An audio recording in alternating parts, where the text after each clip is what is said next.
It's FYF Sports, man. Man, it's Lamont, man. We back, man. Another good live stream for you guys today. Salute to everybody pulling up in here today. FYF Sports, Gold James Kingdom, another TikTok takeover show, man. We back. I think we got another good one today, man, y'all. You know, salute to Ghosty, salute to Willie pulling up. And you know what? I want to give a big shout out to and a salute to all the people that have been pulling up watching the video uploads, man. Right, y'all? I've been trying to keep the video uploads consistent. I've been trying to give y'all takes that are unique so we can start looking at this thing from a different perspective. I mean, so I'm hoping y'all enjoying them, and I appreciate everybody with the hundreds and hundreds of comments that we're getting on the video uploads. We're going to keep it going. But today, you know, we got a good show for you guys, man. Isiah Thomas has given us some more gems. It seems like every time he talks, he exposes more and more. We got Herm in the chat already saying Tim Duncan is not top 10. I mean, that's a good debate to have. I mean, I think, again, that's a debate that somebody would take. Right? We do debates here on FYF Sports, man. Salute to GOAT James Kingdom in here. Make sure when y'all get in here, y'all, make sure that as you come in, that little share button in the corner of your screen, hit that share button. The best way to share the live is to just add it to your TikTok story. Right? If y'all can do that, that'd be great, man. You guys are sharing the live, getting the content out there. I mean, the last couple of live streams, the likes have been through the roof. So we got to keep that going today, man. We got another good show for you guys today, man. Isiah Thomas, that's who we talking about. Isiah Thomas is saying if you put Kevin Durant on the 90s Bulls instead of Michael Jordan, they could still win 6 championships. We are going to analyze this today, right?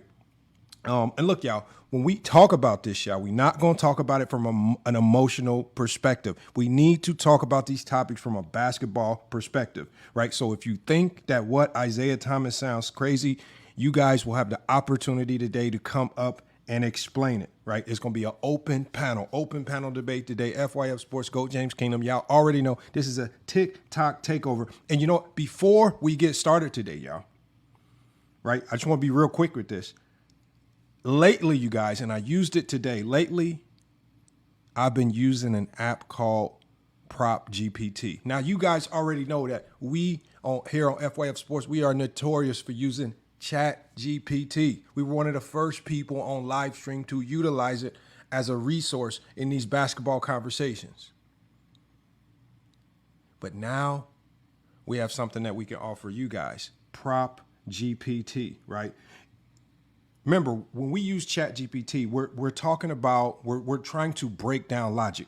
Prop GPT does the same thing. It forces you to check your logic so you guys are not making these messy, sloppy picks and things of that nature on your parlays or whatever you do, whatever you want to use it for.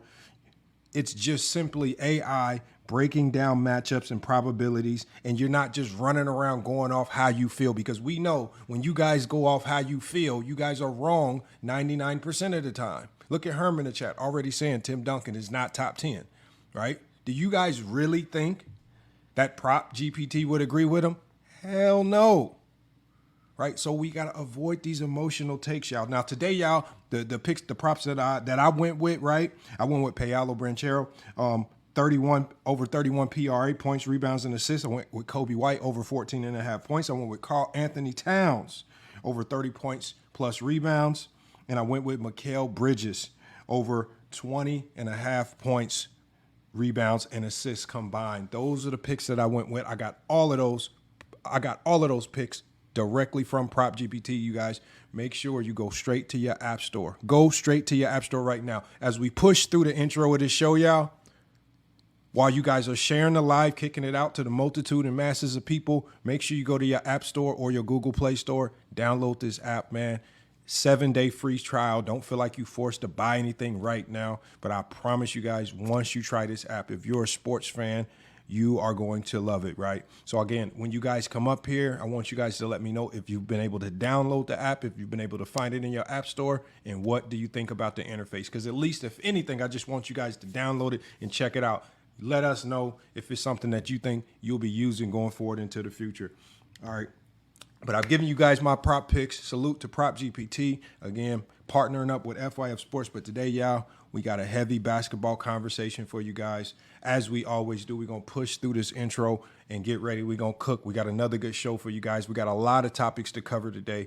And all of this is leading into our Saturday show, man. It's FYF Sports. It's GOAT James Kingdom, man. It's another TikTok takeover, man. We back.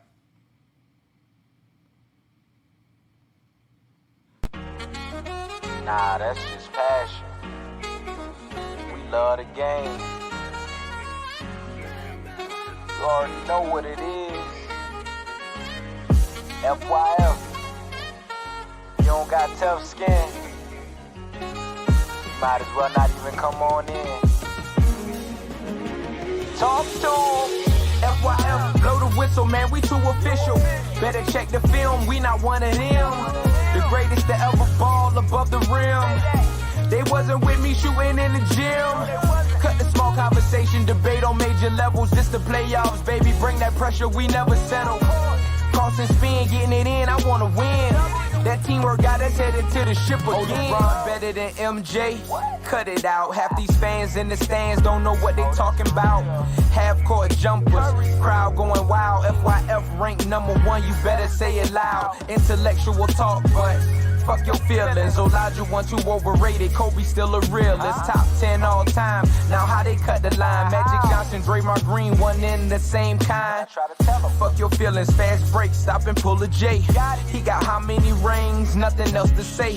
With the team, live streaming, play by play. It's the dream, full steam on the road to 100K. FYF, blow the whistle, man, we too official. Better check the film, we not one of them. The greatest to ever ball above the rim. They wasn't with me shooting in the gym. Cut the small conversation, debate on major levels. This the playoffs, baby, bring that pressure, we never settle. Cross and spin, getting it in, I wanna win. That teamwork got us headed to the ship again. Started small, then turned into big dogs. They treat me like the GM, I just make the call. No matter who my op is, I'ma stand tall. Then pull up to the game, fresh like I just left the mall. 100K, 100K, 100K, check the score. We gon' bust the shot clock, fans running to the floor. All I hear is go this and go that. Man, your team suck, hang it up like a coat rack. I love the game, I admit it, I can't quit it. Step in front of me, man, your ankles gon' get the business. Been a legend like Moses Malone, way ahead of my time. This the greatest sports show ever, I just had to remind. FYF, blow the whistle, man, we too official. Better check the film, we not one of them. The greatest to ever ball above the rim. They wasn't with me shooting in the gym. Cut the small conversation, debate on major levels. This the playoffs, baby, bring that pressure, we never settle. Cross and spin, getting it in, I wanna win. That teamwork got us headed to the ship again.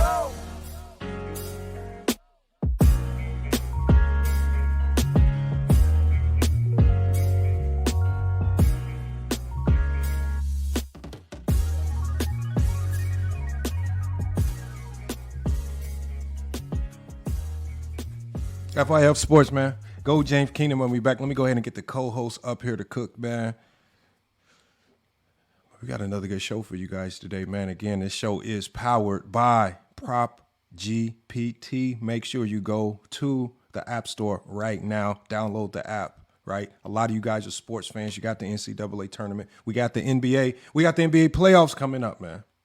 What makes these games more exciting is when you are picking these over-unders, man. If you want to be more knowledgeable, if you want to get more information, if you want information that's backed by science, make sure you download the app, man. All right, we're going to be talking about that show. We're going to be talking about that a little more later on in the show, but right now we're going to go ahead and bring the co-hosts up. We got GOAT James Kingdom, man. We bringing them up. We got to cook, man. Look, y'all know Herm is out here, y'all. You know what? I got to give props to Herm, right?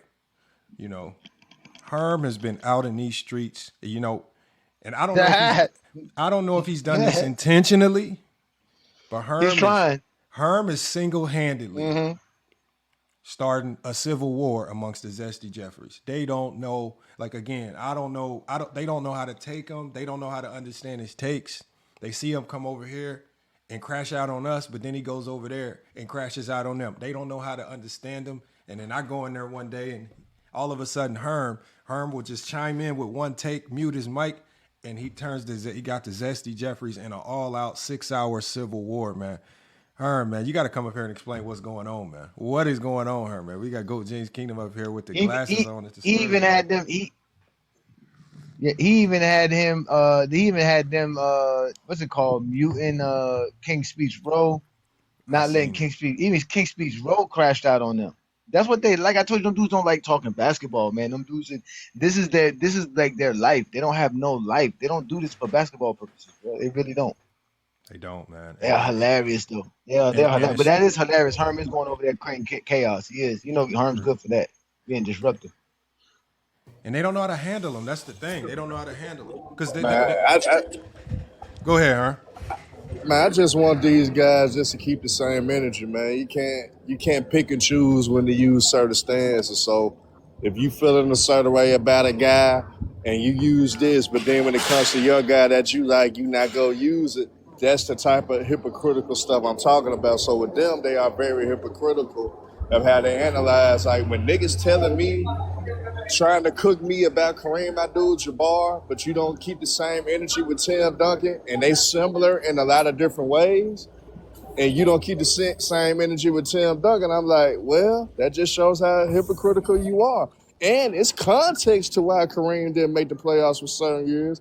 And it's context to how shit worked in the 70s, different from today's game, period. And that's why they changed certain rules so you just can't go off divisions. Like, they used to go off the division record. So they just say they're third in their division. I think it used to be the top 2 teams in each division. So if you third in the division, you're not making the playoffs. So they're trying to punish Kareem, and I was like, nah, you can't do that. So they get mad at me about that. Then the Tim Duncan take, like I told them, it's not necessarily my personal opinion, but if you could actually make an argument for that, because it's so much great legends in the game, you can make certain arguments when it's certain, like between 5 and 10, you can put a lot of niggas in that category for us the top 5 to 10 players ever for 5 to 10. So it's not crazy to say, well, I could put this guy over Tim Duncan or put this guy over that. But you know, they just try to. I put it like this, Lamont A. John. They look up to y'all and they try to use y'all tactics, but they don't know how to really. They really don't know how to make people understand where they're coming from. So they leave a lot of things out and ultimately make them look like they don't know hoops. They can't talk hoops. They can't. That's the missing element. They can't talk basketball. Me and Lamont talk basketball. They can't beat us because we talk basketball. In fact, I saw Blind Vision just recently use my take. You know that, Lamont? He used my take. He used my Wilt Chamberlain take on LeBron James. You know when I tell them that Wilt Chamberlain is the only player to win every accolade in his era. Mm-hmm. They try to use that against LeBron. Then they try to add Jordan, Bill Russell, George Mikan, and Kareem as players who won every accolade or every award in their era, which is a lie. But that's what he tried. He tried to use that. I heard him in the live. That's why I don't like this stuff being recorded. It's hard to listen to them. But again, Herm, instead of telling them they trying to be like us, tell them this is why A. Johnny be cooking y'all. And then when they say, "Nah, we Herm cook told A. Johnny," him. You didn't hear that? Nah, Herm gonna be saying that. That's not. I ain't heard Herm say that. I promise. No, bro. Herm told him. Because Herm was talking to Young Miami. They was up there. It was on Vision panel. And I was on my run. I just be listening in, bro. I started dying laughing. Herm told Young Miami right there to his face. He said, he basically called him out for just being hypocritical. And he said, this is why y'all be losing every debate to GOAT James Kingdom, because you don't know how to be consistent. Told him right to his face. I started dying laughing, man. Young Miami could not tolerate it, man. I told you, Herb be going in. Yeah, he was like, I said, I'm going to send you the clip. He was like, I'm going to send you the clip. That's what he told her. I'm going to send you the clip. He ain't never going to post. Never send the clip.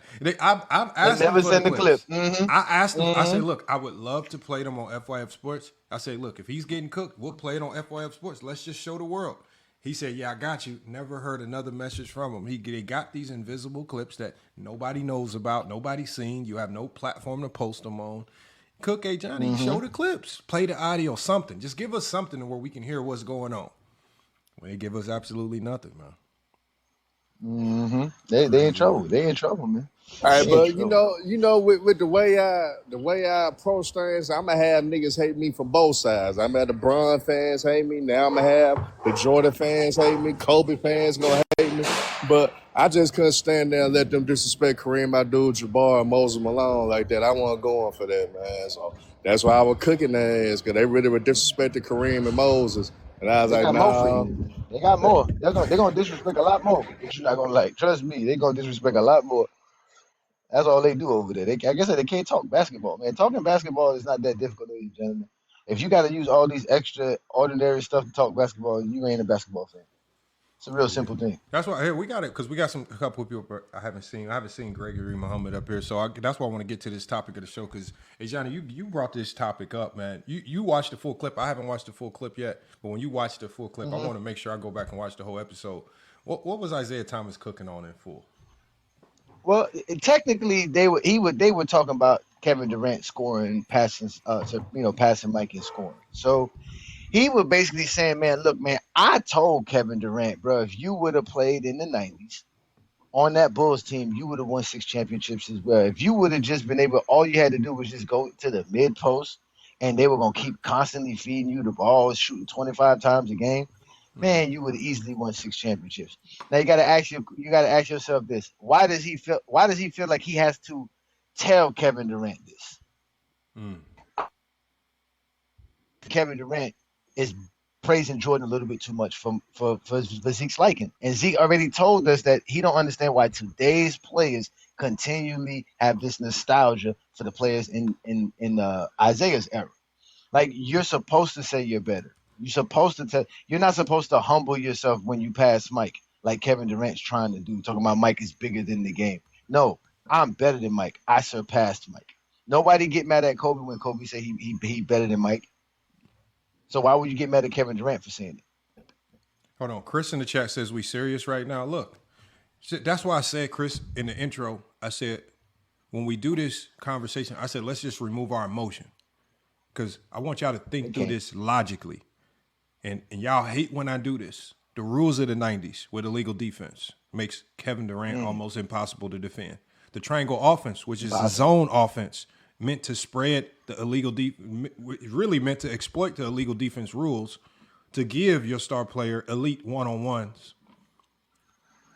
Think about, and then when the way Isiah Thomas explained it by putting KD in the mid-range where he loves to be, right there at the elbow where he loves to be, versus defenders who don't have his size.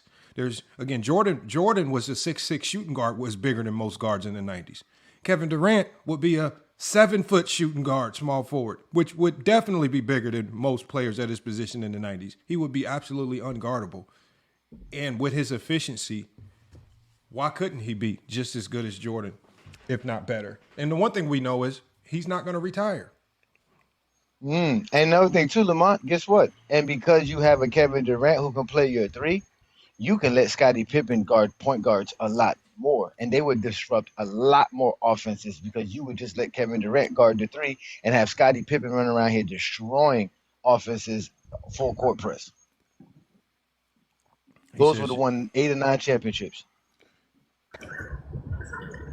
I disagree. He kind of had that personnel before OKC. I don't think he would still be great, but I don't think he'll win the same amount of chips though. So I don't think that. But he'll be great. Why wouldn't the Bulls winning the 6 chips? No. Who in the 90s would beat the Bulls led by Kevin Durant, Scottie Pippen, and Horace Grant, or Kevin Durant, Scottie Pippen, and Dennis Rodman? Now, if you go out the first half, I think they would have played the Lakers that first year. I think the Lakers would beat them. How the Lakers would have beat them? I think the Lakers would. Yeah, I think the Lakers would beat them. Who was gonna guard them? I think the Lakers would beat them for sure. I don't think people really realize how well Kevin Durant scores. Every shot that he takes is contested. So if it was anybody else, it would be a bad shot. But because he's 7 foot and where his release point is, he makes it.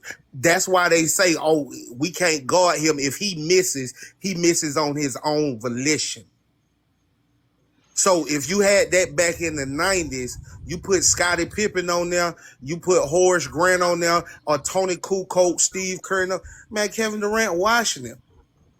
So and I'm I guessing. think the Orlando Magic with Shaq, Horace Grant, and them boys would Yeah, have beat right. them too. Yeah, So right. They would have beat them if too. can I say something real quick? Can I say something real quick? So anybody that you have that is shooting a high clip like that, and if you're pulling like Jordan, he's scoring 30 points, and then you put a Kevin Durant in there who's also going to give you 25 to 30 points, you're going to get similar outcomes. It's not going to. He's still a person who's going to give you a high clip of offense. You're not like you're exchanging his defense because Durant.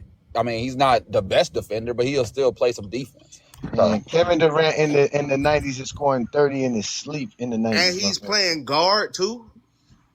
Defensively, the Bulls would not have been the same for one. That's the main thing.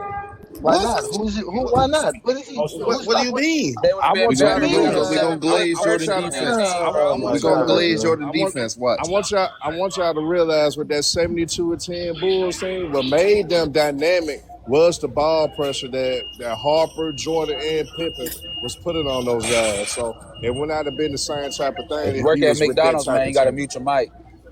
That's being real. That's Herm's background. I think you also have to consider what Zeke said about Durant's efficiency. You look at it. That's Greg's background. Yeah, My bad, y'all. Sorry. That's Greg's background. I'm sorry, y'all. Go ahead. Sorry about that, guys. He mentioned how Durant scored, broke Jordan's record with fewer shot attempts. So, not only could he possibly, do the same with Jordan.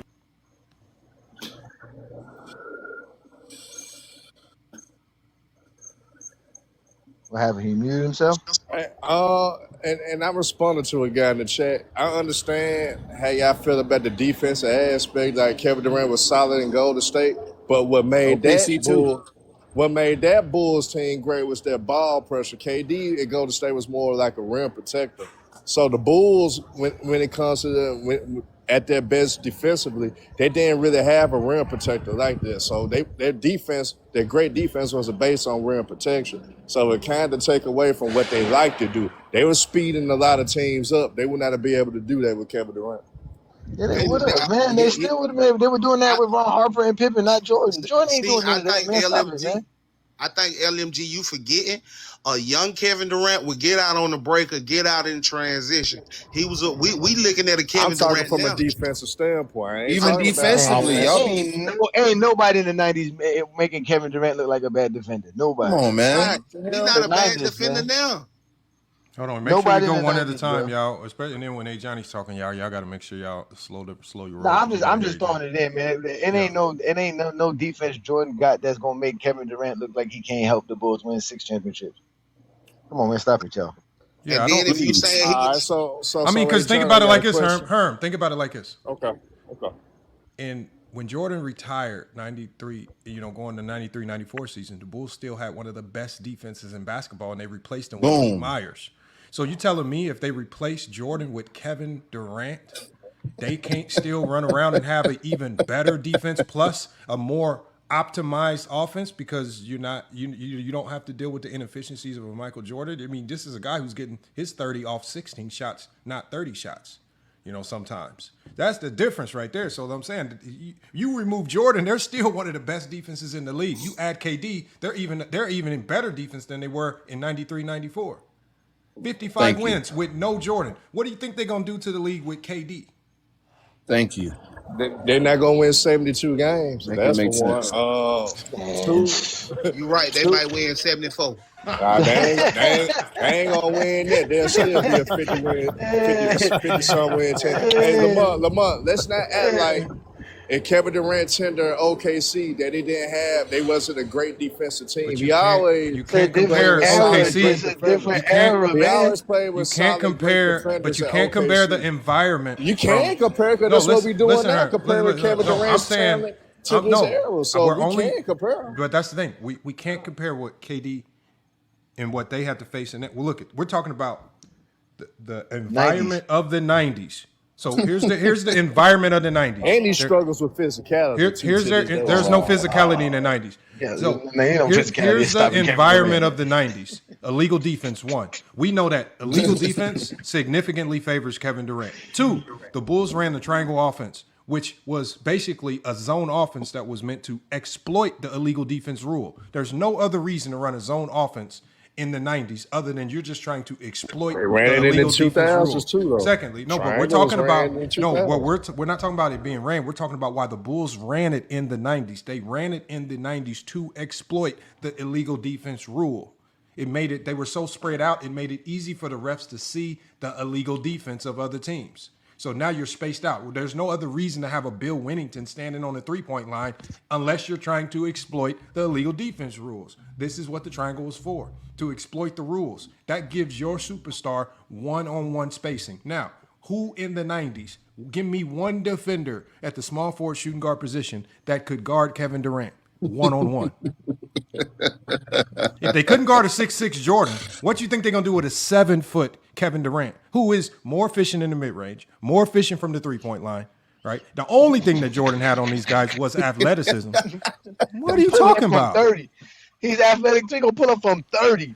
And then even on the defensive aspect, you got to remember Jordan every night was not guarding the best offensive player on the other side. So you got Scottie Pippen. You had Scottie Pippen guarding the one. I remember when Grant Hill came in. What Jordan tell Scottie? You need to guard Grant Hill because Jordan couldn't deal with him. Right? But think about this as well. Just like he brought up the Lakers series, right? They could easily just have Scottie Pippen guarding Magic the whole series. Let's put Scottie on him here and there for Rose. I don't We could have put him much for the noise whole now. series. So to answer your question, Lamont, on the first 3P side, I think guys like Michael Cooper and Dennis Rodman could have guarded. No. They could have. On the second 3P side, I think guys like Michael Gary Cooper, Payton, he wasn't even in the league. we have seen smaller guards give them problems as well. I think Gary Payton would give Kevin Durant problems. Hey, somebody, y'all got background noise. Y'all just got to mute up. That's Herm. More quiet. It was Herm. I'm sorry, y'all. At work over here capping. I'm sorry, y'all. The background noise. We got to keep the audio clean, man. You got to keep the audio clean. Gary Payton. He said 6 foot. KD wouldn't Gary even Payton. see Gary Payton. Gary You didn't even Payton. see him. Man, get out of here, man. Gary Payton. Shit, Pat Bell gave Kevin Durant problems. He dropped 50 on him next. He dropped 50 on him for a next. couple of games. He dropped 50 on him next. Yeah, He gave him one game. The next game he came back. The first couple of games. He All right, dropped so 50 he on gonna him. all right, so He dropped 50 on they him. gonna get a couple. They gonna get paid I don't for think a Pat couple Bell games. on All the right? level defensively as a Gary Payton. He dropped 50 on Pat Bev in Game 7 next. Bro, Game hold 6. on. Hold on. We know. All I ask is, Herm, is this. Give me one defender, right? Because remember, the 90s is about being able to defend your man. It's one. Who could, if they couldn't guard a 6'6" Michael Jordan, how can you expect to guard? Yeah, the only weapon to guard Jordan or Pippen in the night or KD in the 90s, he's on the Bulls. He's on the Bulls. Pippen. He ain't even got to worry about the best weapon. And the problem is, I'm gonna tell you.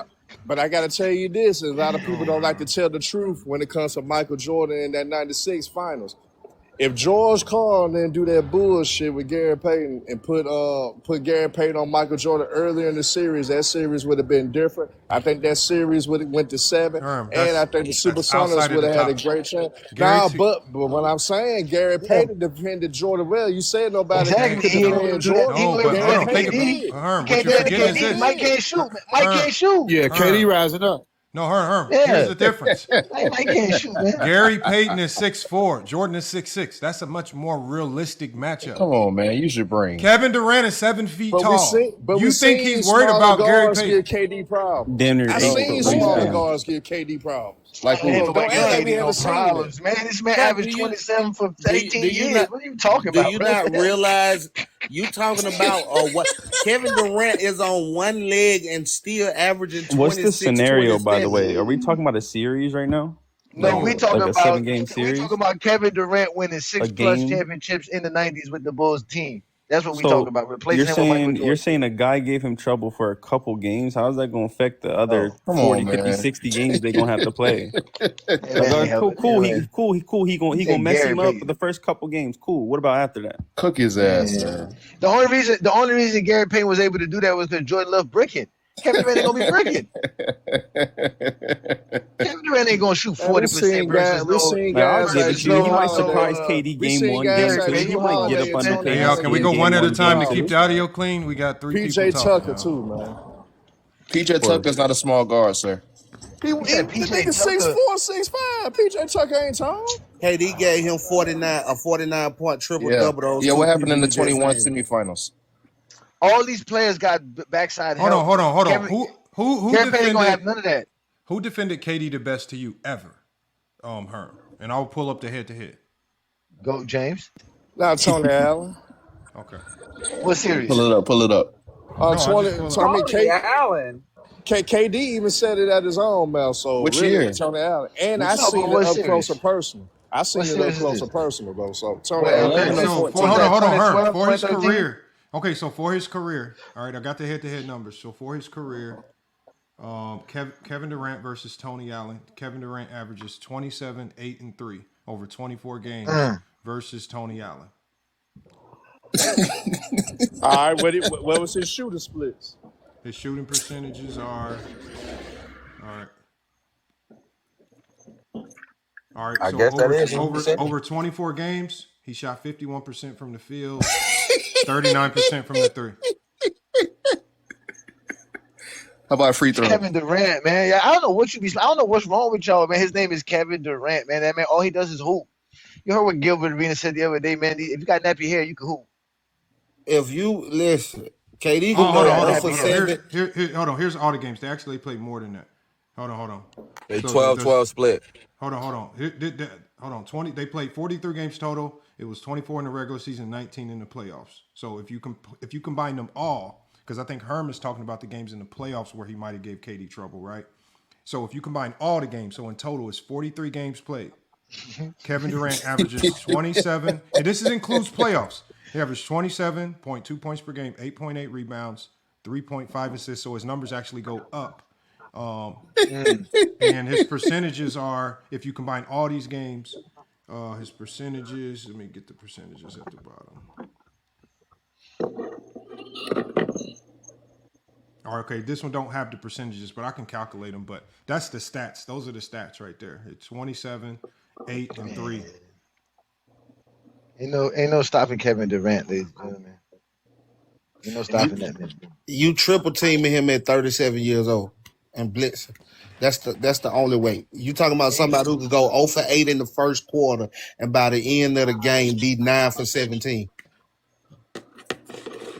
Facts.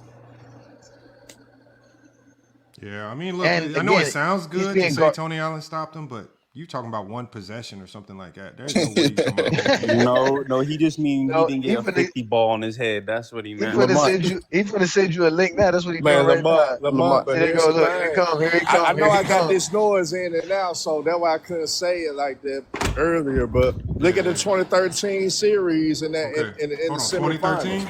He shot 40. Yeah, he shot. I'm gonna go game by 42% game. I'm from gonna the go game by field in game. that All right, series. I got 20. So you Not the talking about whole series, even though OKC no, I'm won gonna the give you. series. So are you talking about 20? He shot 42% the whole series. So 2013, right? So Kevin Durant in game 1 dropped 35 and 15.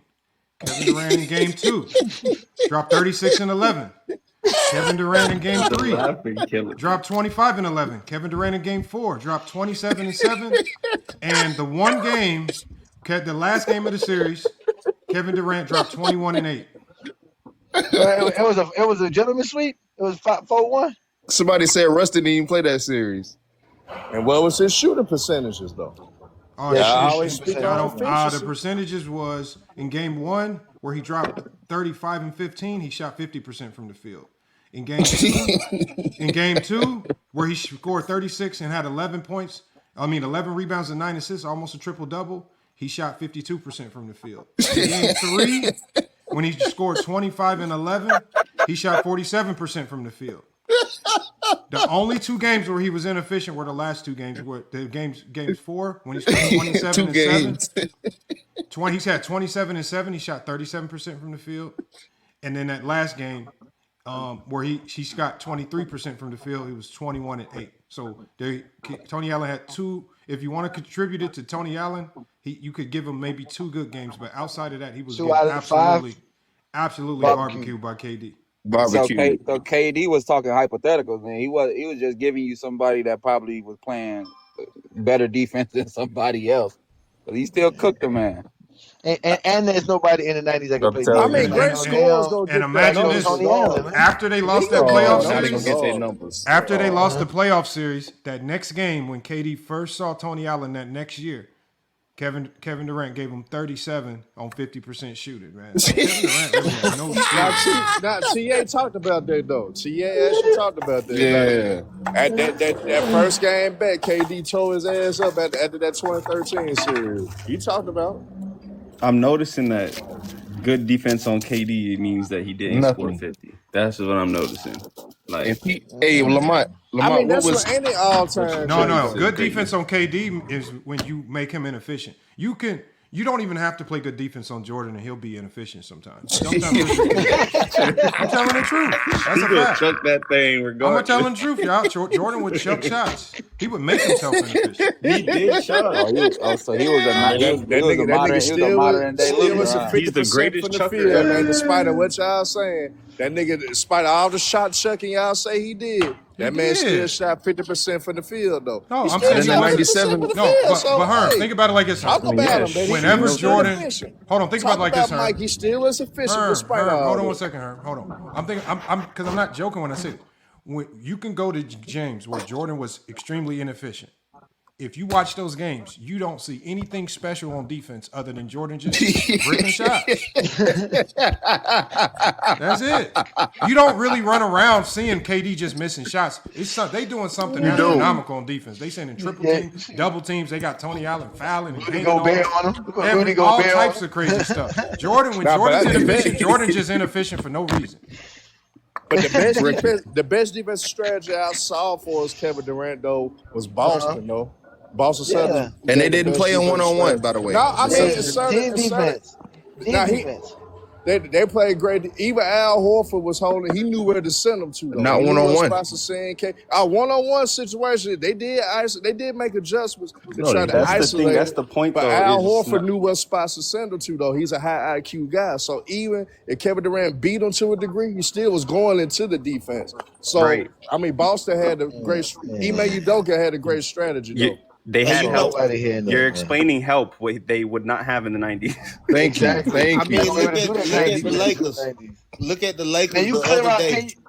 They had Yeah. the double. They had the double and triple team 'em. You know what I'm saying? Thank you. Thank you. That's And he that's said that's that how even you before stop he it. played.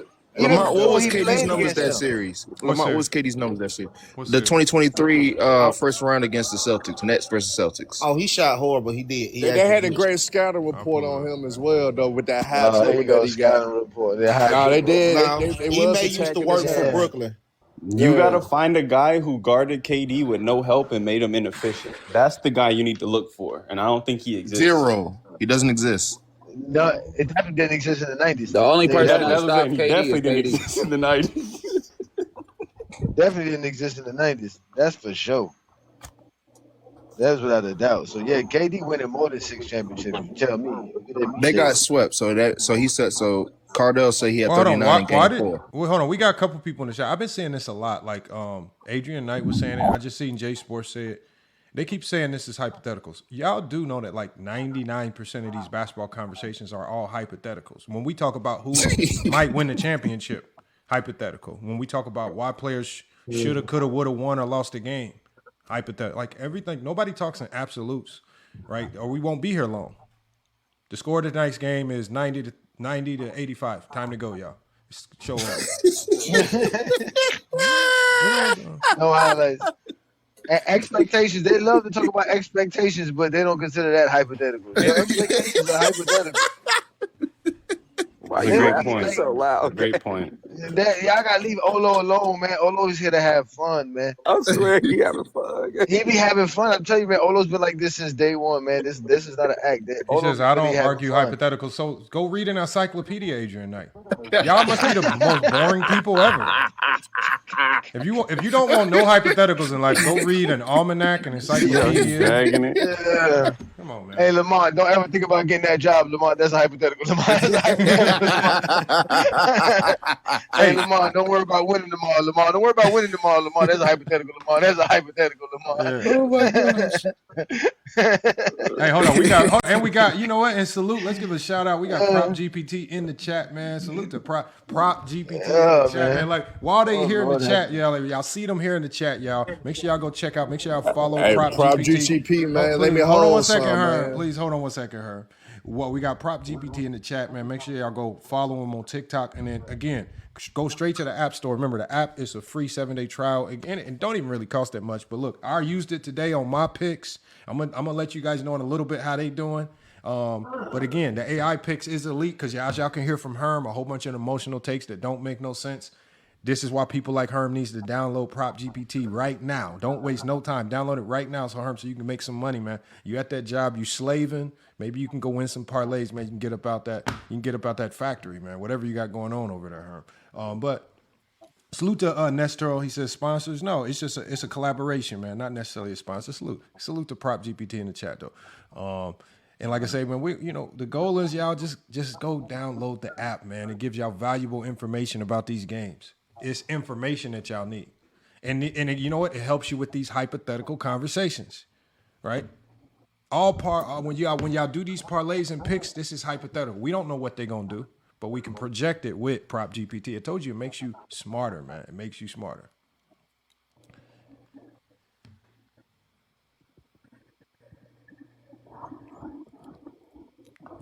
I already told Prop GTP, man, I'm going to cook him if I listen to him. Shout out to Inside Authority in the chat. Man. If I lose these bets, I'm going to cook him, man. Well, download the app first, Herm. Download the app right now. Let me know. We can talk about it. I got my props going right now. I guarantee you if you use Prop GPT props versus yours, you'll do a lot better. I mean, you remember like I told y'all, man, LeBron got me a house, man, cars, man, got my woman designer, so my bet's been pretty good, but I hope Prop GTP can add more to that, man. Give me a mansion this time, man. I ain't get a mansion out of LeBron. Give me a mansion, man. It definitely ain't gonna give you no better takes. Your takes are horrible. You need to find better takes. What you need to do. Man, I can't wait till we debate about 2011. I'm gonna cook your ass. I can't wait. No. I can't wait. Here we go. Lamont, we got several people saying now they want to set up debates. We gotta set that up with Herm. If y'all want to debate, if y'all want to do any debate that's powered by Prop GPT, man, y'all just gotta come up to the panel, man, and let me know, man. We can get the debates going. But look, y'all got to stop being scared of Herm. Make it happen. I don't know why. A lot of y'all scared of the superstar guy. He run around. Like, I don't know if his show today was glitched out, but he kept repeating himself. Something weird was going on with his live stream. But bro ass is stupid. Y'all got to come over here to FYF Sports. Of course, he's a caveman. Remember, he said that it's so easy a caveman can do it. He keeps telling y'all he's a caveman. He reminded y'all he's a caveman. What kind of intelligence you expect from him? Man. You're more likely to get 50% off on your car insurance before you learn basketball over there. I had a guy that wanted to debate you today. Narrative Destroyer. He was in my DMs. He said he wanted to debate you today. I think they're scared of it, Johnny, though. I think they're scared of it. No, they're scared of 2 minutes straight. They scared of talking for 2 minutes straight. Yeah. They never heard themselves speak for 2 minutes straight. I don't know why they're scared of you, but they are, though. I slick been peeping that out lately. You know why. I don't know why. I don't. The same reason why you up here and they not. I don't, though. I ain't scared of them, though. That's one thing you can't say. Hey, Johnny. Herm was boasting. He was boasting on his debate win on FYF over you. He was like, "Look, I beat him. It's on record." He's like, "I don't know about y'all, but I beat him." Like he was definitely. It's on record. At least Herm can say that. Herm can say it is on record. Herm can say that. It is still available. It's still one of your best lives too. Is it? I gotta pull that live up, man. Yeah. I think it is one of your best debate lives, Lamont. It's one of your best lives, man. It was a 10-hour live, and it was one of your best. It's a picture of Herm in the front of it. It was a good show. It was a good live. It was a whole good situation. That was back when you used to allow the Zesties to run your situation, though, Lamont. Now the Zesties done went away. They done left. They done left. Herm to let the last remnants of those cats. They all gone. Man, they made me defend Kobe Bryant, man, because they were scared too, man. But you know what, Lamar, there's a lot of other players that can win 6 championships in the 90s in replace of Michael Jordan. I don't think Kevin Durant's the only one. That's the sad part. No, that's the thing about the Bulls. That's how good the Bulls were. I feel like I could probably find 15 players in NBA history that you could replace Michael Jordan with in that system and still win 6 championships. Because system, it's a product. That's the system. Yep. Okay, so let's start. So we got Kevin Durant's number 1. We already know LeBron, KD, so that's number 2. LeBron. KD, Bron, Kobe. Let's get those 3 out the way. That's okay. KD, Bron, Kobe. Okay. You talking about today's game too? Bron not winning no championships back there. They would not let that man play sports. Jay. They would have drug tested LeBron. Yeah, they would have. Hold on, let's just get through these names. Let's just get through the names, y'all, so we don't get. Let's get through these names. So Bron, KD. I got Kawhi Leonard 4. Jay. Yeah, Kawhi for sure. I'm gonna go SGA 5. Yeah, that's true. I can use Jaylen Brown 6. Hey, somebody got to Jason Tatum. Man. Make sure y'all clean up your background noise. That's Black Sam. No, I can't. Yeah, that's it is you. Your what's it called? Lights up when noise comes out. I got Luka Doncic. Yep. What about Jokic? Somebody says Ant. I think Ant can do it too. Jokic. No, we're only talking about small forwards, shooting guards. We're not talking about okay. We know in the 90s he's gonna play. Yeah, we got to be backcourt players. So hold on, my 8. Who else we got? Remember, this is all throughout NBA history. I think Paul Pierce. Tatum, no. Paul Pierce. D Wade. Paul Pierce and D Wade. Yes. Damn. You got Steph. Paul Pierce. Damn. Curry. 11 now. Steph Curry. I don't think they would put him at the shooting guard in the 90s. Did y'all mention T-Mac in Australia? Oh, I forgot about Penny. T-Mac. Harden. Penny, Harden. Yep, that's 3 more. We close to 15 now. Damn, Penny. Because I'm only saying it's the system. It's the system. Yeah. It's not the players. No, I think a lot of these guys are caught up. They don't like that. And Jordan didn't do much. Again, all Jordan did was score. Like, that's really it. Jordan did was score. He was just. That's why I mentioned Kyrie's a good one. They put Kyrie. Kyrie's I was another thinking good Kyrie. I was thinking about Kyrie. Yeah, they could win. Booker. You got Booker. Did you say Booker? Damn, they could probably win it with I don't Booker, know. too. They could. Damn, Booker's nice, too. They can win it with Booker, man. I think D Book could do it, too. Think about the triangle. Yeah, D Book could be Donovan Mitchell. I don't trust Donovan. I can't trust Donovan. I can't trust him. He good, but Carmelo? I can't trust him. Oh, damn. Carmelo? Anthony. Yeah. Oh, man. Easy, Melo. Yep, Carmelo. Y'all say Grant Hill, right? No, I don't think Grant Hill could score well enough. Yeah, Grant Hill's just another Scottie. Yeah, he's another prime Scottie. Grant Hill. Somebody said Prime Ray Allen. What do y'all think about Prime Ray Allen? Jesus. Yeah. I don't know all those pin downs that Jordan used to get. Bucks Ray Allen. Hell yeah, Bucks Ray Allen. Hell yeah. Joe Johnson. Pierce, if all he I'm had not to do giving was y'all score. Bucks Ray Allen. I don't like Bucks Ray Allen. What about Sonics? Joe Johnson. Supersonics. Damn, Joe Johnson might be a sneaky one that nobody would think of. Crawford. No, not Crawford. He's not Crawford. I don't think Iverson could. I don't think Iverson could. Michael Beasley. Because Iverson's a point guard, y'all. Not Michael Beasley. Because remember, you got to think the 90s. If Iverson comes into Iverson came in the 90s, they're going to force him to play his position. So we got to talk about guys who are going to come in, and the Bulls have no choice to put him at that shooting guard spot. Paul George, guys like that. I don't know. I don't think Klay Thompson. Oh, Paul George. You can put Paul George. Yeah, Paul George was Butler. Too, man. Butler. Bro, Michael Beasley. I don't is think actually Jimmy a Butler. good Jimmy sleeper Butler. pick. I don't think Michael Jimmy Beasley can was nice. You don't think Butler Michael can do it? Beasley? No, Not I don't think. Jimmy? I don't think Jimmy could do it. No. You got to be a scorer, man. Bro, Butler's Jimmy's a not a sometimes scorer, I want to yeah. score type of guy. You need Yeah. that spot in Jimmy's the triangle not that, requires you to go be a dog. You got to be able to go get buckets. Jimmy wants to, Jimmy's a sometimey with the buckets. Yeah, no. We done named 20 names already, though. Yeah, We already named about 20 at least. Yeah, we didn't name the whole bunch. Oh, Vince Carter's good. That's a good thing. I don't like Vince too. I don't like him. No? That just like me saying, man, Stephon Vince. Marbury be averaging a triple-double in this era, man. Hey, y'all talking. That what it sound like. What he gonna do? Triple double. How did he get better?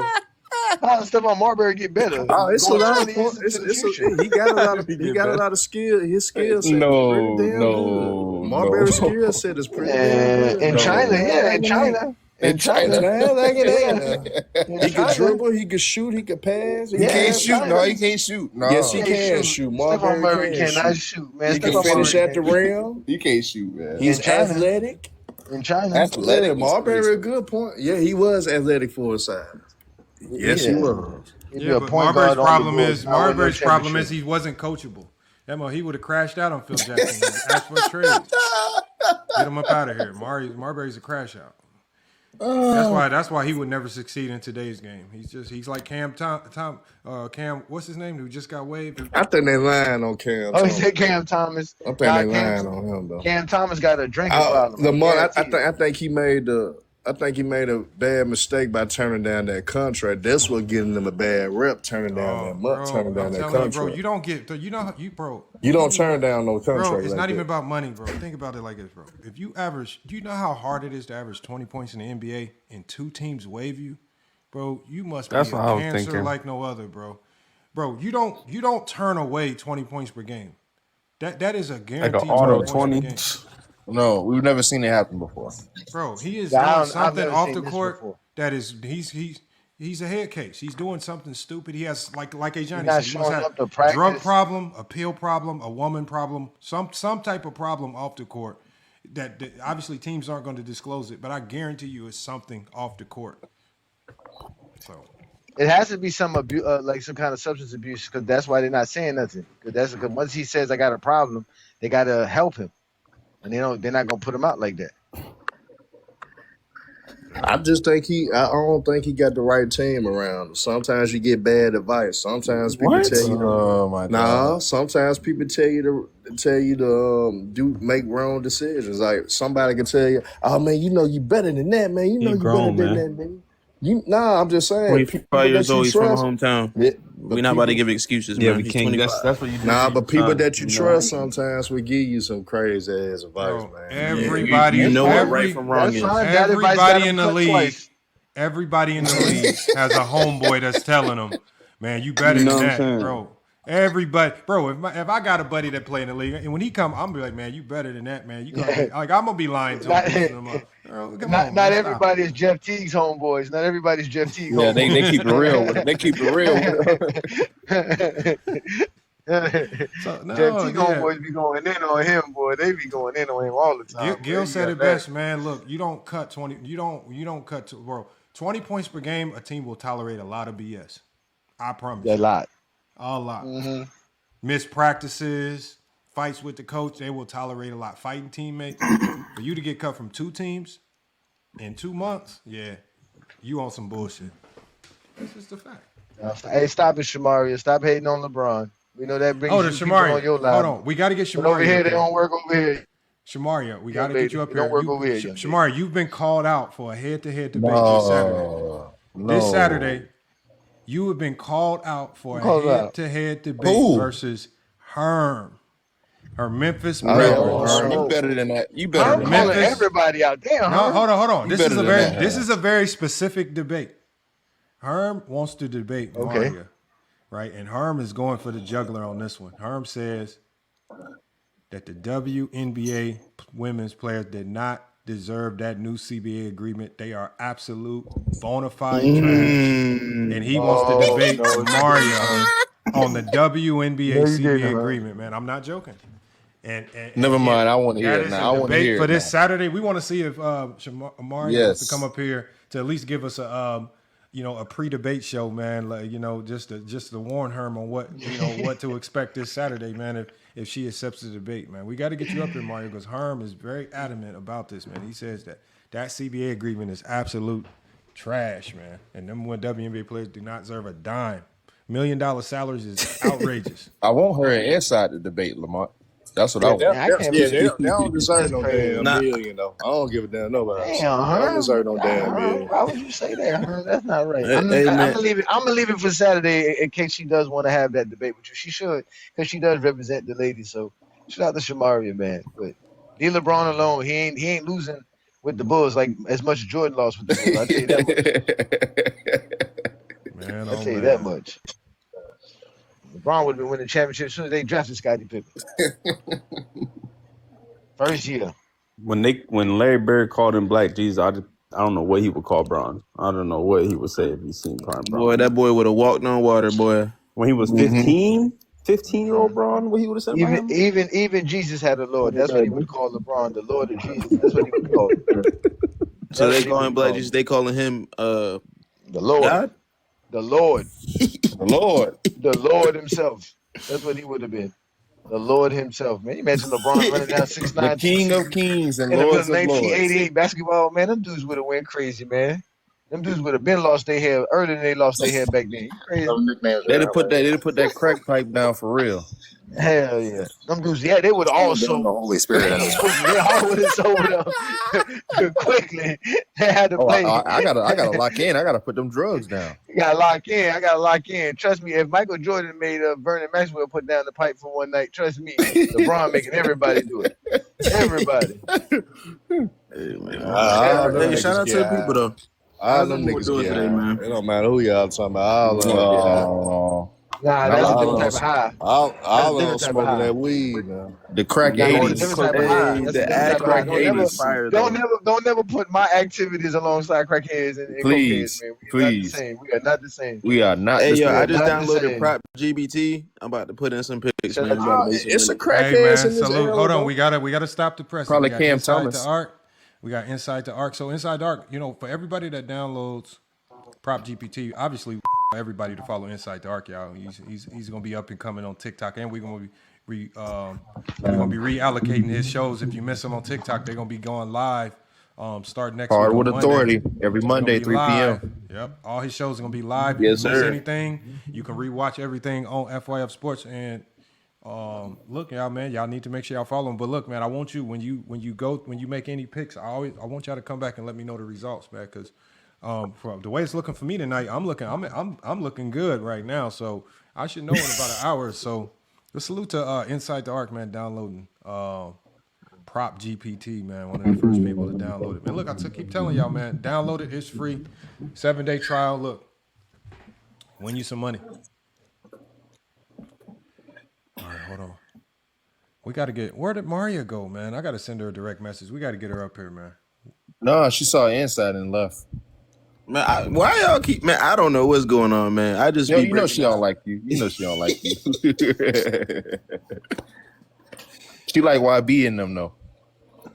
Man. Yeah, guys, real quick, I wanted to give you guys some bars on the prompt that Lamont got up there. Shout out to Lamont, Go James, Kate, them all the guys.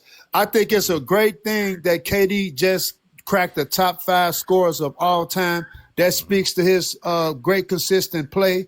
That speaks to him being a bona fide offensive weapon. Also, we can't forget that KD played with point guards like Russell Westbrook, Kyrie Irving. He played with guys that was ball dominant. So for him to still be able to be considered one of the top 5 scorers of all time, that speaks to Kevin Durant's greatness.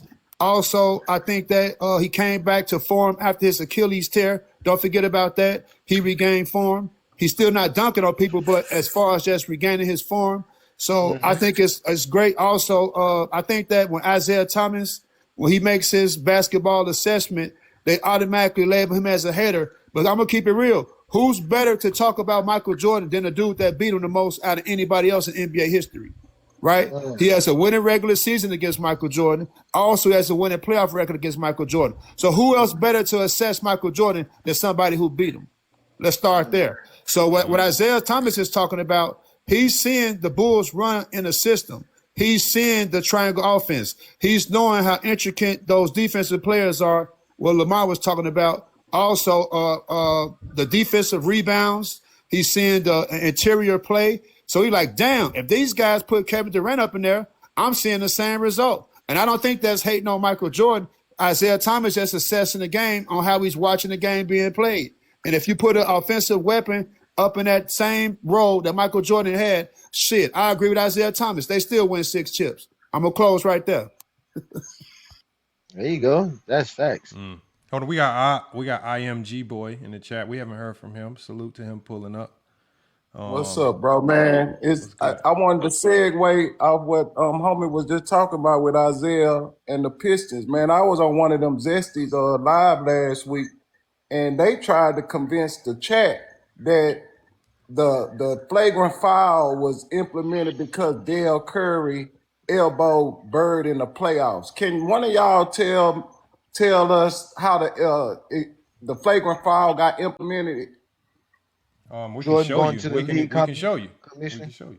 Oh, I know, but I'm just trying to make sure that I ain't tripping, bro. Because first of all, they didn't Dr. J punch Larry Bird in a preseason game?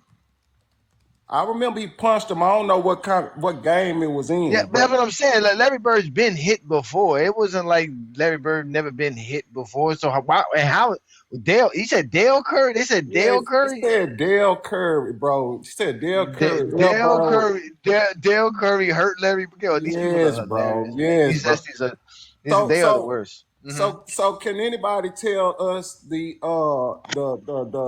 significance between Rod Thorne and Michael Jordan? Did Rod Thorne draft Michael Jordan? Absolutely. And when and later on in the late 80s, when Jordan went to the league complaining, guess who was the chief disciplinarian handing out fines and suspensions and in control of rule changes? Rod Thorne. Absolutely. Mm-hmm. So this man tried to convince the panel, man. I got into it with one of them zesties, bro, like real bad, man. They banned my page for 3 days, bro, because I challenged him and I told him, man, that's not true, bro. Them dudes don't like to be called out and they can't stand to be wrong, my nigga. They don't like that shit, bro. No, they don't. No, they don't. gang up and then laugh and then you kick. Yes, bro. That's what happened. And then they go to the chat and ask the chat if they look for help and they don't never go research what you're talking about. They don't accept none of that information. You gotta take advice from me, man. You can cook them like I do all the time, man. No, that's all you gotta do. That was cooking them. Trust me, they gonna be hurt. They went home trying to find a way to twist that up so that the next time somebody bring that up, they can have a response for it. I'm finna start showing that bat signal for him to pull up. But that's some great information because you know what I did know about Rob Thorne being a part of. I think it was the committee the what they call it, the competitions committee. Yeah, he was part of the competitions committee when they ex Zeke got too in the '92 when Jordan was whining about that. You know, he was a part of the Olympics. Yeah, Jordan was like his project. He drafted him. You know what I'm saying? So of course he was gonna show favoritism towards him. Yeah, no, Jordan definitely complained to the media, and so did Phil Jackson. They complained to the media. They did the same thing to the Knicks. They were complaining that the Knicks were physical, and it was no physicality. It was just a way to draw attention and get the league to respond. And the league responded with the flagrant 1 foul, which led to changing how defenses played. I just hate it, man, because Zeke legacy get diminished because of people feeling like how much he hates on Jordan. But it's deeper though. Jordan, in my opinion, did that nigga wrong though. So how does he hate Jordan? He don't hate Jordan. He don't hate Jordan. No. He loved that nigga. That's why I think he more hurt than anything because he loved them. Their families were together. You know what I'm saying? It's deeper than that, man. He feels like how Robert Parrish feels about Jordan, bro. I'm not impressed with you. I'm not impressed with you. I've seen better before you, and I've seen better after you. That's the point. But the thing is, though, Johnny, after the last dance, that's when Zeke started to clap back. Prior to the last dance, Isiah Thomas didn't say anything bad about Michael Jordan. I mean anything. After the last dance, he always slick through them shots at him, though. He always slick through them shots. You can go to UFC with Jordan. Deserves it. One at a time, y'all. One at a time. That's all we ask. One at a time, y'all. Hold on. Go finish what you were saying, Black James, and we'll go to her. Oh, no, I was done. I was just saying, because I did the research. The timeline was, because you remember, Isiah Thomas called the Utah Jazz series in '97. He was saying good things about Michael Jordan then. Also, on our Arsenio Hall show, he said good things about Michael Jordan. He's always said good things about Michael Jordan. It was after the last dance when Michael Jordan started to take shots at him. That's when Isiah Thomas been clapping back. Oh, and Isiah was the one that gave him the All-Star starter seat in the last All-Star game in 2003 for Jordan. Absolutely. He was the one who told Vince Carter to give it up to Jordan. Yeah, he coached it. Absolutely. Yeah, so he didn't hate Jordan. He still ain't hating on Jordan. He just letting y'all know y'all praising this man for no reason. Yeah, he won 6. That's fine, but he don't own no records. He don't own nothing statistically. So what's there to talk about? And then to add on that, Johnny, like if he has such problems with Jordan, he could have told him at the All-Star game where he coached him. Michael Jordan could have pulled him to the side then and told him how he felt about him. Why he gonna wait 20 years later to do that damn Last Dance and start talking crazy about him? because LeBron showed up, man. That's why, man. The Last Dance was there because of LeBron, bro. That man saw what LeBron did in 2020 and said, "Man, I got to do something because people need to remember who I am." Bro, now it ain't like that.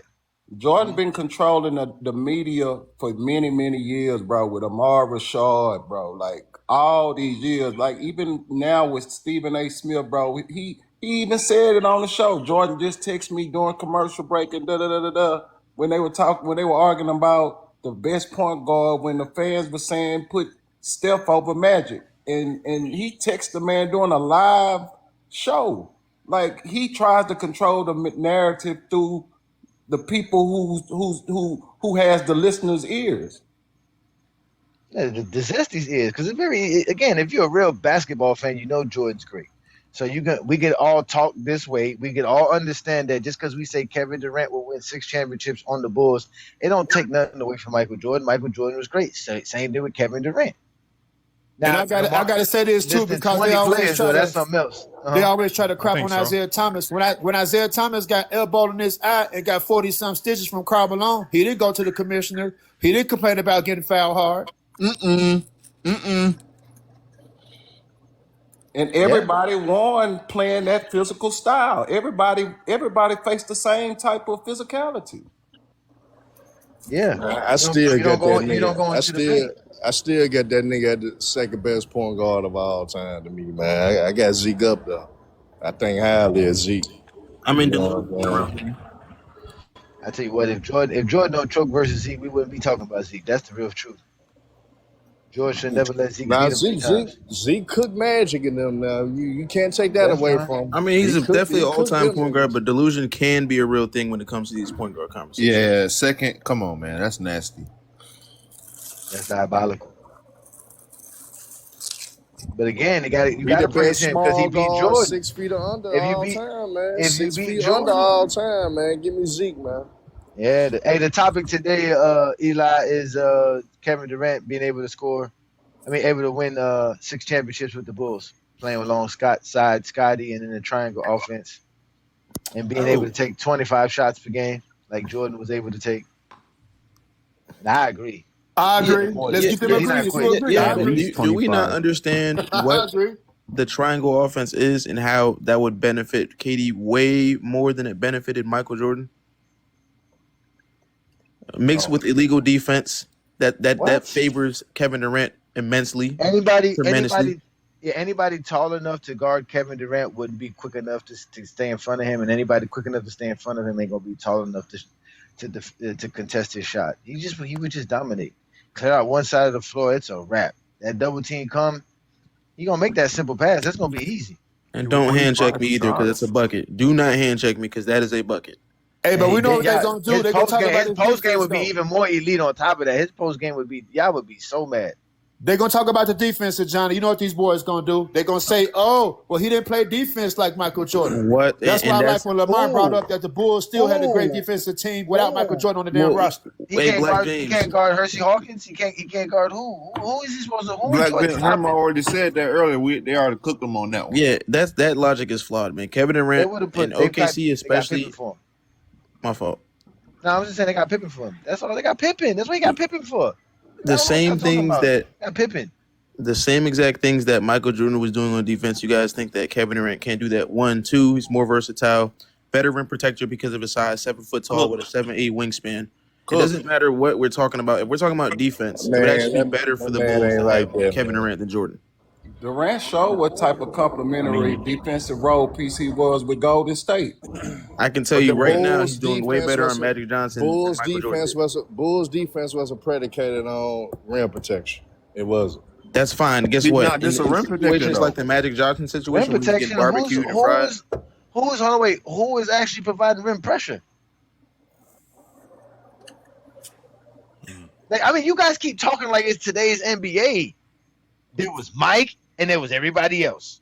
You take Mike out the league, you ain't got no real pressures. Who's bringing pressure to the rim? Clyde Drexler? Who else? Well, even if you want to say that it wasn't predicated on rim protection, I guarantee you, actually, that Kevin Durant would do better in the post against Magic Johnson. I got a question for you, Dan. Bill Wellington, what made that 72? What made that 72 win Bulls defense great? Scottie What was that Pippen, defense Dennis predicated Rodman. on? No. What was that defense predicated on? What was their defense was predicated on speeding teams up. I asked him though, Lamont. I didn't want you to answer that, man. You a coach. I wanted him to answer that. I can answer any basketball questions you would like, brother. You're not going to be able to fry me on basketball. If you want to say it's because of defense, pressure, ball pressure, we can do that. That's fine. I'm trying to explain to you that even in cases like that, Kevin Durant's not a bad defender. He's a great defender. Slides his feet well. He's good at rim protection. He's a great defender. You asked me a question. Respect. You don't watch KD. It don't matter. Nobody on ball gonna shoot. Nobody with the ball gonna shoot. He guarding. Then even if you want to say, man. Come on, man. Even if you want to say KD's a quote bad defender, you're able to make him, even in that case, you're able to hide him better than you're able to hide Michael Jordan because one, he's 7 feet tall with a 7'8" wingspan. You can put Kevin Durant on Magic Johnson. He's not going to get barbecued like we saw Michael Jordan. Yep. Especially not in the post. Not even close. Again, there was times the Bulls had no choice. Kevin Durant being cooked plenty of time. Man, yeah, today's NBA's players, not them bums playing. Yeah, the person that cooked them probably could go left, unlike Magic. Dribble with his left hand, unlike Magic. Jordan is the only athlete from that era that can compare to this era, so he wouldn't be there. Yeah, and even at that, Jordan can't compare to this era. We don't hear that, man. It's 1900s. It was the 1900s. That's why I said closest. I don't want to hear that, man. It's the 1900s. Kevin Durant's going there destroying that league, man. They're gonna be upset. He's gonna be maneuver. He's gonna be Wimby. He's gonna be Wimby over there. Damn near. Talking about blocking shot. He gonna be blocking all kind of shots, man. That man gonna be averaging all blocking jump shots too, man. What are we even like seriously? Illegal defense with KD? Like that literally favors KD's entire game. Like, come on. What are we talking about right now? These dudes were telling me Dennis Rodman was going to lock Can we him do up. this, Lamont? They delusional, man. What up? Go to the New York Knicks. Let's go to the New York Knicks starting lineup 1991 round one for the Bulls play. Let's see who's going to be rocking 1991. Let's go. Let's start there, Lamont. Go to 1991 playoffs and go to Basketball Reference, man, because your chat GPT be lying and scamming everybody. We don't want to be scammed. I don't go to that for rosters. Hold on. You said the playoff roster, correct? Yeah, it's the 1991. Who the Bulls played right in 91, the first round? I think it was the Knicks. I mean, I'm assuming their roster that year was pretty much the same from start to finish. I don't think they had too many trades. Not the Bulls roster, who the Knicks played against. I mean, who the Bulls played against, yeah. I think they played the Knicks in the first round. Okay, so we got the Knicks roster 91-92 season, correct? No, 90-91 season. The first championship. Let me go back a year. The first championship. I think the Bulls played the Knicks. The Sixers. The Sixers, and then they faced the Pistons. All right, so this is the Knicks team. They didn't have nobody on that team. Okay, who Kevin Durant got to worry about scoring on him? Okay, so this is their team. Like, y'all take the names for what they were, all right? They had and I don't remember him on this team, so he must not have been playing much. Let me see what his stats were. But yeah, okay, so this is their players in order. You got Ewing, Oakley, you had Kiki Vandeweghe, like A. Johnny said. Who? Kiki Vandeweghe. Gerald Wilkins, Mo Cheeks, Mark Jackson. It's all right. The first four guys were the only guys in double figures. So Mo Cheeks ain't none of them scoring. Mark Jackson, John Starks, Trent Tucker, Brian Quintet, Kenny Walker, Jared Mustaff, Eddie Lee Wilkins, Greg Grant, and Stu Gray. Yeah, barbecue chicken.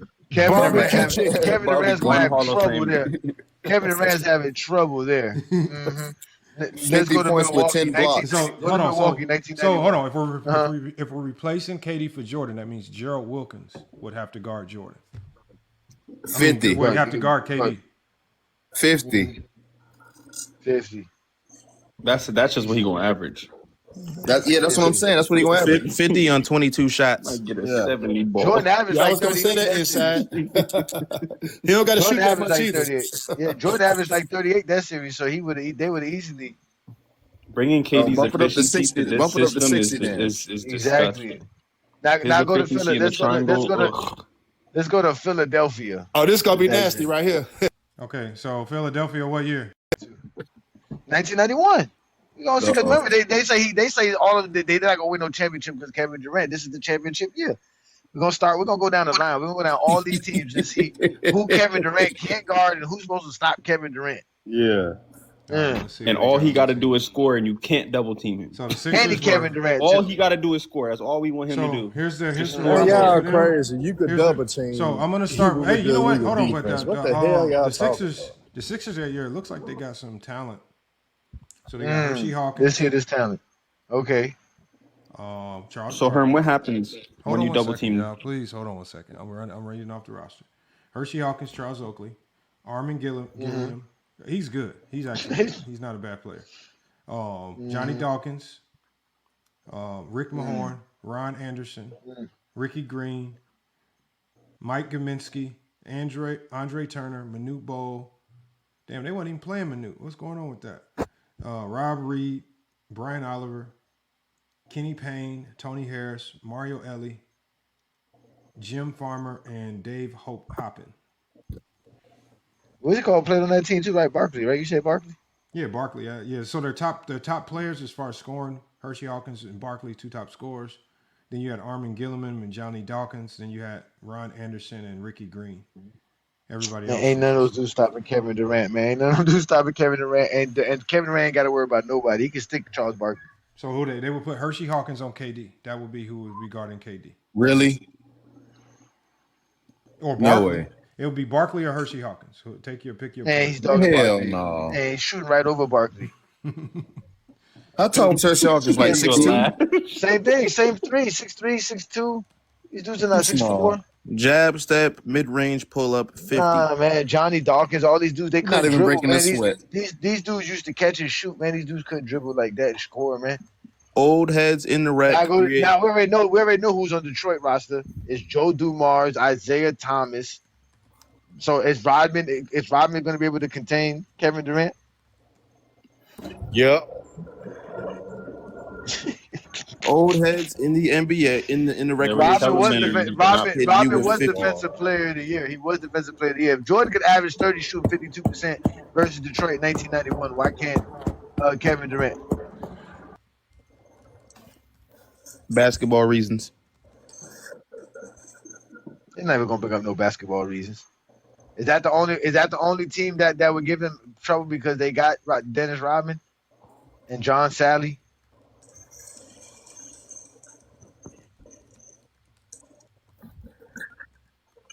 What y'all think? I thought you was Wow, it's not even a conversation, man. 50. Old head in the rack, jab, step, mid-range, pull-up, bang. 50. Easy points, 50. 50. Easy money, Exactly. sniper. All right, and then going up against the Lakers. Who's stopping him on the Lakers? James Worthy? Byron Scott would James be Worthy? guarding KD. Byron Scott would be guarding KD. And KD would average a triple-double in that series. That series would be over in 4. 60, 12, and 12. That series would be over in 4. And none of y'all niggas would be able to score a point on how these niggas y'all diss. That's nothing to do with this conversation. That's a damn shame. My name is not Kevin Durant. My name is not Kevin Durant. All right, man, but y'all dissing them like y'all knew. We not talking about inside. Olajay. We talking about that nigga not averaging no 60 on them niggas in the 90s, man. Hell no. He's Jordan not. averaged 60? He didn't average no damn 60. Never averaged 60. Damn near. He averaged 45 versus Cleveland. What you Hey, think? it ain't no damn 60. Ain't no damn 60. So what were the basketball reasons you gave why KD couldn't do that? None. Oh, it's plenty of reasons. Because for one, they ain't gonna let him do it. That's for two. He can't handle physicality. For three, man, his dribble too high. His dribble kind of suspect, man. You get up in him, his dribble high because of his height. So you got opportunities to take the ball from him. Oh, and that's the Boston Celtics showed okay. that them little niggas were taking the ball from him and will against the Boston Celtics, nigga. I seen Tony Allen front row give a nigga fist because of his physicality. Can we read the He can stats from rise that up and Celtic shoot on series niggas. one more time? But he's good when it comes to catch and shooting. But when you make that nigga dribble, when you make that nigga dribble a lot, that's when he struggles. That's when he have a difficult time. That's his So what best happens? game. What happens? So Herm, what happens when I don't need to dribble to get my And shot? I'm telling y'all now, He don't have to dribble. He got Scottie yeah, that's what Pippen. they want. They gonna take that motherfucker. He What got Scottie happens when I Pippen. don't He need to don't have dribble, sir? dribble. When I don't need to dribble to score, what happens then? And y'all know why Houston Rockets up and down? He don't have the necessary space, but he got to work too hard to get his buckets because Houston don't provide him the space. So he would have the spacing in this scenario. He would have the spacing, sir. Now with Houston right now, that's why they up and down. No, I feel you, but right now we're talking about him in the 90s on the Bulls. In the 90s, they gonna suffocate him. They will suffocate him. All you gotta do is be physical with Kevin Durant. You got like them niggas can't push him out the spots. That mid post up, they'll push him out the spots. Now, Herm, can you give me give me an example? Give me an example of like if of a defender. We can pull up the film and a little background noise, but give me an example of a defender where I can pull up the film. We can get an example of them pushing a scorer out of his position so he can't score. Pull up Anthony Mason. Pull up Anthony Mason. So Anthony Mason on guards, he pushed guards out of position. He have hold guards though. He have done that. So put Anthony Mason in the fold. He has done that. I used to play with his son and all that, so I know him well. So he's gonna foul him. Me and his son was on the same AAU team. So that's my boy. Yeah, show Anthony Mason. No, y'all don't really know basketball like that, so I'm putting y'all on. You're saying he's gonna foul him off. But my goodness, Herm, you tell us we don't know basketball when you're saying this. Come on, dude. Yeah, it does. It's getting bad. Imagine pushing Kevin Durant out just for him to face you and dribble right past you. That's what I'm saying. Like, you can't push him off his spine. Like, why can't we just be honest, man? Jordan was great. Why can't we just be honest? We don't have to just lie for no reason. Just be honest. You don't know what he would do though. You don't know what Kevin Durant would do in the 90s. You can't say it because he ain't played in the 90s. We watch basketball. We watch basketball. It doesn't mean that you know what the hell you watching. You can watch as much as you want, still don't know you know what you just said. You can watch 100 games and still don't know what you're looking at, nigga. So it don't matter what you watch. You don't know what the hell you're looking at. That doesn't mean that, what you say is right at all. Cook his ass off. By facts or evidence. Same goes for y'all, but the same thing goes for y'all. Not really. You said Tony Allen. Kevin Durant's dimensions. We're telling you how many shots he takes per game. Hold on, y'all arguing with each other. Y'all arguing with each other, messing up the audio. Come on. Ain't no athlete, nigga. So hold on. Let's just do this, y'all. Let's just do this. So we don't know the answer, right? So this is a hypothetical situation, and hypothetical situations call for the hypothetical master, ChatGPT. So we're gonna give this scenario. Hold on, let me share my. Hey, shout out to Prop GPT. Nah, pull up the film. I want you to pull up the film. Hold on. No, you know you ain't gonna stick around for that. that. You said you was gonna pull up the film. Herm, I'll pull it up, Herm. I'll pull it up, Herm. Hold on. Let's just do this first so we can, because the topic of the show is, if this can be done, and again, we bias. Herm, you say we don't like Jordan, we hate the '90s, so maybe we being biased, right? Obviously, you have your biases on this era. So we know that ChatGPT has no biases. So let me go ahead and bring ChatGPT up, and we're gonna present a question to it, and then we're gonna see what ChatGPT thinks. Let me add my screen in so we can read this. Put this on full screen. You know I got the same ChatGPT you got. Don't lie now. I can do the same thing. Don't lie. ChatGPT. That's ludicrous. Yes, I do. I got the most up to date one. So yeah, it's not you don't have any plugins. It doesn't have any historical basis. I got all that. It doesn't have 3 years of conversations talking with Zesties. Like I say, you can't ask your ChatGPT who I am, but I can literally ask my ChatGPT who Herm is, and it will give you an analytical breakdown of you. And roast your ass. And roast. All them zesty takes. All right, so hold on. Let me add this in. All right, hold on. Let me put this to the front. Panhandle is here. Goddamn.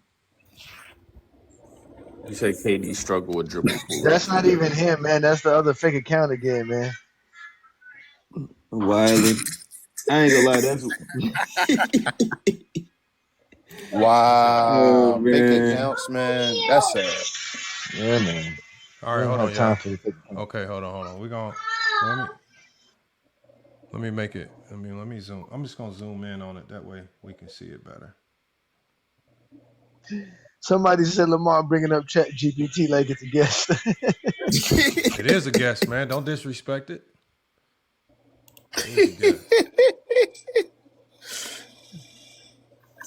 All right, hold on, y'all. All right, here it is right here. Okay, so this is the question I'm asking it, y'all, right? So y'all tell me if this is fair, right? And if there's any other elements. But this is the question that I presented it, right? I said, I need you to conduct an experiment. This is we're teleporting Kevin Durant into the 90s, Chicago Bulls in place of Michael Jordan. And I need you to tell us what the outcomes of those playoff series are with Jordan gone and replaced with KD. I said, incorporate that KD won't retire like MJ. His role in the triangle could he play the passing lane, rim protect type role? Just give year by year breakdown of the outcomes and do the Bulls still go 6-0, putting KD in an illegal defense era that would allow him to terrorize players in the mid-range 1v1. Consider what the Bulls look like without Jordan, for example, in 93-94, so you can have an idea of how good these players are independent of Jordan. The roster moves are exactly the same, even getting Rodman in 96 and losing Horace Grant in 95. I said, do you need any other details? And and this is what it says. So now we can see. It says you do not need to add anything. It says this is actually one of the cleanest swap experiments you can run because we have real control sample. We have the 93-94 Bulls without Jordan. He said, let's run it. So it says we're replacing Michael Jordan with Kevin Durant, keeping everything else identical. Same roster, same coaching, same opponents, same rule set, no baseball, retirement. All right, so it gives the core premise, right? The 90s environment. Remember I talked about Herm about the environment. Illegal defense, no strong side help. No modern rotations, more one-on-one scoring. Hand checking, it says it hurts smaller guards more than 7-foot wings. KD in that era, 7 foot with elite handle, unblockable release point, all-time mid-range plus elite 3-level scoring. It said that's not theory. That's a mismatch with the rules. It says now layer that in with the triangle offense, obviously elite defenders, and then a continuity system. Let's go to the year-by-year simulation. So it goes 1991 playoffs. It says so with KD, it says the Lakers have 0 matchup for a 7-foot scorer, no zone help to crowd him. Triangle feeds KD in the mid post, elbow all series. Bulls likely win 4-1. The same result. We go to 1992. Opponent Clyde Drexler and the Blazers with KD. Portland already struggled with MJ scoring. KD adds more efficiency and a height advantage. KD's off-ball gravity plus shooting stretches defense more than MJ ever did. Bulls win 4-1 or 4-2. Same result. Go to 1993, Charles Barkley, MVP. This is where it gets interesting. He says KD can neutralize Barkley's offense by forcing him to guard length. So they got Barkley guarding KD. It says elite help side rim contest. The triangle impact, KD thrives in the pinch post. Elbow, it says Bulls win 4-2. Slightly tougher. 94, no retirement scenario. It says Bulls win 55 without Jordan. That's what happened in real life. But with KD, you're adding 30 points per game. Efficient score, 55 wins. It says the opponent landscape, you have Patrick Ewing and the Knicks, Hakeem and the Rockets. It says, key question, can KD beat Hakeem? It says this is the hardest matchup of the entire experiment. Hakeem's interior dominates the interior. Bulls lack an elite center, but illegal defense prevents Houston from loading up on KD. It says Bulls likely reach the finals. It says the finals is a toss-up. They call it 50-50 with a slight lean that the Bulls win in 7 if KD plays at peak efficiency. So it gives a slight advantage. So we're already at 4 championships for KD. 95, hardest year, no Horace Grant, no Rodman, Rusty. With no Horace Grant, Rusty MJ lost to Orlando. That's what happened. But with KD gives you consistent scoring. But front court is now weak with no Horace Grant. Bulls get crushed on the inside. Bulls likely still lose to Orlando because of Horace Grant now being gone. Same structural problem exists. We go to 96, and just to speed it up, they say the Bulls still win in 96, likely 4-1 or 4-2. We go to 97 versus the Jazz. It says the Bulls still win, likely 4-2. You go to 98 versus the Jazz. It says the Bulls win again, 4-2. It says being real, not biased. The Bulls win in 91, 92, 93. 94 is a coin flip, slightly edge to the Bulls. 96, 97, 98. Final verdict, it says KD likely wins 5-6 championships in the exact same scenario. Not because he's better than Jordan in a vacuum. And they said, just like we said, it's because of the system and the rules, right? Illegal defense plus triangle offense equals perfect KD equals ecosystem. That is a fact. Key told y'all. So KD and also Herm. Since you want to know since you say me and your chat GPTs are the same, we're gonna ask chat GPT about Herm. Watch this, y'all. Watch this. I'm gonna type it in so y'all won't say it. Now, hold on. What happened to my screen? Let me bring this back up, y'all. Hold on one second.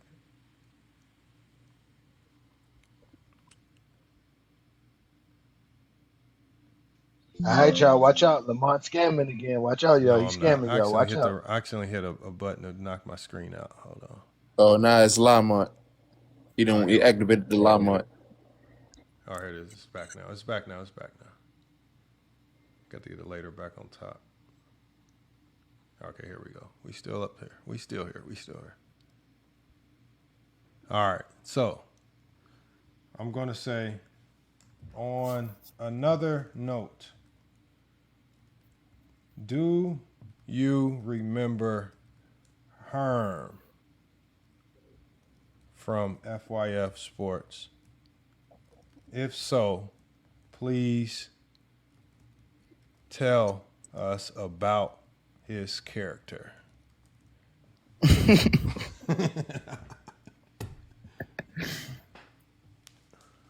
Oh, it doesn't remember her. It doesn't remember her. It says, I don't have a record of her. You gotta say Hollywood Herm. Hollywood. Yeah, from the GOAT debate series. Okay, hold on. Hollywood Herm. Yeah, we ain't did debates for so long. I ain't get to cook these niggas like I did. That husband that big. Come on. Oh, it does remember you. When we typed in Hollywood Herm, it said, yeah, that's a character, not just a random guess. So it says, Hollywood Herm. It remembers you. Core identity. They say, highlight culture, narrative-driven debater. It says, Herm isn't just arguing basketball. He's arguing how basketball is remembered. He represents the fan who grew up on iconic moments. A guy who values aura, myth, and legacy perception. Decided debate that prioritizes story over breakdown. It says why Hollywood fits him. The name is perfect because Herm debates like he's producing a movie, not analyzing a game. That is fact. Focuses on iconic scenes, finals moments, big shots, leans into storylines, frames players like characters, not data sets. They say Herm is selling a narrative the same way Hollywood sells blockbuster. Debate style. They say his debate style. It says Herm's debate style. Herm will take 6 finals wins, a few legendary games, and elevate that over longevity, total production, and context. Herm, I don't even talk about Mike like that. It's just breaking you down, Herm, based on the debate. It says he prefers arguments that are simple, repeatable, and emotionally satisfying. Examples of Herm's logic. Now remember, this is not mine because this is what we put in from the debates. 6-0, never lost. Herm said that, y'all. He's a zesty. When it mattered, he delivered. He was different. These are arguments from the past. So Herm, it remembers you, Herm. Right? It says Herm's natural reaction is you're overcomplicating it. This is his pressure point. Herm, it broke you down to a science, man. What's going on? And they broke me down because you need to ask ChatGTP. Do we remember? Check up my debate resume, man. Let's talk about my debate GTP resume. is crazy. Chat GTP, ladies and gentlemen. Yeah, man. Tell them to bring up my debate resume. Then it described me different from what that y'all trying to describe now. Hold on, but Herm, it says you're valuable though. It says this is why he's valuable. It says you have value. Right? Entertainment value. Break down why he has value, Lamont. Now it says his weakness. Entertaining. This is Herm's weakness. If you're attacking Herm effectively, this is where you go. Force consistency. If 6-0 matters, why not Bill Russell? If finals losses hurt, why reward early exits? Herm struggles when narratives collide. So he even gives you his weaknesses. That's cap. That's cap. And they got the scouting report. That's cap, man. That's hella cap. Herm, man. Herm. It knows you, man. It No, knows it you, don't. man. And bro, I'm the most versatile debater in this motherfucker, actually. Okay, that's when you ask, is he the most versatile debater? You lied. Look. This is how you know it knows Herm. Why Herm works for FYF. He's not just a debater. He's a necessary antagonist. That is exactly who Herm is. Oh my God! I do antagonize all the time. He says what casuals are thinking is crazy. Oh, damn. He says what casuals are thinking. Damn. Ether. Fight back, bro. Ether. Oh my goodness. Why didn't they hold back? Damn, shit. Herm's a real person, ChatGPT. Yeah. Oh, man. Ether. They kind of felt personal from ChatGPT with the It says content angle. It says frame him like this in intros. Hollywood Herm is the voice of how basketball has been sold to you, not necessarily how it actually happened. It said that's how you position him without disrespecting him, but still setting up the breakdown, man. Damn, Herm. Oh, Ether. man. Bring up the resume, niggas. You still ain't asking about my resume. Hold on, watch this.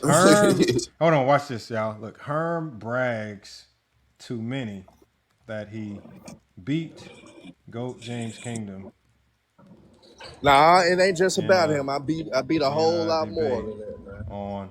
I beat a whole lot more, man. Nah, ask about GOAT James Kingdom. Let's see what it says. Okay, hold on. Okay, hold on. Let's see. Okay, now do the same breakdown of GOAT James Kingdom.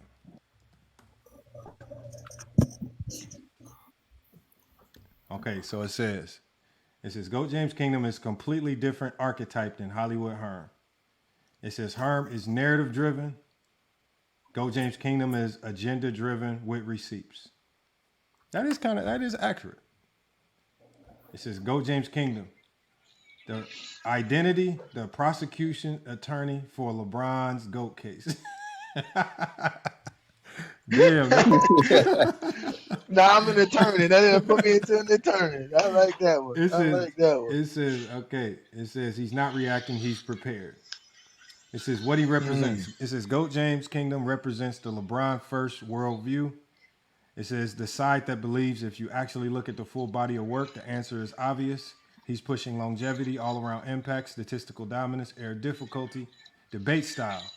GOAT James Kingdom likes coming with totals, rankings, comparisons, historical context.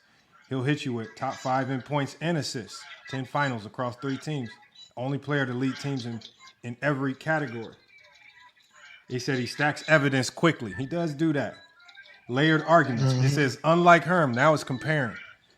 It says, unlike Herm, GJ Key builds point A, supported by stats, point B, supported by context, point C, supported by comparison. By the time he's done, it's not one argument, it's a pile of arguments. Controlled delivery, calm, composed, not always calm and composed. Speaks like he knows he has a stronger case, that is true. Rarely rushed or emotional, that confidence makes his arguments feel heavier. His role on FYF Sports. This is where it gets interesting. It says GJK, structured case builder, builds cumulative argument, reinforces strong logic, stabilizes pro-LeBron narrative. Now it says where GOAT James Kingdom is vulnerable. Even strong debaters have pressure points. It says over-reliance on volume. He leans on totals, longevity, and accumulation stats. It says you can counter with peak dominance, efficiency gaps, and situational context. It's case overload. Sometimes too many stats, too many points. That opens the door for opponents to simplify the debate, reframe it emotionally, like Herm. They even use Herm as an example. Damn. It says preloaded conclusions. Because he's defending a position, he can occasionally sound like he's arguing toward a conclusion instead of discovering one. That's subtle, but in debates it matters. Right? So again, man, it says why GJK works for FYF. He's not opposition, he's reinforcement with tension. All right. Strengthens the LeBron side, does not argue in the exact same way that I do. They said that creates internal debate within the same conclusion. So again, if they compare them, they put GJK versus Hollywood. GJK is data versus narrative. Resume versus Herm's moments. Full career versus Herm relies on the finals a lot. And it says Go James Kingdom is a complex debater versus Herm being a simple debater. Yeah, Herm. Step up your game. Fried.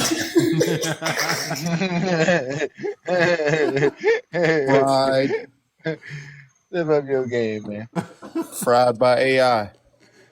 Yeah, man. Look, Herm. I'm sorry, man. Oh man, I not now. If you still got the thread open for the Jordan one, I want you to ask them: would Kevin Durant lose 3 years in a row versus Detroit like Jordan did? Oh, okay. This is the same thread. I just added to this one. Okay, hold on. Let's go back to the. Tell it to go back to the KD conversation. Go back. Yeah. To the KD conversation. Would KD lose to the Pistons? Oops. Of the 80s. Oops. 3 times in a row with those teams like MJ did. All right, let's see if KD would lose. Damn. You see what it says, go get hey Johnny? I'll make it bigger. What does it say? Oh my God. What does it say? It's a short answer. No, Oh my KD God. likely does not lose to the bad boy Piston 3 straight times in the same scenario. It says Jordan lost 88, 89, 90. It says obviously the Jordan rules affected him. Trap him, force the ball out, hit him physically every drive, collapse the paint. Key defenders, Joe Dumars, Rodman, Bill Laimbeer. It says here's the difference. The Jordan rules only worked if you can crowd a 6'6" slasher at the rim. That does not translate to KD. It says KD changes up the matchup. 6'10", 7 feet, pull-up shooter from anywhere. Detroit's problem, you can't wall off a jumper from that height. Dumars, too small. Rodman, strong but gives up size. Laimbeer, not mobile enough. Jordan had to enter traffic. KD can just shoot over it. Illegal defense. It says illegal defense. People miss this. No zone shading. No modern help rotations. You had to commit fully or not commit at all. So when Detroit traps, someone is wide open. Triangle offense punishes it immediately. KD thrives. Single coverage, late rotations. That's literally the 80s and 90s rule set. Shot profile. Jordan versus the Pistons attacking the rim. Absorbs punishment. Mid-range came later in his evolution. KD, already a complete 3-level scorer, doesn't need to live at the rim. Less exposure to physical punishment. More efficient scoring under pressure. It says playmaking. It says underrated part. KD in Phil Jackson's system. High post reads, kickouts when doubled, quick decisions. Detroit's trap-heavy defense becomes a liability. Year-by-year outcome. 1988, young Bulls still developing. It says KD still loses in 6 and 88. 89, Bulls improving. Likely goes 6 or 7, could go either way. It says 1990. With KD, more efficient scoring, less predictable, harder to scheme against. Bulls likely win in 90. So instead of 0-3, they're basically saying KD would have went 1-2 or 2-1 versus Detroit, with 89 kind of being a toss-up. See, and that's what Isiah Thomas was saying. Like if you give him these guys in that system, especially from 1989 and on, they gonna win.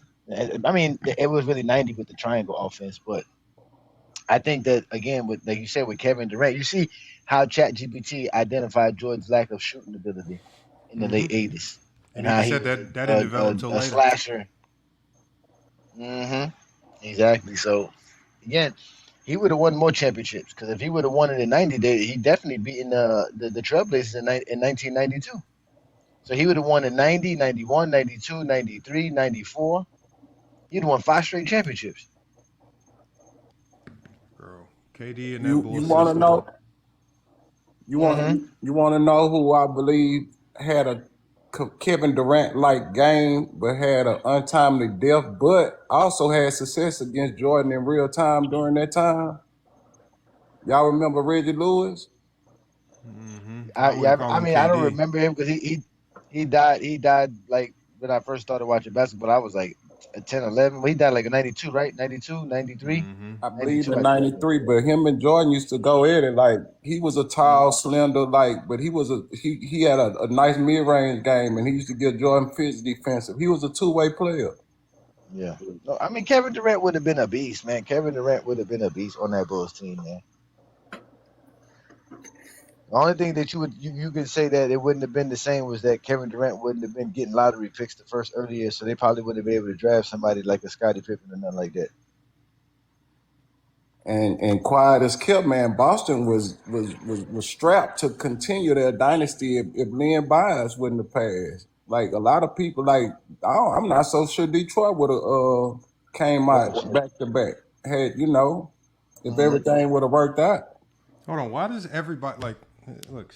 Now everybody in chat's running with this.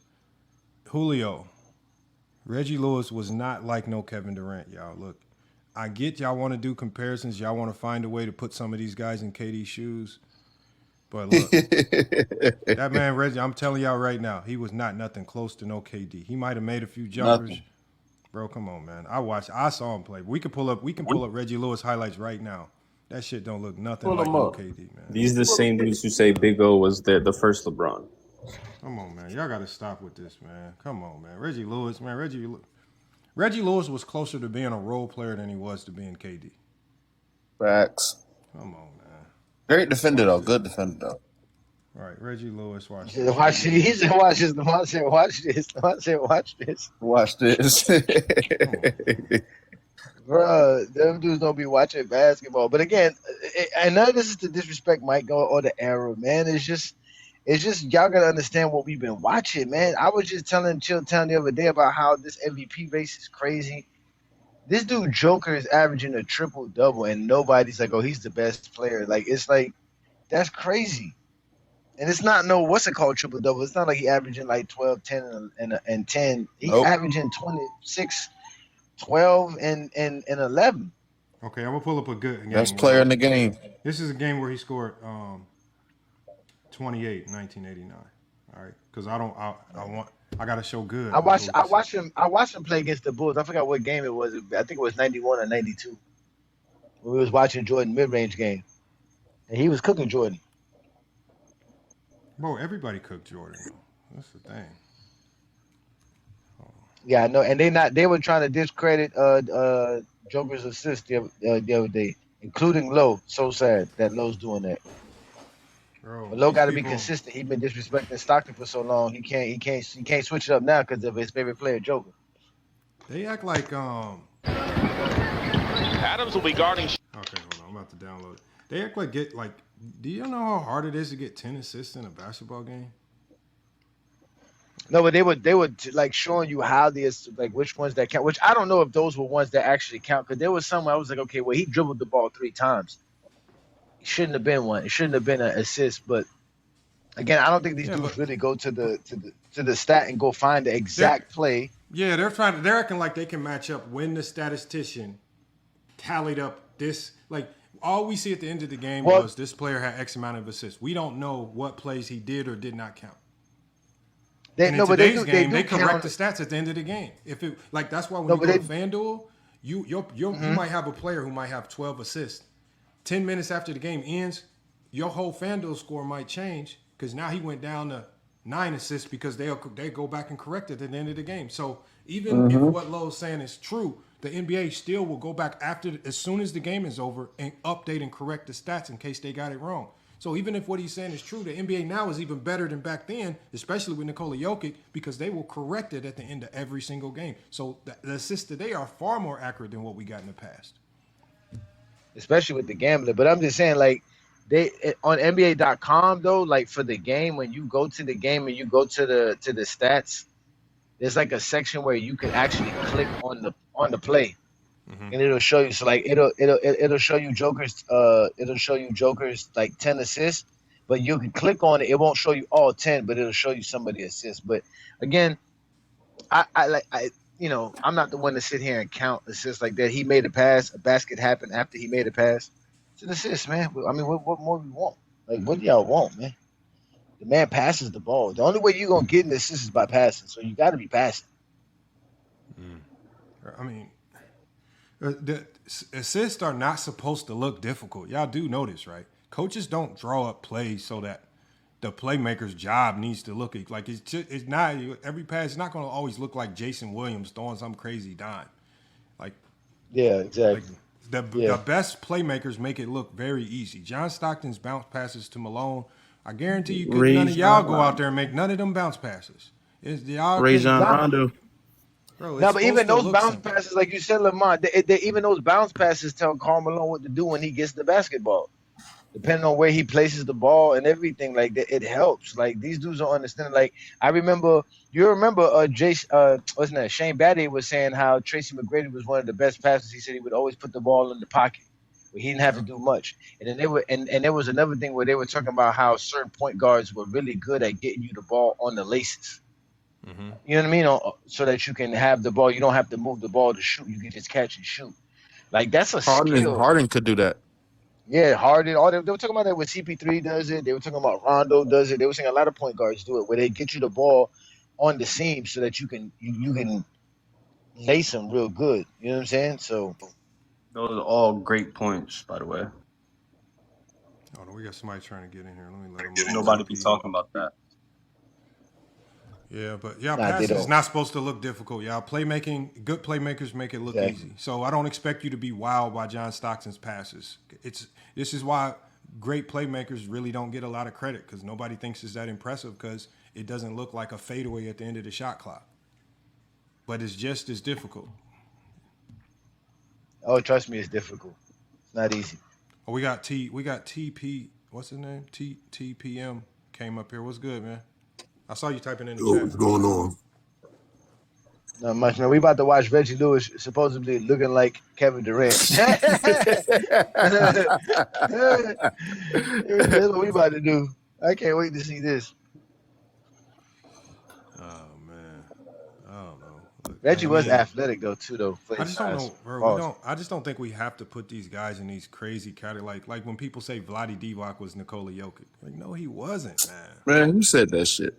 Bro, they be saying Vlade Divac was the first Nikola Jokic. Who said that shit? I've heard Arvydas Sabonis being the first Jokic. Even if you say Arvydas Sabonis, that sounds ridiculous to me. That's nasty. It's still nasty, yeah. That is nasty work. I don't know what Arvydas Sabonis they talking about. One from Europe? They talking about Portland old Sabonis. Nah. Overseas Russian. We're about to watch the first reincarnation of Kevin Durant, as they say, y'all. Now look, he's not a bad player. I'm not saying that. This is not a bad he's not. He was a player. good defender. Very good defender. He just not Kevin Durant. All right, y'all. Let's play this, man. Adams will be guarding Shaw. Adams is only 5'9". 3-point giant from outside. Not afraid to take. No, Kevin Durant can't do that. You know, you haven't seen him in a while. I know you wouldn't recognize him outside of uniform. Reggie Lewis slices in, draws the foul. Ability to put the ball on the floor with either hand. Minutes of the game. Gives you an idea of the turnovers. Miami missed that time, and now the Celtics can come within one.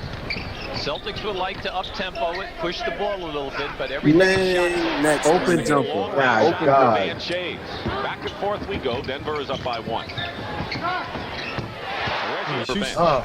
He kind of shoots like Ochi a little bit. Minutes to go.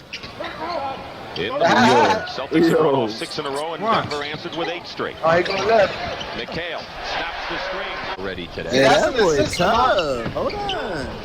The lead is 8, matches the Kevin Durant can't do that. Oh my God. Shot rejected in the Celtics. Draws a rise out of the crowd here at the Garden. Reggie Lewis. Oh yeah. That he's a little Kevin Durant's doing that, man. because he's who comes in unselfish. Can you imagine Kevin Durant in this league? We're seeing them at their best defensively. They are really making it happen. So they Look do at this play doubling off the defensive strong D, and side. it's been graphic in this first half. Lewis. You're hanging in there with a 6-7 point lead, and Alex English is He can't pass, Lamont. The home team is man. Kevin Durant is dogging this league, man. Lead here in the third quarter with 2:40 to play. This is 91, 92? Danny Ainge. And Lewis crashes the board and draws the foul. Good hustle. Kevin Durant's dunking that. Performer. Penetration. Hey, Lamont, can you replay that one play with the jab step one dribble pull up? Which one? This one right here, I think. The home team is nervous because Imagine, but that's KD though. Of course. We're not looking at it. No, watch it. Imagine this is KD. Watch KD. That's a dunk. KD is dunking that right That's a dunk. That's an easy dunk. That's a dunk right there. I don't think it's. That's a dunk. Now, look, when y'all see this, right, does this remind you of KD? No. If I pull up KD's highlights, are they gonna look like this? No, better. Hey, yo, Lamont, did you see when he was shooting the free throw? It said Reggie Lewis is 6'7", 195. Yeah. Kevin Durant is 7 foot 240. Like, come on, look at the physical comparison. penetration, rebounding, and defense. He balling though. No, he open. Oh, look at that. Oh my God. That's physicality in the 90s. That's the physicality in the 90s. To Reggie Lewis. Upshaw is making it happen in the lane. He's catching the cutter off the break with a late pass down in. And keep in mind that to lead the Nuggets.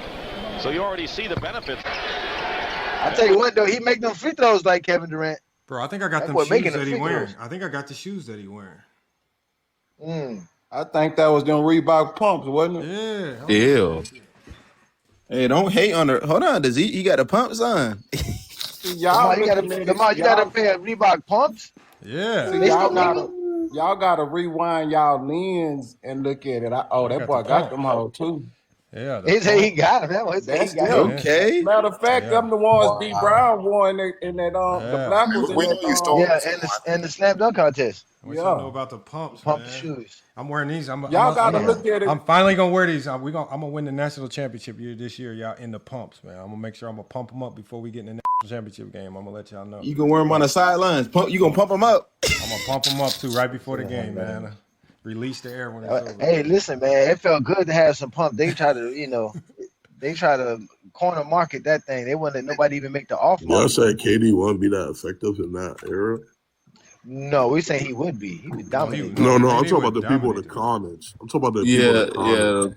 Oh yeah, of course, the Zesty Jeffries. Yeah, the Zesty Jeffries. I don't think so. They upset. They can't agree with Isiah Thomas. Come on now, Isiah Thomas can't be right. They're upset. Kevin Durant would dominate, man. You're talking about Reggie Lewis, man. No way. They've never saw nothing like a Kevin Durant. The closest thing they saw to Kevin Durant would be Larry Bird shooting. 30 pounds, 6'10". 40 pounds lighter. Yeah, I mean, look, y'all. Yeah, no.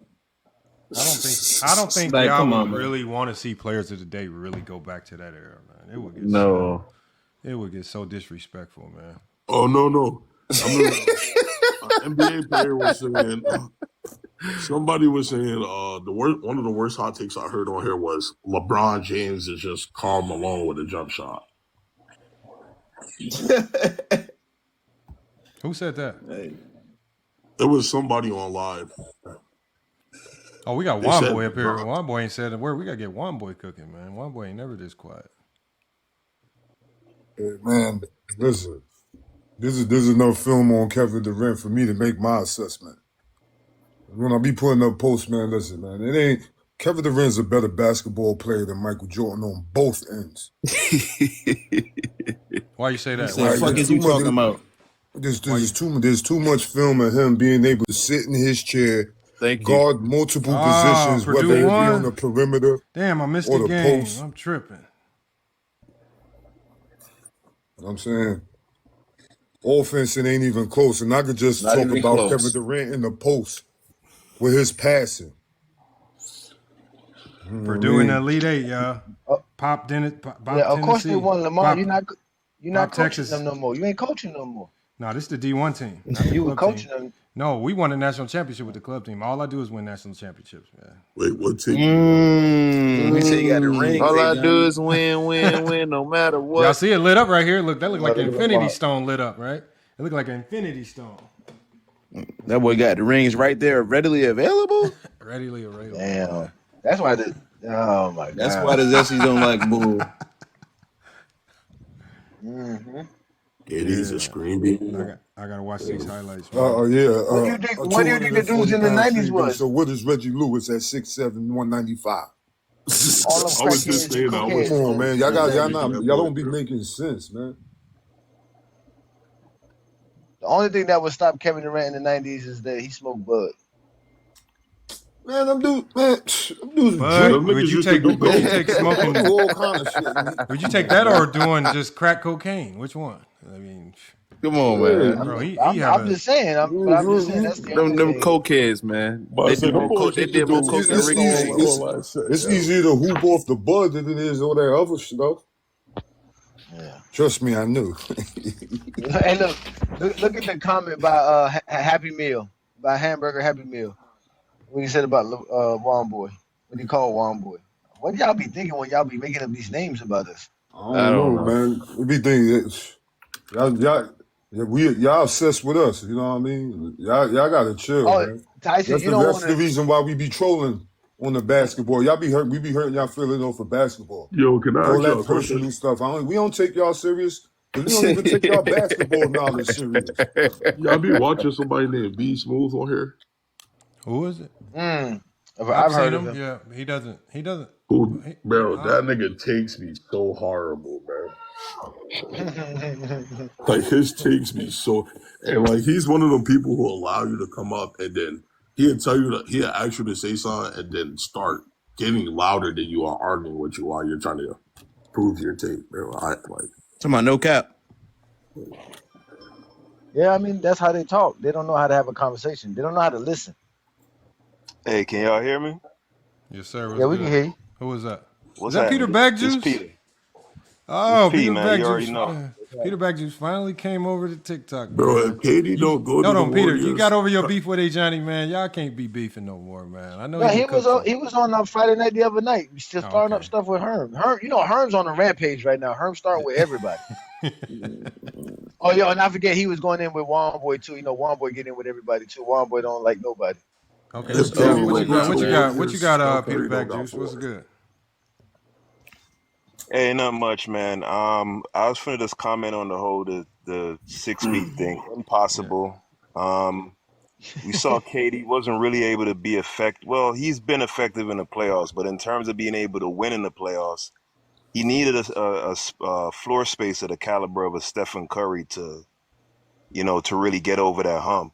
And without Stephen Curry, he's been underwhelming to say the least. No troll. And even saying all that, he's still a better basketball player than Jordan. Jordan don't do nothing better than him on the court. No, but Peter, I want you to I kindly. This is why one boy be quiet for so long for a stupid nigga like you to come up here and say some dumb shit and get roasted. You always come up here talking about. Why don't you come up here with some film? You always want to. One boy, you ain't heard his take all the way. One boy, you gotta hear his take all the way. Hypotheses, like, come on, but you think you expect the depth of talking basketball? Get out of here, man. He's a clown. Get his ass, Juan Boy. Get his ass, Juan Boy. Can I make a comment on the Hold on, y'all. Can we let Peter Bagjuice? Oh, we're gonna let Peter Bagjuice finish. Then we're gonna go to inside. Go ahead, Peter. Socrates, philosophies, and hypotheses. Yeah, that's what you do when you. That's how you talk basketball. That's how you talk basketball. Lyrically perform armed robbery. This nigga's rapping away. Hold on, Peter. You want me to drop the beat, Peter? Peter, you want me to drop the beat? No. You want me to drop the beat, Peter? You roast him on the track? No, please, no. Just say No, no, man. please. No, man. Listen, man. I don't understand why y'all keep using what KD had to go through in the 2000s and the 10s That's all to I was what gonna say, applies to Johnny. the That's all I 1900s, was man. gonna say. Nah, Because hey, Johnny, Yo, I'm talking apparently we about. because the point LeBron. that was being made from the young Yeah, man above I'm me. talking about his game and how it would work in the '90s, right? See, what I Okay, think. Go okay. ahead and So lie. so break that down. No illegal defense. Him with the Bulls, for example. Let's do this matchup. Let's say, for example, versus the Utah Jazz in '97. The Jazz in '97, he's gonna do his thing. He's gonna get off, right? He's not gonna be because the thing you got to remember too is Pippen was really, really struggling in that second three-peat, right? He shot around 40% for those last that second three-peat in the playoffs, right? He He averaged go 8. right to the points. What else did he do on the basketball court? One boy, What why do else I did he do trigger on the you, brother? basketball Why court? do I Because your why dumb do I ass always trigger go you to the so much, points. bro? Y'all always go to points to talk about That's all they what's talk happening about. on They the love basketball points. court. Because But that's you a box score merchant. one boy. You's a box score merchant. You gotta put your tampon on and be. See, there we go. And this is the same. Hey, Lamont. Now, see, wasn't this the same thing we was talking about a year Get ago his when that ass Diddy? one, boy. Lamont, wasn't this the same thing we was talking about with Peter Bag Juice One boy. when we Get found him out one, boy. that Get him. Jordan's name was mentioned in the Diddy trial? He went right to the zesty talk. He ain't want to talk about that. Get his Now you ass one, bringing it boy. back up. I don't That's why I engage said y'all dudes don't be I knowing don't basketball. You engage getting in your them feelings discussions. because we be hitting y'all with basketball facts because we can keep it basketball I don't because our engage. intellect supersedes yours. Yeah, you can't find me talking about no Diddy, and that ain't my bag, bro. But back to Yeah, what but I'm. so why you Okay, talking hold about on. Let tampons? him explain You it. did Let's see what like his get out of explanation is here. gonna be. Let's see what the explanation. Let's see what the basketball You breakdown is acting- gonna be. Let's hear it out. You acting like you're on your cycle right now. Like I can't get 5 words out Don't without antagonize you him. Just don't antagonize. And you know that. And you know that, and yet you every still time I continue come to on come the around panel, if when I'm one up boy here. is on the panel. Why do you come up here when I'm When up I here? get If you to know the I five- do that, Get his I keep the ass. same. It ain't Get just his you. I ass. keep the same energy with everybody. All right, go ahead. Boy, you gotta, Peter there's Bagjuice, other finish. people on the panel, Break, Juan boy. break it down basketball wise, Peter Bagjuice. Just break down the basketball. Hold on, break down the science of the basketball that you're referring to. Right. So people talk Okay, about go to a year where you think that team would be too much. A team that Jordan faces in the finals or something like that would be too much for KD. Like, give me an example. I don't think they get past the Pacers in '98. Wow. If you replace KD with Jordan. Okay, how? No, What did he just say? Break it down. Peter Bagjuice, break down the basketball behind that. Too many people they got to stop talking for at least. I'll shut up. I got you. Just go ahead, bro. Yeah, for at least 60 seconds, right? All right, got so you. one thing everybody should be able to recognize and agree to is the fact that Kevin Durant really, really struggles with double teams, right? We speak about the zone defense or the lack of zone defense or being able to double off the ball and things of that nature. The only thing I think people fail to recognize though is the game was played so much closer to the basket. The floor was so much more contracted. It kind of offsets that whole thing about not having a zone defense, right? In today's NBA, where teams are shooting 33s per game, you have to and typically teams are fielding players that can shoot the three at a high clip, especially in the front court, right? In the 90s, you having plotting players like your Otis Thorpes and players like that. You playing next to players like that, the floor is already compressed anyway, right? So the spacing isn't going to be great, and you can run double teams at Kevin Durant. This is something we've seen throughout his career. So even if you can't double off the ball or play zone defense, you could just run doubles at him all day long. He makes poor decisions out of double teams. As far as getting downhill compared to Jordan, there's no comparison. Jordan is a much better playmaker, a much better passer, a much more impactful defensive player. Let me get him when he's done. Let me get him when he done. Yeah, go ahead. You could go on. Boy. Yeah, get his ass. Now that's horrible. I'm not even going to talk about. See, you didn't. He's a box score merchant. That's why you only talk about offense. I could talk about what Kevin Durant could do defensively. Let me talk about this lie that he just said that Kevin Durant. We saw the film of Kevin Durant passing out of the double team, whether he's hitting cutters through the lane or whether he's hitting the spot up shooters on the wing. Also, he don't have nobody that's going to be able to guard him on these Pacers teams. Now. Let me ask you this, Lamont. Which iteration of the Pacers team are we talking about? Are you talking about the '98 team that gave up, that got out rebounded by 18 plus 21 to 3 in Game 7 of the 1998 Finals? Are we talking about that team versus a less efficient Michael Jordan who was 9 for 25? There is no Derek McKee, no Jalen Rose, no Chris Mullin, no Reggie Miller, no Dale Davis, no Rick Smits, no Austin Crochet. Nobody on that team is going to be able to guard him at all. At all. He will pick them apart. Whether he's passing, whether he's in the post, you're talking about somebody that's 7 foot 240. Go look at his post film. Please. He don't have to put the ball on the floor. He could just put the shoulder into him. You ain't talk about that one-leg fadeaway that he mastered.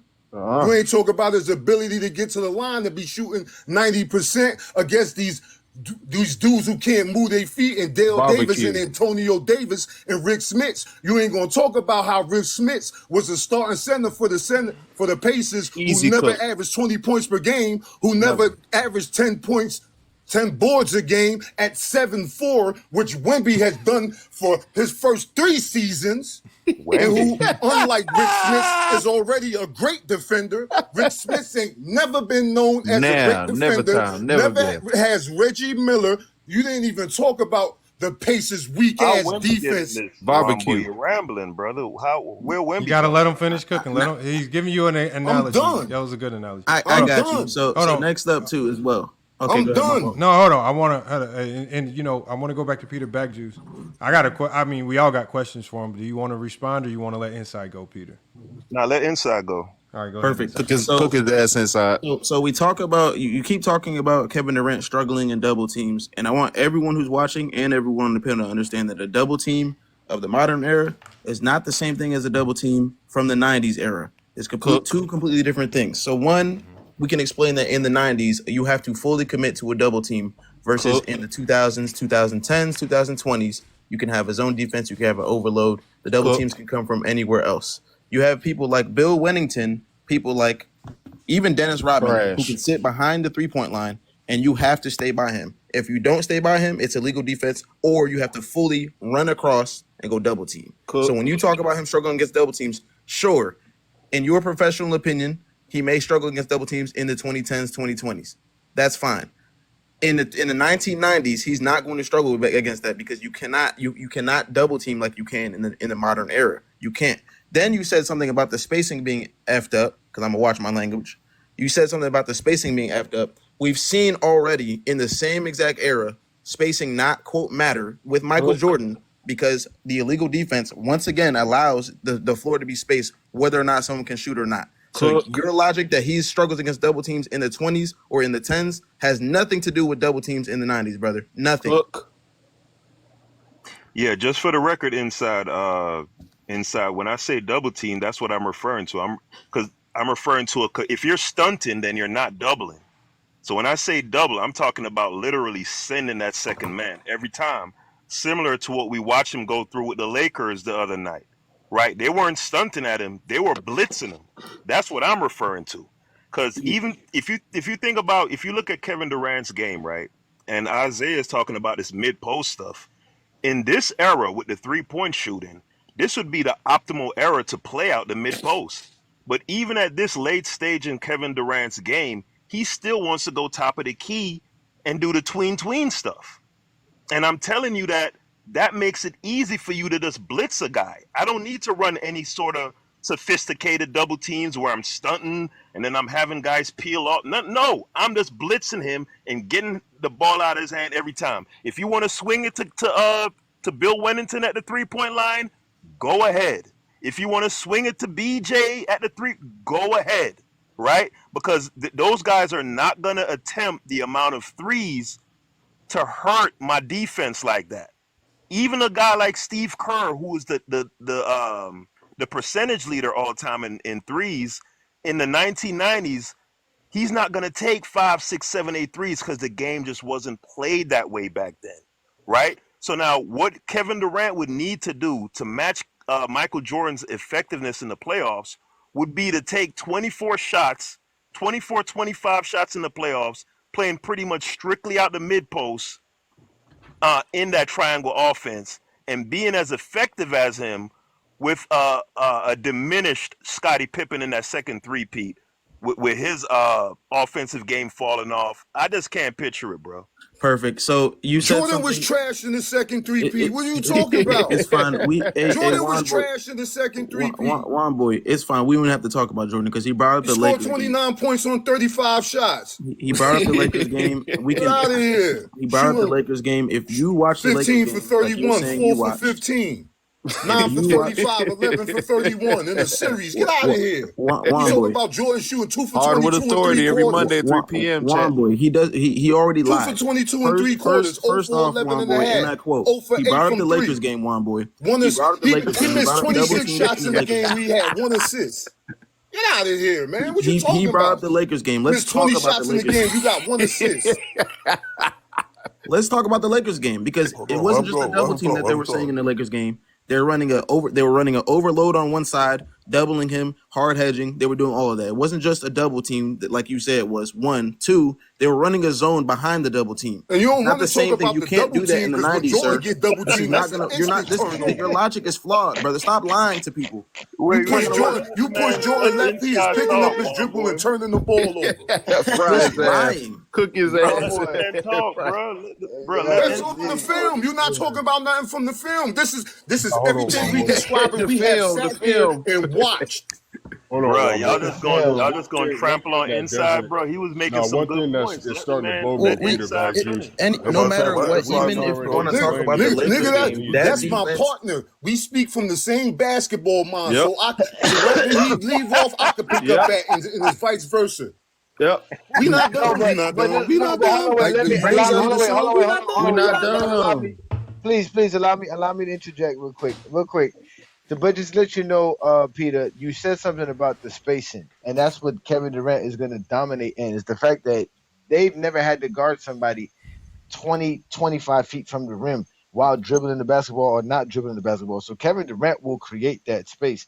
And within the Chicago Bulls system, with those three-point shooters, again, Scottie can shoot threes, Paxson can shoot threes, Craig Hodges can shoot threes, BJ can shoot threes. They are going to have enough space in that offense with Kevin Durant. Again, Kevin Durant is going to completely take advantage in the mid-post because they're not going to have nobody tall enough to contest his shot, nobody physical enough to stay in front of him. He's just going to dominate, man. There's nothing you can do to Kevin Durant. The only reason you can guard Kevin Durant the way you talk about the way the Lakers do. Is the spacing in today's game much better than it was? But Peter, back just the problem with your spacing theory. The problem with your spacing was easier back then. Yeah, the problem with your spacing theory is that it's not a theory, Lamont. Okay, it is a theory. Hold on 1 second, Peter. I'm gonna let you cook. Here's the problem. One, you have the legal defense rule. Lamont, before you go, though, hold on 1 second, Peter Back Juice. Jeez Christ, man, I've been letting y'all cook. Here's the problem with the theory. The legal defense rule was literally implemented to create more one-on-one basketball. That's what it was for. It was not implemented to create better defense. It was a rule to make offense easier. Secondly, the Bulls ran a zone offense, which naturally spaced the floor because by rule, you have to be spaced out. So if you naturally space the floor, which the triangle offense is a 4-out, 1-in offense, you naturally space the floor and guys have to be spaced out by rule. Now, the only reason why Jordan would see doubles is because of Jordan's willingness and propensity to go drive the ball recklessly into the paint. That's really the only time you saw him see multiple bodies. You didn't see people 2 and 3 bodies running out to Jordan on the perimeter, on the 3-point line, things like that. It was too difficult. So KD, this is where KD lives, beyond the 3-point line. KD lives at the mid post, and when KD gets it in the mid range, he's not looking to drive. He is just looking to shoot over you. By the time you even think about sending a trap, it's going to be too late. I don't know where you say this spacing is necessary. The league is giving him spacing with illegal defense. The triangle offense is giving him spacing because people have to abide by the rules. I don't know why you say they have to. They did, like, the Bulls really didn't even need Steve Kerr and Craig Hodges and 3-point shooters for spacing. Those guys were just a luxury, just in case you were stuck out of position too long. It was just a luxury to have them, but they weren't even needed for spacing. This is why the Bulls can bring in people like Ron Harper and Pete Myers and still thrive. You had Jason Caffrey. Look at his defensive versatility. Can I get a straight up his answer? His defensive versatility will get them even more transition buckets, where he is great at. He is great in the transition, passing or getting to the basket or being able to spot up for a three. With a 3-point line, it's like the Olympic line. I want to see the points. I want to see the points that we agree on. Real quick, Lamont. I want to see the points that we agree on before we go forward, right? I just want to set some parameters here. So can me, you, and Johnny come to a consensus agreement that the spacing in today's game is markedly better than it was in the 90s? Agree with you on that. No one's going to agree with you on that. No one. Spacing. Hold on. One second, my boy. Why do you think he said something about clearing out the floor? Here's the difference. For him to operate one-on-one, who's going to be able to guard him? Hold on 1 second, my boy. The answer is easy. The answer is very easy. The spacing of the 90s was forced by rule.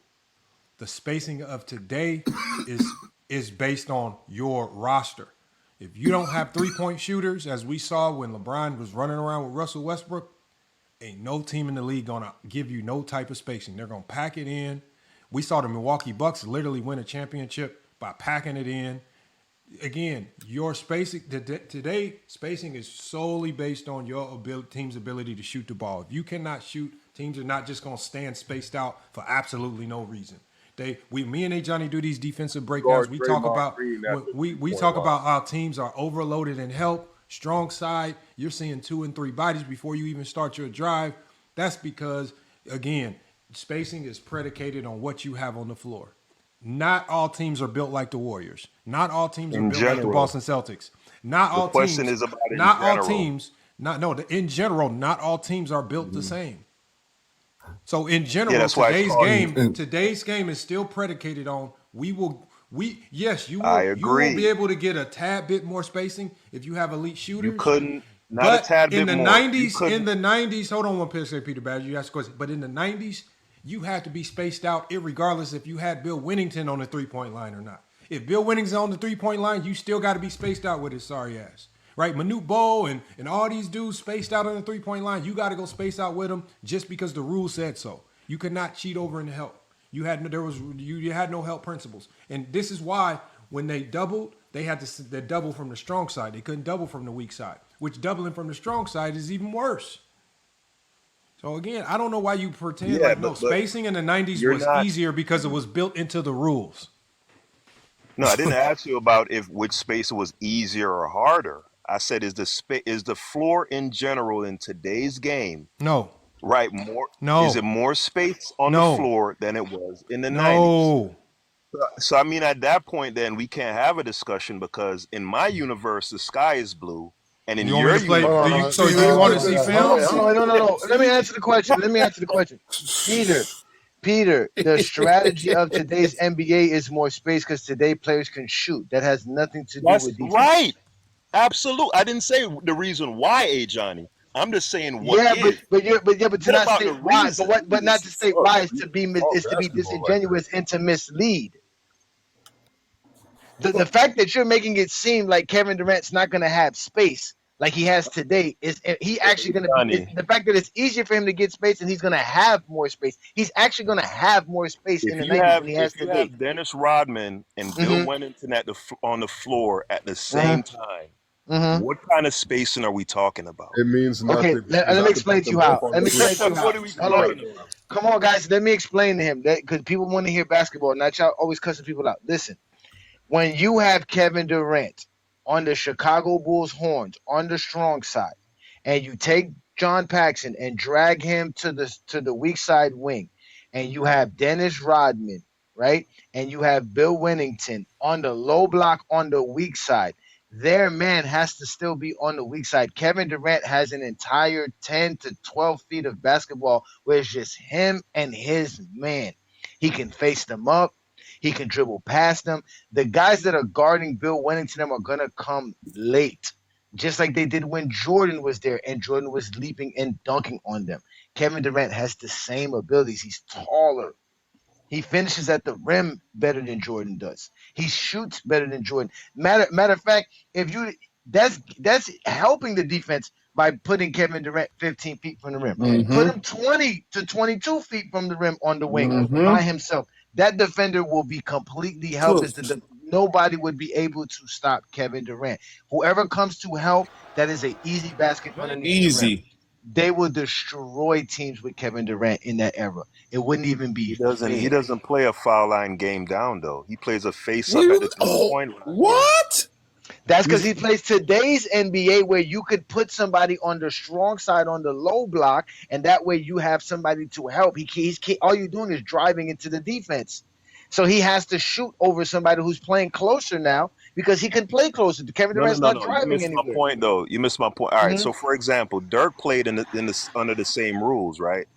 And Dirk was pretty much all mid-post work. He's a foul line down player. Kevin Durant is a face-up at the 3-point line player. Yeah, because Kevin Durant could dribble. Kevin Durant can operate anywhere. What are you talking about? He can post up too. Hold on. Hold on, y'all. I want y'all to watch this. Can you say that again, Lamont? Hold on. Let's just watch this. Let's watch this real quick, and then I'll say it again. Look, y'all. This is what I mean by the spacing is better in the 90s. Now, we're going to imagine, right? We're just going to imagine number 12 is Kevin Durant. All right? So let's just remove this little white dude dribbling the ball, whoever it is, looks like John Stockton. And that now is Kevin Durant, okay? Now, watch Bill Laimbeer in this era. Like, you can tell that Bill Laimbeer wants to play real defense so bad because Bill Laimbeer's man is standing on the 3-point line. This is a non-3-point shooter just standing out there, which forces Bill Laimbeer. I want y'all to watch this. On the weak side. Watch on this. The weak side. Watch Bill Laimbeer. So Bill Laimbeer's man is standing. Look how far his man is standing beyond the 3-point line. Bill Laimbeer has the debate. Do I break the rule or do I stay hugged up on this bum out here on the 3-point line that can't shoot a 3, but he's just standing out there because he know by rule I can't go anywhere. Right? So watch this. Now imagine if this is KD. Look at this space. Look at this. Look. John Stockton was an elite shooter. Look how far sagged off he is. Bailey pops out against Aguirre. Gilmore's cheating that way. Stockton passed up. KD's shooting that. Hold on one second. Hold on one second, y'all. Now, again, what I want y'all is don't look at what John Stockton necessarily did or didn't do on offense. I want you to look at what the defense did. Bill Laimbeer is literally battling in his brain. Do I break the rule to get to the strong side of the court, or do I have to stay on the weak side of the court because my man, who absolutely cannot shoot a 3 at all, is just standing out here doing nothing, and by rule, I'm supposed to be attached to him. Again, if the rules give you spacing versus the talent on the court giving you spacing, that makes it better spacing because it's built into the rule book. Spacing is not built into today's game. You have to literally have guys that can shoot the basketball. If you don't have guys that can shoot the basketball, which every team doesn't have it, you're not getting spacing. And if you're a good enough player, they're not going to care anyway because they're just going to force you to give the ball up anyway. And you're still going to see significant overload. I think that's where we fundamentally disagree, Lamont. Give me an example of any film that proves otherwise. Rewind this right quick, Lamont, while he's talking. Go ahead, Peter. Rewind that right quick, Lamont, and go back to where you started to play. Go ahead, but go ahead, Peter. Even if you look at that play, right, you have that one. Yeah, pause it right there. Pause it right there. You have one guy way out on the floor by the hash mark, right? But you have 3 players that are inside the 3-point line. And they're hugged up on their man. Hold on. It doesn't matter. They're still inside the 3-point line. And that's my whole point. Right? But the reason they're doing that, though, because like I said, the difference would be is that John Stockton's not trying to shoot the basketball. Exactly. Okay, I got you. But what they're going to do is, and when they clear out this side of the floor, and let's just say right now, if Kevin Durant is John Stockton with the basketball, they don't bring nobody to that low block on the strong side. That means every defender has to be on the weak side of the floor. And it's Kevin Durant versus this one defender. It's barbecue chicken. There's nobody who can guard Kevin Durant one-on-one. You get up on him, he's going to get past. He's dunking that. You're not going to get from the weak side to the strong side quick enough to stop him from dunking. Just like it would happen with Jordan. That's why Jordan, when they asked Jordan how you beat the double team, he was like, you what's it called? You move quick. You get the balls quick, and you attack the basket as soon as you get the ball. You don't hesitate because they are not fast enough to stop you. But in today's NBA, there would be somebody sitting right there on that strong side low block, and he's not guarding nobody. While there's another man on the weak side guarding 2 men. Yep. Because that's the difference. And like Inside said, there's times they're gonna double team Kevin Durant while still having that backside help on the defensive side. So Kevin Durant has to pass out of all of this. See, look here. Pause, Lamont. Right here, even when they get the ball to him, you see how quick they have to double team him. If they double team Kevin Durant, he passes it back out to Stockton. Stockton just has to pass it back into him. If you look right there, what's the name is illegal right now? Not just Lambert, but who's that? Is that Isiah or Dumars? He's illegal too. It's kind of illegal, but no, he's below the free throw line and he's not on anybody. He's illegal. Bro, they call but he's defending the pass. They literally called illegal defense. He's defending the pass. He's committing to the double team. Hold on, watch. No, he's not committing. Illegal defense. So why did he guard Malone if he's not committing to the double team? Illegal defense. Illegal defense. They called illegal defense. And yeah, they called illegal defense. Right. And that's why I like that you brought up this film, because Lamont, it's built into the rule. This is why I say, y'all. This is why. No, listen. Let me finish. This is why I say, y'all. Hold on one second. This is why I say it was so hard to play defense in the 90s because not only are you battling the other team, you also have in the back of your mind, if I try to help too much, I'm going to start giving the other team technical free throws, right? So now you have to battle the rule book itself plus the other team. Bill Laimbeer is literally fighting the rule book on this play just to play help side defense. Literally, you shoot free throws for the illegal defense, and you get the ball, and the team gets the ball back. Remember the dude was talking about help defensive impact. Remember he was talking about defensive help impact. They know help defensive impact. Oh my God, that was ridiculous. Look at this. Look at his brain. He's fighting the rule book right now. Damn, fighting it. Fight. Do I go? Damn, I'm gonna go. Damn, hold on. I'm out of position. Fuck. Illegal. Damn. He's battling the refs. He's battling the rule book. He's fighting all types of demons, man. Yeah. And just to think, where all that space Stockton is getting the pass, Kevin Durant is shooting that. You see how much space he has? Exactly. He's going to create space for his team. He's going to be able to go to the low block to Horace Grant or go to a low block with Scottie Pippen. And he's hitting it at a very high efficiency. Or even throw it down to Cartwright. And let Cartwright go to work. Yeah, so I wanted to make this point, right? It's a point that I've made before. Similar to defensive holding in NFL football, you could literally call that thing every single down. And what teams like the 96 Sonics, I know you hate them, Lamont, what teams like the 96 Sonics figure out, the 80s Pistons figure out, there are a couple other teams. What they figured out was there's no way. What they figured out was they can't call illegal defense every possession. There's no way possible. So why try to play within these rules? They do it so much that you got to get technical on the second one. That's what but how many times was that being called, Johnny? Every game, I guarantee you, bro. If we watch all those games, you're gonna see it Dude, called a lot. The Bulls, they called it on the Bulls a lot versus Utah. Pistons and the Bulls did it too. They were illegal like every possession. Nah, son. Like No, they every wasn't, possession. bro. No, nah. They were not like you can't, bro. You can't. Again, you can't have. Again, the reason they called legal defense was because Lambeer's man was on the weak side. If Lambeer's not strictly double teaming, it's illegal defense. Bruh. He was already pushing the rules by going all the way to where he was at, which is like I always told y'all, if you put a line in the middle of the court and you go from strong side or weak side, you cannot cross that strong side, that line. They will call illegal defense. They're not calling it. You'll even see the players point to the referees like, look, he's not even playing defense. That's illegal defense. He's supposed to be guard. Why do you think they put some man way out over there by the foul line extended on the out of bounds area? Because that's clearing out the space. That's clearing out the court by the rule. Because when they were running their normal offensive sets, the Detroit Pistons kept flouting the rules. So they had to do something extreme like that. They were not doing nothing special. Like, hey, look at what they're doing, right? But you know what the Pistons are gonna do? Everybody does that. Everybody did that back then.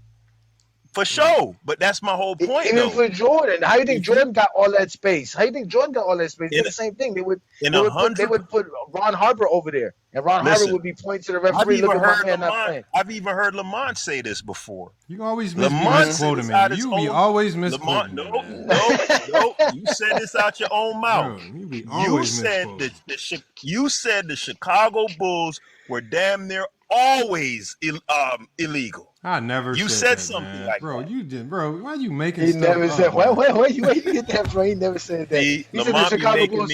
He said they were always the best defense. That's what he said. No, always the best defense. Always elite. You see, he gonna make me do this to him. Because remember the last time. Just do it. Like Nike say, just do it. He got the timestamp. He got the timestamp, Lamont. No, I'm gonna have to get the timestamp. He made me always. He knows how to scour through millions. He knows how to scour through hundreds of lives to find the perfect timestamp. He do be watching us because he know we the best place to talk basketball. He know this. But that's Lamont fighting style, right? He's counting on that. No, you won't go back and get him on his own. Bro. Like when he claimed that.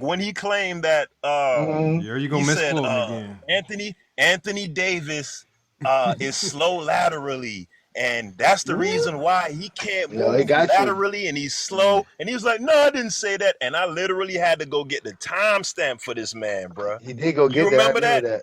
I do remember that, Lamont. So I mean, I could do that. They got you hating on LeBron too, Lamont. Don't forget that too. You be hating on LeBron too. Yeah, I know. They got a lot. They got you. I'm just saying, you got to watch what you say. Remember, I come with receipts. Everybody know you got to come with receipts. You got to say it, but you got to prove it too. Peter so we need you to prove it. Never shown me any receipt. He's never come to FYF Sports with zero. He got so bad for Peter Matthews that he stopped coming to FYF Sports for years. We need to put Peter hasn't been on the FYF show for a long time, man. There's a reason why he stopped coming to FYF Sports. He will deal with you, Johnny, blocking him, cussing him out. He stopped coming to FYF Sports, man. Listen, man. I'm very welcoming. I'm very humble. I am not that type of individual. Everybody's welcome. All my brothers here, man. We all have fun talking hoops, man. We just got to talk hoops, man. Listen, we've seen KD get absolutely embarrassed in 2022. 1990 was nothing like 2022. You said it. You think Joe Dumars is stopping? You see how Joe Dumars was trying to Pat Bev? We seen Pat Bev stop that boy. We forgot. No, he didn't. He dropped 50 on him. Stop his narratives.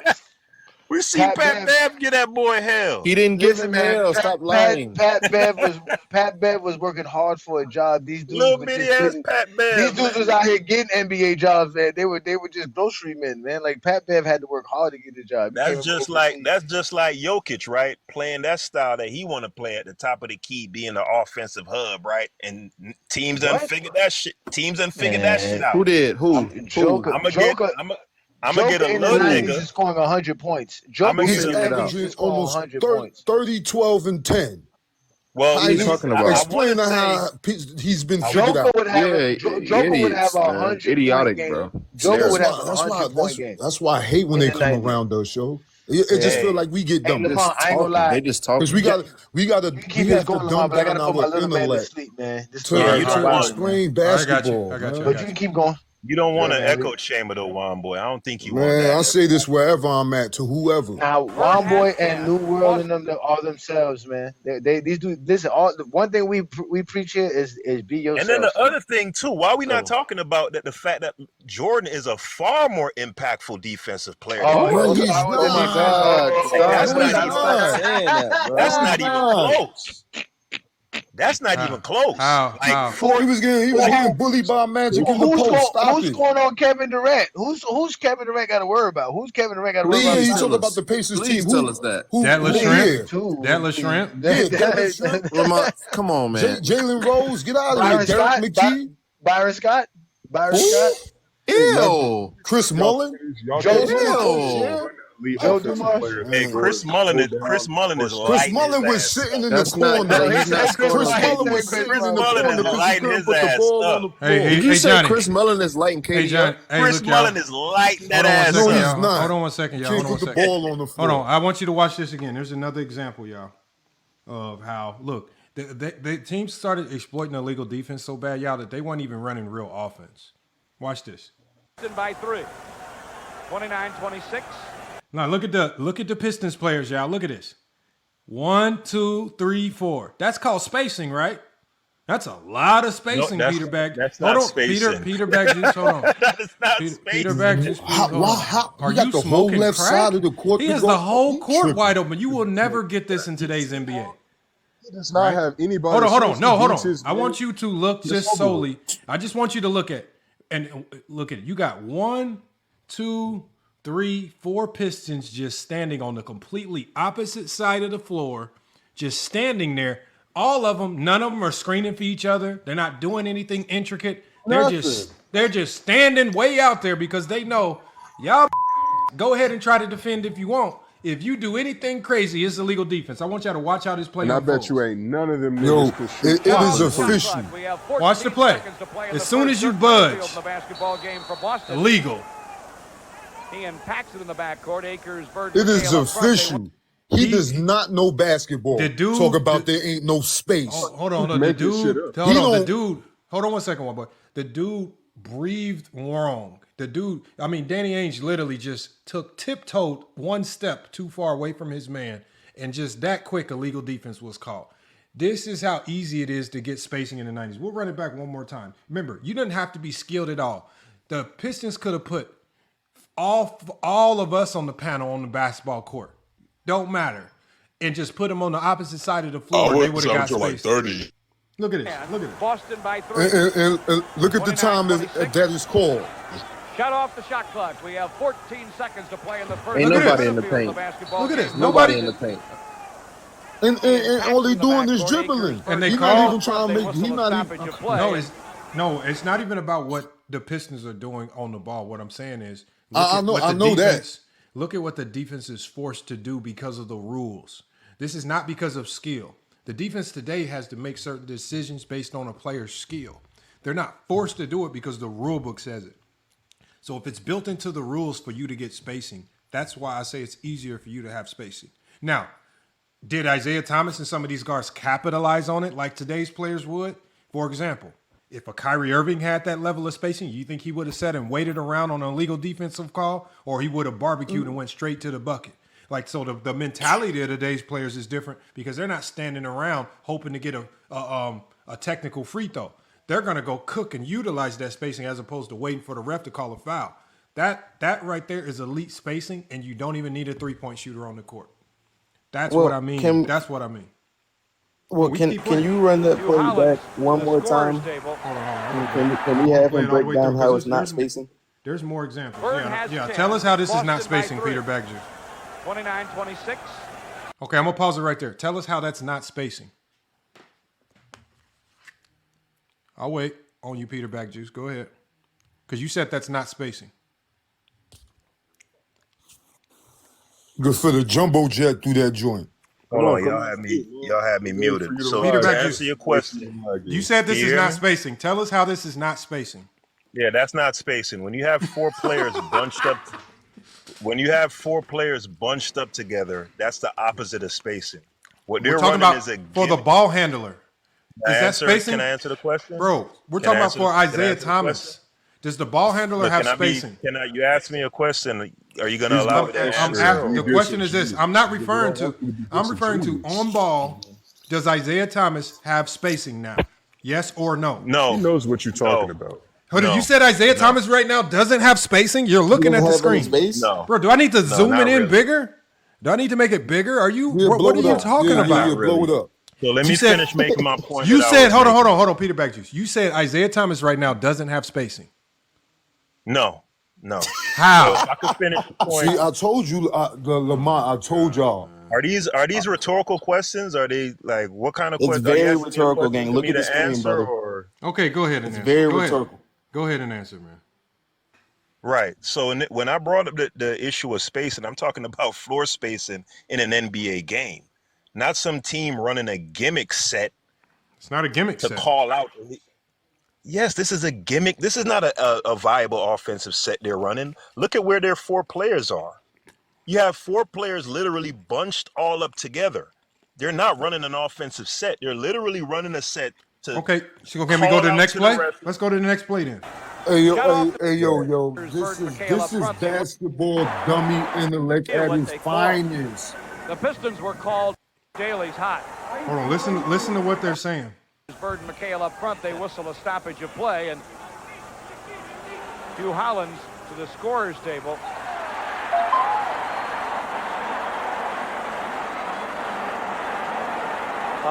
Chuck Daly's hot.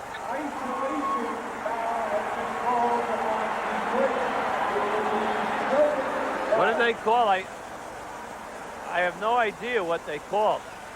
The Pistons were called for an illegal isolation offense on their last possession, last half-court possession anyway, of the Illegal Well, this rule isolation was put in offense. getting When he ain't got no space. players from standing above the foul line on the opposite side of the floor, and then isolating and playing two-man basketball by bringing a guy over like a Lambeer to play a pick and roll with Joe Dumars. What must happen this year is only 2 guys can be up in that area. The other player must be below the foul line, someplace from the foul line down into the corner, so that the defense can have a guy down there. So now That answers the question from the Hey, last clip. hey, you hold on killed- one second, you Peter killed yourself, Backjuice. Please, Lamont. Peter Backjuice. Please hold on one second. That answers the Hey, question. you killed yourself, Please hold on though. one second, Peter Backjuice. Jesus, we're gonna let you cook. Remember on the last clip, y'all. Peter Backjuice said they have all these players inside of the 3-point line. They had illegal defense. Teams were exploiting it. So they created an illegal offense rule to where you can only have 2 other players outside the 3-point line, and the other 2 players had to randomly stand inside the paint somewhere. But you still got to worry about illegal defense. So I'm trying to hear what they're saying. They're explaining the rule now. if you run a pick and roll, he can help out. It's very seldom called because it's been very seldom used. That was just a blackout, I would say, by the 3 offensive players. One of them should have been down low. Oh, okay. Now, Peter Backjuice, you didn't tell us about the illegal offense rule. Tell us All about right. it. Can I talk? Can Hold I on. talk? You forgot? I didn't. I forgot about the illegal offense rule. Well, tell us about the legal offense. What do you know about the legal offense? But it actually underscored the very point that I was making just now. You cited this play as an example of illegal defense when it was not. It was actually the complete opposite. You just embarrassed yourself, right? I pointed out that that offensive set that they were running was a gimmick. And Was it apparently illegal? the NBA saw it. Can I ask you a question? And apparently the NBA Peter saw it Backjuice, as a. let me ask you a question. Peter Backjuice, I'm not afraid to learning something new. I literally just found out today there was ever such thing as illegal offense. The fact that you're sitting here pretending that you knew that there was a call called illegal offense, as if we didn't just hear it for the first time today, and you acting like you knew it, like you were mentioning it, bro. Either way it goes. I didn't mention it, but This I've heard of it before. This even staples my He's point home lying. even more. That the league knew that the legal defense rule was so bad that they tried to fix it So with now illegal you got to mute me. Okay, because this is what y'all do. Y'all try to be disruptive. I'm gonna let you cook, but I'm talking. This is how you know the illegal defense rule was such a gimmick, is because they tried to fix it with an illegal offense rule. That's how sorry it was, and they caught the Pistons there. But we see what the Pistons were trying to do. They were trying to exploit spacing by the rule, not create spacing with plays or talent. This is all a gimmick. This is so much gimmick basketball. It was turning the game. That play possession right there looked like a straight joke. And the fact that y'all say that basketball back then was anything like what we see today, and y'all think a player like KD, again, I'm just looking at the setup. Players of the day is not waiting for no gimmick call. Players of the day are just going to attack if you give them space, and then you don't see multiple bodies in the lane. That's the point. That's the whole point right there. Go ahead, Peter, though. Since I know you're going to pretend that you knew all this, Peter, and that you had it all figured out. That wasn't the whole point, Lamont. What's your point? That wasn't the whole point. What is your point then? You put up this film. What is your point? You put up this film. Hold on. You said you're going to let me cook, but you still talking. Right? It ain't a gotcha. It ain't. Listen, I'm not going to take advantage of the gotcha moment, right? Okay. Go ahead, Juan Boy.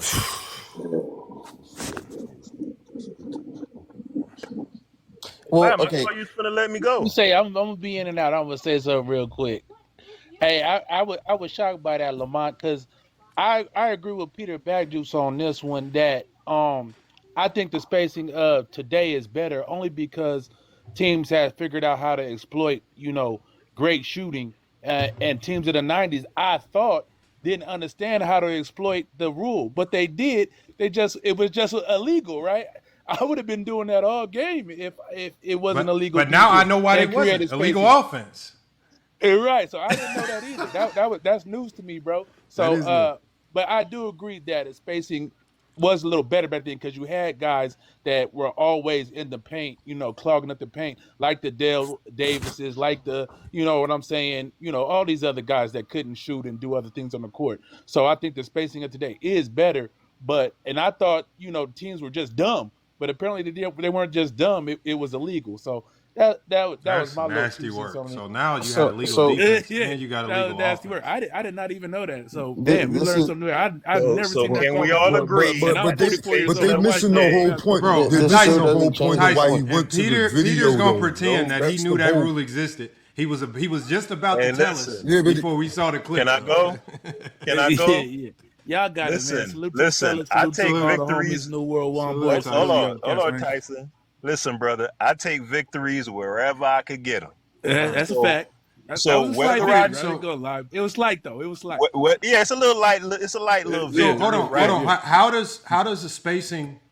So tell me this, Peter. How does spacing? This vindicates me. Okay, so Peter, it vindicates my point. The overall question is this.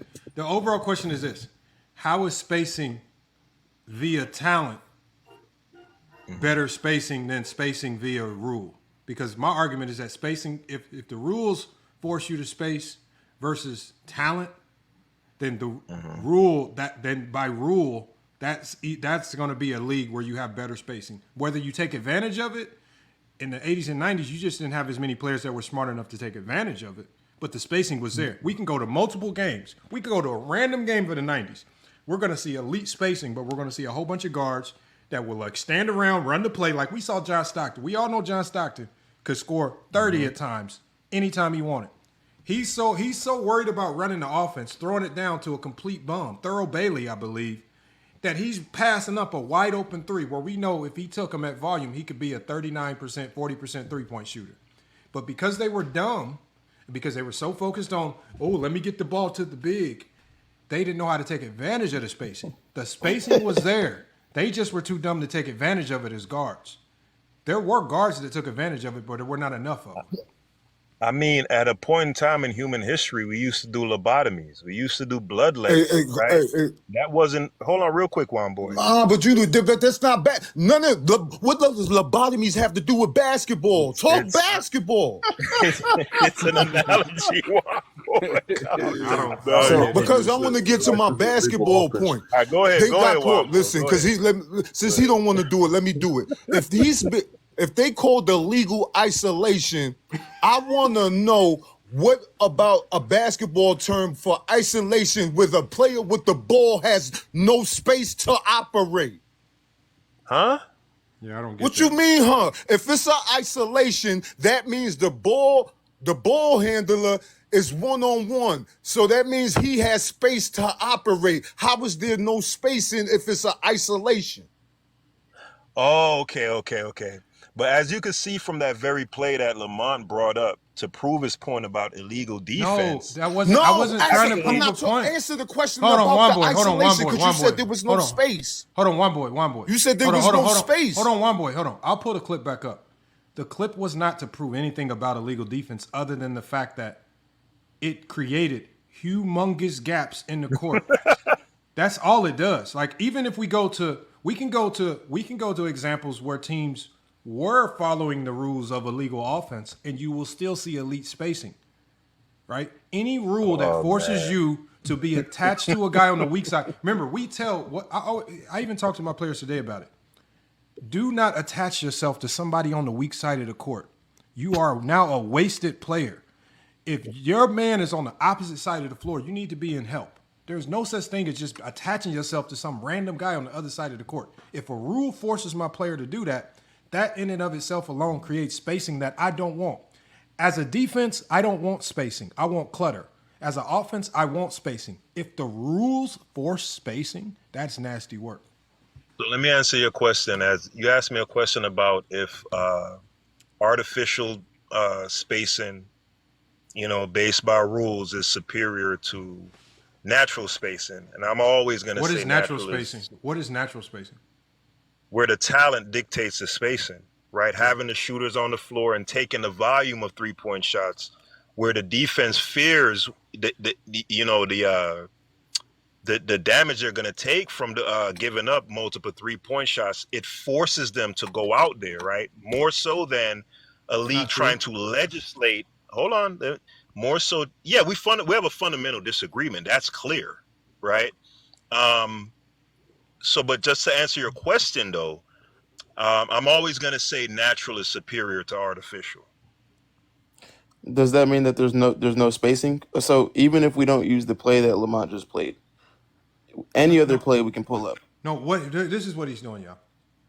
He's taking advantage of the fact that players of the 80s and 90s were too stupid to take advantage of the spacing. So we don't have examples of these guards consistently going off, dropping 30 on the spacing because they were so dumb. They wanted to throw the ball. They wanted the ball to be thrown into the post to guys like Thurl Bailey as opposed to John Stockton taking a three. Today, the coaches have said we're not stupid anymore. We're not that dumb. We're not dumping the ball in. Like that'd be for example, why would the Utah Jazz consistently throw the ball down into Rudy Gobert or the Minnesota Timberwolves when you got Anthony Edwards on the perimeter? It's stupid. Right. That's essentially what we saw. John Stockton is a superior offensive player. And then Stockton's defender is sagging off of him because he knows he's going into the paint. So that's why he's getting it. That's why you see the double team. You are not giving today's guard that much space to shoot from three. They're going to shoot. I absolutely agree, guys. So how is there no spacing then? 100%. So how is there no spacing if he got space to shoot? One at a time, y'all. One at a time. But that's the reason why there wasn't no. I agree Go ahead, with you on Tyson. your premise real quick. Yeah, I agree with you on your premise, right? The spacing, if you put players today with those rules, right? Mm-hmm. Even if you had non-shooters around, if you had a team with no shooters, it would allow you to play more defensive players like a Vando, Marcus, whoever who's shooting the ball better. Right. It would allow you to play those players more because the spacing is created for you. And now teams are smart enough, coaches are smart enough to exploit that. All I'm saying, and it wasn't a lot of spacing back then because they just didn't use it right. They just didn't use it right. So in reality, but that doesn't change the fact that spacing was there. Because right, that's what I'm saying. The spacing is there. We're not talking about if they used it or not. I'm just saying the spacing was always there to be had. Yeah, I'm about to say that's a bad take to me. Hold on 1 second, Peter. This is not about how good the guards attack the spacing. We all know that they did not. that play showed us with John Stockton standing there looking down. Hold on. Let me mute him up. That was a huge. Hold on one second, Peter. Hold on one second. Go ahead. When we saw John Stockton literally staring Thurl Bailey down and he's wide open for a three, that tells us right there what that era was made of. It was full of a bunch of guards that didn't understand. It was full of a bunch of guards that didn't understand that they were the threat, not the bigs. Yeah. Jordan was just one of the first. Jordan was one of the first guards. I don't need you to tell me that you agree. Jordan was just one of the first guards. And the Bulls were one of the first teams to realize that, oh damn, we don't need a big to win. The weapon is the guard, right? The spacing is what we need to attack. The only thing Jordan did, and everybody, this is why he looks so different. I'm just going to start attacking all this spacing that these idiots are giving me. That's really all he did. And this whole conversation is built around, if we take a player with the mindset of what they do today and we drop them into that era where Jordan was literally the only star guard to say, you know what? I'm going to take advantage of all this silly spacing that you fools are giving me, and I'm going to barbecue you guys. If you take a KD or any player or Anthony Edwards with their mindset, their selfishness just to go attack and not run this silly play, dumping the ball down into bum bigs, it's over with. They're going to do the exact same thing, very similar to what Michael Jordan did, because these guys are more athletic than Michael Jordan. They're bigger than Michael Jordan. They handle the ball better than Michael Jordan. They shoot better. And again, you're just giving them all this space. I'm not about to throw the ball into no Thurl Bailey. Jordan just basically was smart enough to say, I'm not giving the ball to you, Bill Cartwright. Quit calling for the ball. I'm not giving it to your bum ass. And I'm driving and I'm shooting. That's all he did. He just took advantage of the spacing. But y'all want to pretend like Jordan did something that no other player in NBA history could do. The 90s defense was not special. The 90s was not special. We had 6 Pick come up here and say, if we could play zones, we would have stopped Mike. He came up here and said it. He out of his mouth. He said it. All right, can I go? Well, let me just ask you this, Peter. Let's say if John Stockton and Thurl Bailey, let's say if there's Steph Curry and Kevin Durant. Let's say if Isiah Thomas is sagging off of Steph Curry and he's trying to get the ball into the post. If Kevin Durant kicks it back to Steph Curry and he's wide open, do you think he's going to try to pass the ball back to Kevin Durant? Nope. Knock down. Yeah, absolutely not. Boy, y'all still. So why? It's not about. It's still not about that. Did you see how much room Stockton had to shoot, and he's still trying to pass back into the post? All we need to focus on. Yeah, it's not about why he's overrated. It's not about what the players did or didn't do. It's about if the spacing is there to be had. Because who cares? We all know that John Stockton did not take advantage of it. The spacing was there. Yeah, the spacing is there. Jordan. That's what we're trying to tell Allen them. Iverson. The guards that Muhammad Abdul-Rauf. There were certain players that stood out because they finally said, you know what, screw this. I'm going to take advantage of the spacing, right? Now, if you had a system and a coach that allowed you to do that from the perimeter position, so be it. But most teams, like Jerry Salone, were trying to run this silly offense where you dump the ball down into worthless bigs that slowed the game down to a bore. And when your best talent was on the perimeter, the spacing was there. Again, it does not matter what did or did not happen on the court. The spacing was there. The space. If you drop any player, we can take marginal players from today's game and drop them into the 90s. They will be all stars, if not superstars. Can I go now? Cam Thomas? Look, for example, Cam Thomas. Cam Thomas in his 20 points today would be 30 to 35 in the 90s. If there was a coach that allowed him to take advantage of that spacing. Again, you can take marginal to average players of the day with that spacing and with their mindset, they will kill. It's the spacing is there. For Peter Baggs to pretend that, like, for example, you can't tell me how the Lakers with Russell Westbrook had spacing. They didn't, because nobody honored the spacing because they didn't have the talent on the court to force it. Again, not every team is built equal. Peter Bagjuice and these guys will lead you to believe that every single team in the league has elite three-point shooters and that they all force everybody to space out. That is not true.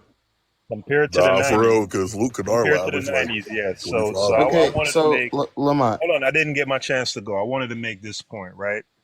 A few episodes ago on LeBron and Steve Nash's podcast, Nash was talking about that he wished, even back in his 2 MVP seasons, when he was a much more willing shooter than Stockton, he says looking back, he realizes that he should have shot even more because it would have made their offense that much more dynamic than what it already was, right?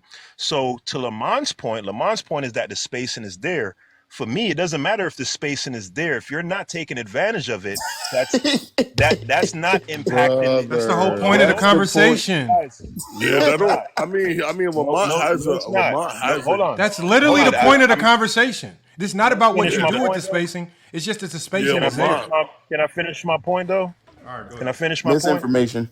Can I finish my point? Go ahead. If you're a point guard and you're at the 3-point line and your defender is sagging off of you 3 to 4 feet and you shoot the 3 ball at 40%, right?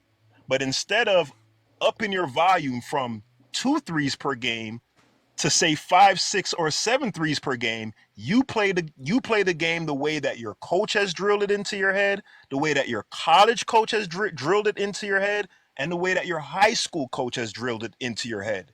You can't go back in the past and try to make the game as far as philosophically wise, right? The basketball brain trust. We're talking about if we bring KD to the 90s. KD's mindset is to shoot. KD's mindset is to take advantage of the space. But no, his mindset. No. Hold on. This whole conversation started. This whole conversation started because you're taking it down the road we're not talking about. This conversation is about KD and his mindset. Drop him into the 90s.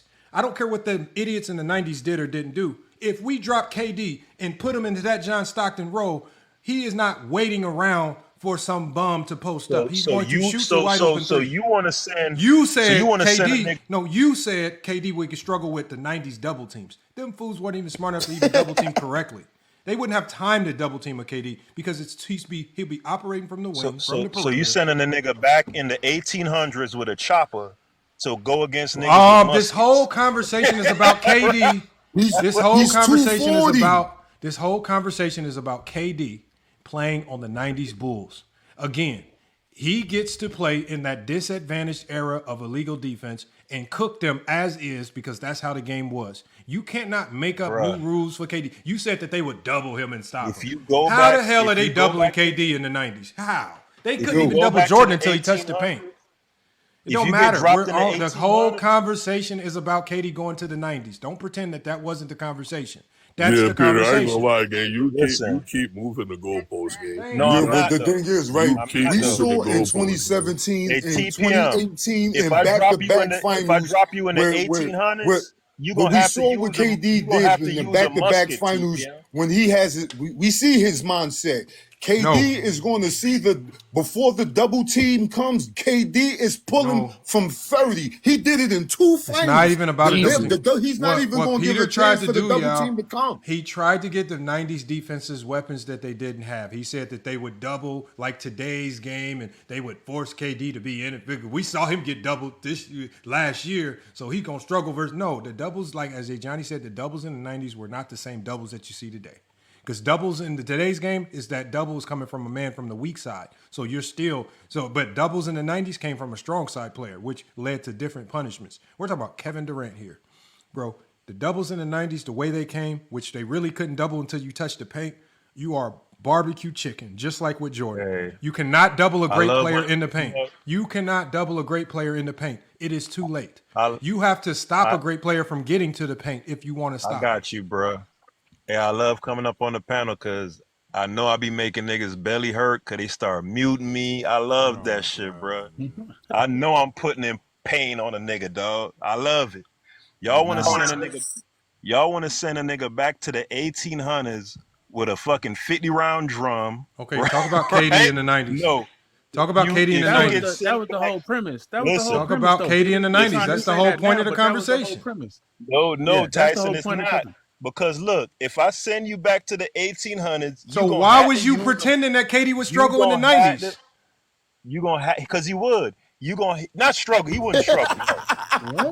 That wasn't an argument. The argument that I was having was KD versus Jordan Tyson, and their Tyson. He was just about to tell you how we send Tyson. He was just about to tell you that we sending an overpowered player to the 90s, right? Right. But now all of a sudden, this overpowered player, this super player, is now all of a sudden going to struggle against the 90s. No, after we demonstrate the poor space. No, he's saying what he's trying to say now. What he's trying to I'm walk it saying back. you gonna have to use a musket like them other niggas. You trying to take away all his skills that he acquired from playing in being growing up in the 2000s. No, but Tyson, that wasn't the premise. It's not just him though. Because look, if he's playing Tyson, real quick, conversation. I'm talking about him in the structure of a team. Okay, so you go into the 90s with the mindset of shooting 7 threes, but your point guard is still going to be holding the ball and trying to force it into. But that's what. Hold on, Tyson. This is what I'm saying, brother. Kevin Durant putting him on the 90s Bulls in place of Jordan. He's just doing Jordan's role. The Bulls didn't play through centers. The Bulls played through guard. That's fine. And you know what he gonna have to do? Just like what Jordan and them did for like the first 5-6 plays of a game, dump it into sorry ass Bill Cartwright and go run a pin down. That's what they used to do. That's facts, but Jordan still got his 30 shots a game. Jordan got his 30 shots. Bro. So listen. Peter, go ahead. You cook. The game has changed, bro. These cats is doing ISO drills since the age of 5 years old with their own damn personal trainer. The game has changed too much. You cannot let these guys stand on the wing in an ISO and expect them not to Thank you, Tyson. defender that you Thank you, Tyson. Thank you. They are too good. We've been saying this for like a half hour though. And Kevin Durant is the antithesis of that. and he's better than like Hey, so Tyson. It's no way. Hold on, bro. Tyson. There's no way that you gotta tell Kevin Durant he can stand on the wing, see a double team coming a mile away, and not dominate this. Especially not when he's a three. Especially not when he's a 3-level, an elite 3-level scorer with elite ball. Let Tyson finish. I'm coming into you next one. And that's why. And this is completely the reason why Jordan said, I don't want no fucking illegal defense to come into this league. No, you mean the zone. Take it away. I'm sorry. No zone defense. I'm sorry. I missed it. I don't want no zone defense to come into this league. This is exactly why, bro. That's why he said that. Kevin Durant played his whole. Kevin Durant has played his entire career in the zone era. Right. So if you're telling me that you're going to guard Kevin Durant head up all game, and he can, and they have to wait. Hold on, they have to wait for him to catch the ball before they can start to send a double team. Yeah, he could shoot before you see the double team coming. Come on, bro. No, but that's what he did it in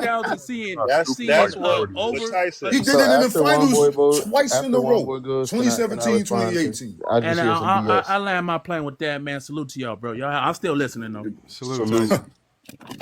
Hold on, let me Inside go, and I'm gonna go back to Peter. Go ahead, Inside. I'm gonna go to Peter. All right. So once again, we have to just be honest. You can't say there was no spacing because we saw the spacing when Jordan was in the triangle offense. So if Jordan had spacing in the triangle offense, which he did, there's film to back it up. Why would Kevin Durant not have the same spacing in the exact same system?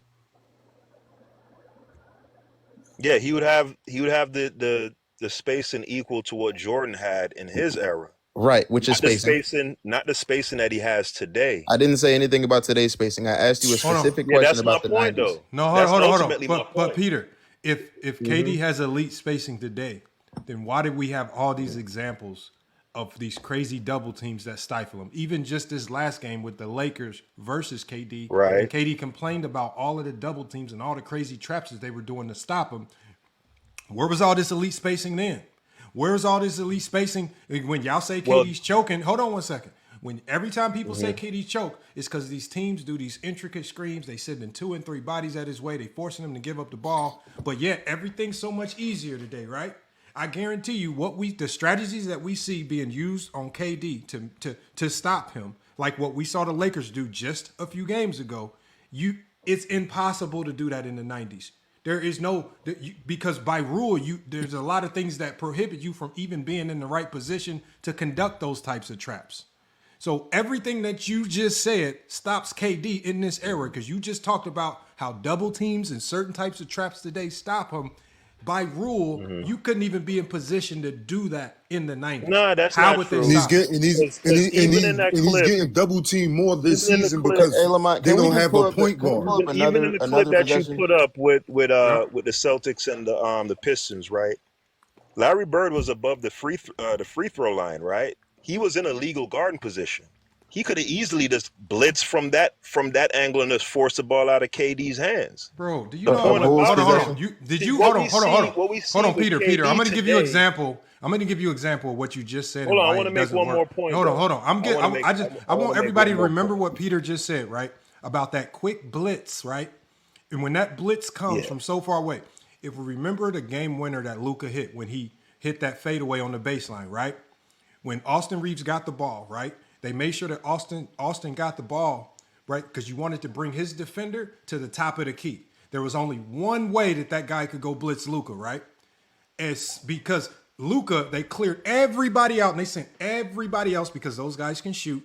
They sent them to the opposite side of the court. Luka had the entire baseline to operate. Austin Reeves' man tried to blitz Luka from the top of the key, but because he was coming from so far away, a superstar player who can process that in 0.5 seconds. Not KD Bro, you must be out of your mind if you think he can't. So, but Not KD, Luka, though. hold on one second. Luka immediately processed that, drove baseline, got into the defender's body, step back, fadeaway, game winner. Because again, when you have to double from that far away, it's not a real double team if these superstar players can see it coming from a mile If away. they can process. Now, but KD has shown time what and you time mean, again bro? that he can't. Bro, Even you that think, you telling me? finals. Hold on, Peter. Back. You telling me Back-to-back you telling me that Kevin Explain Durant? them 2 You telling me that threes he Kevin hit. Durant? Let me just Hold make on, my hold on. point. You Let me just just telling make- me that Kevin Durant passed Michael Jordan in shooting. I mean, scoring all time because he can't process these plays. No, he's not a good processor of double. You struggle with double Bro, you're team. just making this stuff up. Hey, Lamont, can we just get to the film? Because the film's going to break Hold this on, let down. me Can we make pull this up the point. What do you Bulls want me to and pull Bulls up possessions? inside? What do you want me to pull up? Let me make this point. Any one of the triangle, I Michael didn't get to Jordan make a point. isolation. I didn't get to finish my point though. The play where we saw Kevin Durant have that backcourt that went uncalled, right? When Austin Reeves came from the middle of the floor with a very obvious double team, it was not exotic, right? Kevin Durant, with 18 years experience in the NBA, didn't realize all he needed to do was, if you don't have someone in the middle of the floor you can immediately hit, attack the weaker guy. He had what he should have did. Luka was on the left side. Just attack Luka's high foot. That's all he needed to do. But what did he do? He panicked. Every time he sees two people running at him, he doesn't process the floor well. Jordan did the same thing. He panics. Jordan did the same. Jordan was worse. The film is just Jordan is worse. Guys. It's okay. First of The film all, is just gonna Kevin be wrong. Durant is one of the better ball handlers on their team. He's getting double teamed more because they don't have no point guard. You know what? Fred That's Van the Vliet thing, is too. not Can I playing. finish So my Kevin point, Durant is though? going to demand the double team Can I even finish more. my point without getting cut off, though? Your Right? point doesn't matter. Your point is What we're pointless. seeing with Your KD, point is pointless, brother. what we seeing with KD, right, is essentially without Van Fleet in the lineup, he essentially has a 90s era style roster construction in this Not modern 90s era era. style rules, brother. And we're Not Especially in 90s style brother. defense. I So that's didn't say irrelevant. rules. Did I say rules inside? Yeah, but I mean, what I'm saying is that your point doesn't matter because we're talking about the 90s, not the 2020s. What We're I'm going to get to showing the film. the point that I'm making is Okay. So hold on. The Let's point- just the fact that he let's has- just do this, Peter, because you're the taking fact too long. that I don't he has know. teammates like a Okay, I got you, Thompson, Peter, because I don't know guys what you're that trying to can't say. shoot. Hold on. Yeah, Let's that's just why look. you Hold on, Peter. nothing. You This trying is to what I say want you to nothing? do, Peter. I want you to imagine in these clips that Michael Jordan Why is y'all Kevin. getting so triggered though? Peter, Like everybody Peter, cutting Peter, young. Peter. Hold on, one boy. Everybody, hold. Peter, I want you. This is the triangle offense in the Bulls. I want you to talk us through this. But You don't imagine, want me to talk. Hold on. You gonna keep but muting. Kevin Durant, Kevin Durant is Michael Jordan. All right, so I'm gonna play it. You tell me when to stop, whatever. Right, but we're gonna process this because you said. So but we're now pretending that Michael Jordan is Kevin Durant. We want to know if Kevin Durant can do these things. I'm gonna play it. Tell me when to stop and start it, Peter. This offense was how to use footwork when you catch the ball at the wing. And one of the things about it, the footwork, is you give the team 2 seconds, a 2 count to organize itself. So Jordan's assessing using footwork and allowing the players to get into position so when he comes up, he can see where the defense is as opposed to what the offense is going to take advantage of. That's just middle penetration with the ball, and Harp not wanting to hang out and take a shot from the outside dive cuts and has an obvious dunk at the basket. Let's go back to the start of that sequence here and see how this unfolds. Guard quickie, weak side wing sneak. You can see Kukoc is clearing this area here so Jordan can come off this pick and go to the basket. It could be a lob if it's available. That's too long a pass for a lob, but it's also an isolation. KD can do that move right there. Hold on. What did Phil Jackson call that? You got hold on. What did Phil Jackson call that? Because the triangle offense is about creating isolations, not double teams. There's no offense that for your best player you want to create a bunch of double teams. But let's hear another. What are you talking about? Who said anything about creating double teams? And Kukoc takes the ball into the wing position. Jordan steps up and sets a back pick. And this is the corner series. Kukoc normally should be making a baseline cut, but Rodman's a little bit high. Hey, can you pause it? So he cuts over the top. You didn't even finish the play. A screen roll. No, you said I could ask for a pause when I want. Okay, that's go what ahead. I'm saying. Cook, Peter. Go ahead, man. I just was testing Peter. you to see if you was gonna keep it real. You just said you was gonna allow me to pause and talk through it, but I see that that's bullshit. But go ahead. The video is now paused. Talk through it. Talk. The video Don't now cry. Talk. Go ahead, bro. I'm good, man. Because he can't break it down. Now, can play first play? Film, that's why. Nah, I just want to point out that shit was cap. Nah, go ahead. The video was paused. So you have your chance to talk us through it now. He can't do it. Go ahead, man. Y'all want an echo chamber? Go ahead. Not an echo chamber. The film is going to talk us through the film. You have your chance to talk us through the film. Peter, what did you want to say? Don't. Peter, maybe you saw something that we missed. I'll run it back a few seconds. 5, 6. The minute I get 5 words in, I'm gonna get go ahead and off. cook, Peter. No, Peter, you're go not. ahead. Hold on, y'all. Everybody go on mute. Hold on. Okay, Peter. What did you want to point out right here? I'll run it back. Yeah, I wanted to point out that at no point in Kevin Durant's career has he ever displayed the ability to play like this, where he's not at the top of the key, dominating the basketball, doing that top of the key dribbling shit like your Luka and Hardens. Right, he's never demonstrated he could play like how Jordan is playing right now, setting back picks, cutting, and doing it consistently where he's getting primarily his shots out of that sort of action. That's not how Kevin Durant plays, and he's never demonstrated that he could play that way. So that's why he would struggle? Go ahead. Can you please go to Lamar? Okay, hold on, y'all. Hold on. So when Steve Kerr, as soon as they got Kevin Durant, immediately implemented elements of the triangle into the offense, right? That because they were one of the first teams. They're one of the few and only teams in the league that brought the triangle back. Still use it. Hold on. We can literally go back to the Warriors and watch film of them running elements of the triangle because Steve Kerr saw in KD a little bit some of what he saw in Jordan. That's why he even brought it back. But I don't know if you knew that or not. The Warriors were not just a split action team; they were also a triangle team. So you saying that you hold on. I'm gonna cut the play. There is a film on that. I know it's film on it, but I want you to know, Peter, that the Warriors ran triangle with KD. So the fact that you just said he couldn't do it, he did do it, and they won championships, which is crazy. The fact that you just said you lied. is even crazy. All right, you lied to me. You lied to me. In the corner, which is an obvious open opportunity for Rodman, who misses the first attempt, gets the second. Last seconds of the third quarter. There's what we talked about before. Middle penetration, a fan pass, reset. Where's the double? Where's the double team?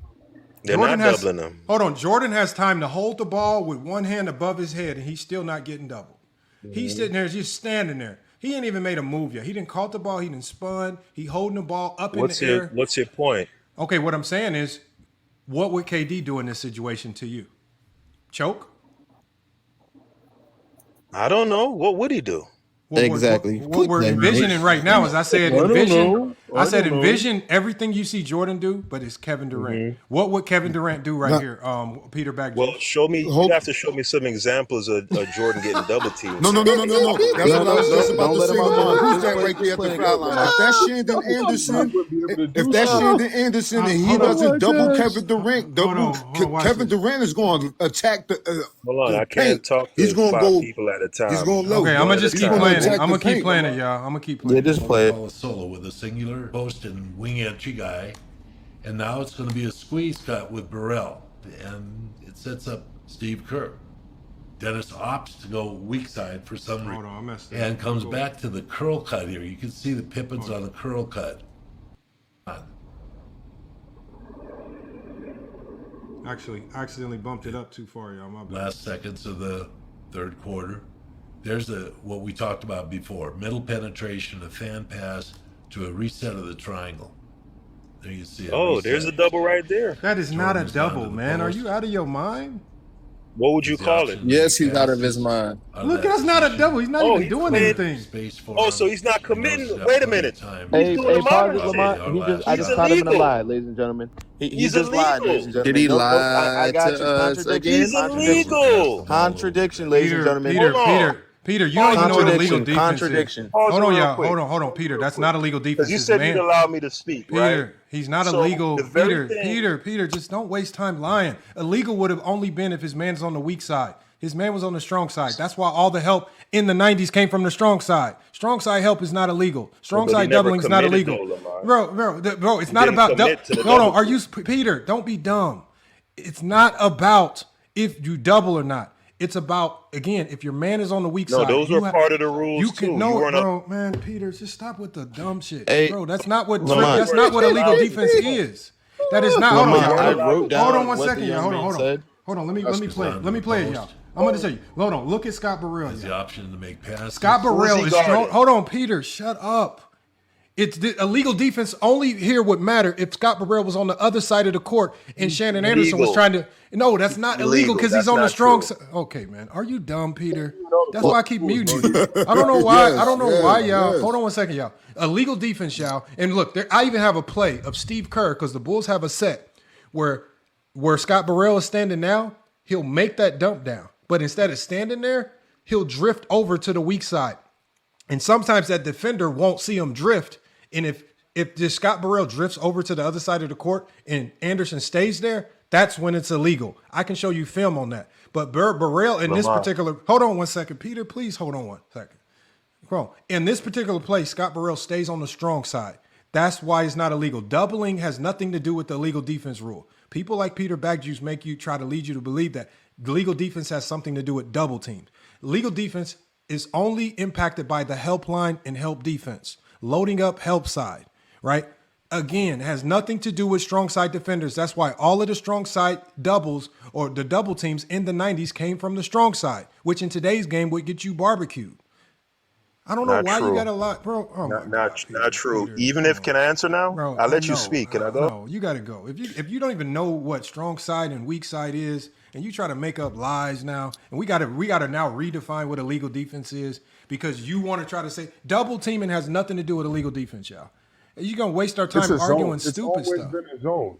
He's pretending like he don't know, but you've explained. I've heard you explain this shit 2-3 times to the same nigga. No, like it doesn't make any sense. He tries to tell us what illegal defense is. He don't even know what illegal defense is. We're sitting here arguing illegal defense with somebody that's literally calling this illegal defense. You don't even know what you're talking about. This the nigga he contradicted himself earlier. Especially if how did he contradict himself? Hold on, how did he contradict? I wrote it down to point out the illegal defense. So if it's illegal, Scott Burrell, as open as he is, he gonna point it out to the referees. The referees standing right in front of him. We see this on multiple occasions. That's why we know these dudes don't watch no basketball. No, I'm just trying to figure out why we sit here arguing. Down when he said it. Why are we arguing illegal defense with somebody that don't even know what illegal defense is? This man literally said Shannon Anderson right here on this play is illegal defense. I was like, bro, you don't even know what illegal defense is. Man. That's why. No, Lamar, it's one thing if he didn't know and was trying to learn, but he wasn't trying to learn. He's not even trying to learn. Hold on, what was the contradiction inside? My bad. What was Perfect. So I wrote it down just so I would not forget it. But he said, and I quote, A stunt is not a double team. This came out of his mouth. It came out of the horse's mouth. He said a stunt is not a double team. Then just now, after watching someone stunt at Michael Jordan, called it a double team. That's a contradiction in and of itself. Number one. Number two, you still have not explained how there's no spacing here on these clips. Number three, what the fuck are you talking about? How is that illegal defense? What are you talking about? Illegal defense is from from the help. Hold on. Peter, explain to us how this is illegal defense, right? I want you to try to explain it. Here, let me pull it back up for you. I want you to tell us how this is illegal defense. One of the how things that we talk a lot let's go about back to that clip. Open opportunity for Rodman, who misses the last seconds of the third quarter. There's what we talked about before: middle penetration, a fan pass to a reset of the triangle. There you see. How is this illegal? How is that illegal? Open opportunity for Rodman. Hold on, let me pause the first when it gets attempt, there. Gets the second. Let's see if you even know what illegal defense is, Peter. Third quarter. There's what we talked about before: middle penetration, a fan pass to a reset of the triangle. How is that illegal? Pause it right there. How is that illegal? Explain that right there. Right. So for one, Scott Burrell is below the free throw line. His man is at the 3-point line. Right. So now he has his man choices. is strong side. That's not true. That's not doesn't what matter. Is. Whether the man is strong side or weak side is irrelevant. Right. Bro, you don't know what the hell you're talking about. You don't know what the hell you're talking about, someone. Bro. That's not what illegal defense is. Please stop talking. Please. Can you allow me to be wrong then? Can I complete a sentence and then you correct I'm going to show you. That's all I want to do. Let me correct the sentence. I'm going to say why you you spread misinformation. Why should we allow you to be wrong? But inside, that's why y'all can clean it up on the back end. No, we're not about to. No, that's not how that works, sir. You don't just get to lie and then we clean them on the back end. Just don't lie. I'm not lying though. Like what? Can I answer the question at least, and then y'all could go? He asked me, why is that illegal defense? And sir, you understand but that you want to give a reason to be wrong. No. That's fine. Even if you are strong. In every clip, y'all, in every clip that we watched, all the doubles have come from the strong side, and Peter never once said it was illegal. Again, all the doubles in the 90s. I've said from the start of this show, I said because of the illegal defense rule, I said that's why all of the doubles come from the strong side, because you cannot help from the weak side. That's what it is. It's weak side help. Irrelevant. It's zone looks. Doubling from the strong side is not a zone look. Irrelevant.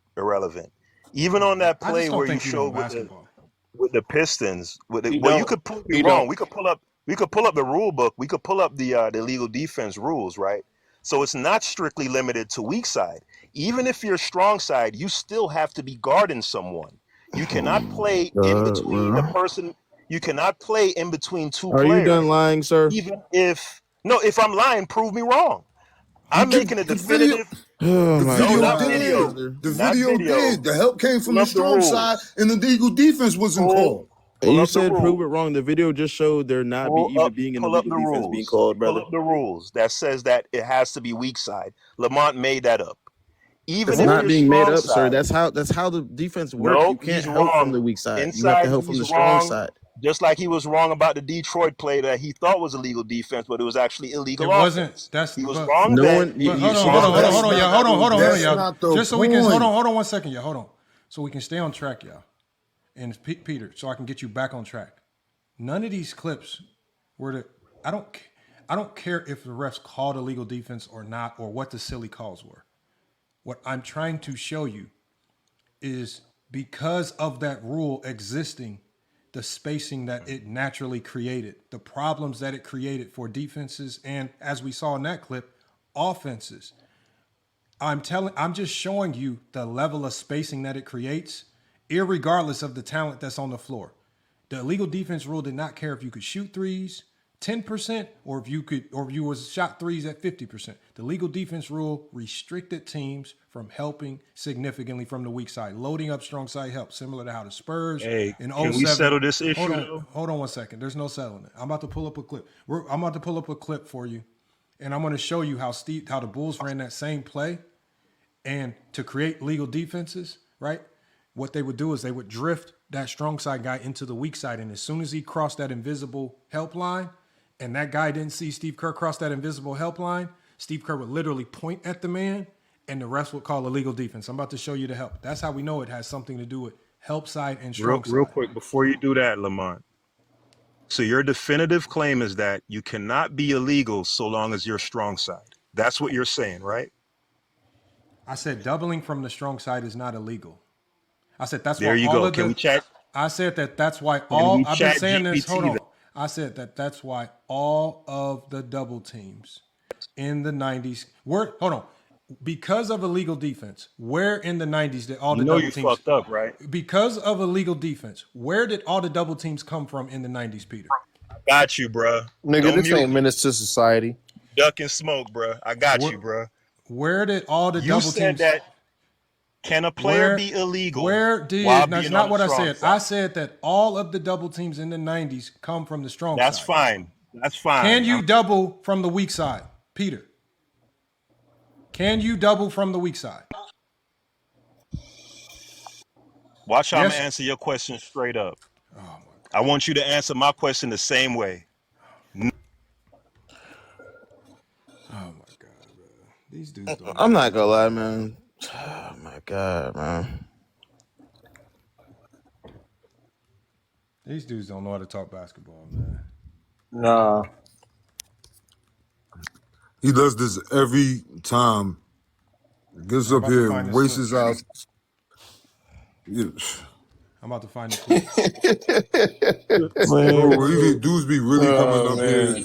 Like, stop coming up here and try to talk basketball and like, they can't do it. They can't do it. I told you, they gonna only talk about basketball when it's not in motion. When it's in motion, they don't know what's going on. It's over with. My brother just tried to tell me that. Never mind, bro. I ain't about to get into this, man. Shout out to Pete. Right here. Shout out to Pete, man. I think I still got somebody. His new name is Peter Pan. I'm gonna call him Peter So Pan. Adams is only 5'9". 3-point giant from outside. Not afraid to take. Hold on, that's not it. Hey, Olo, put him on the funeral list, bro. It's over with, man. Yeah, he's on the list. Shout out to OC Clips, man. It'll be a free funeral service. Girl.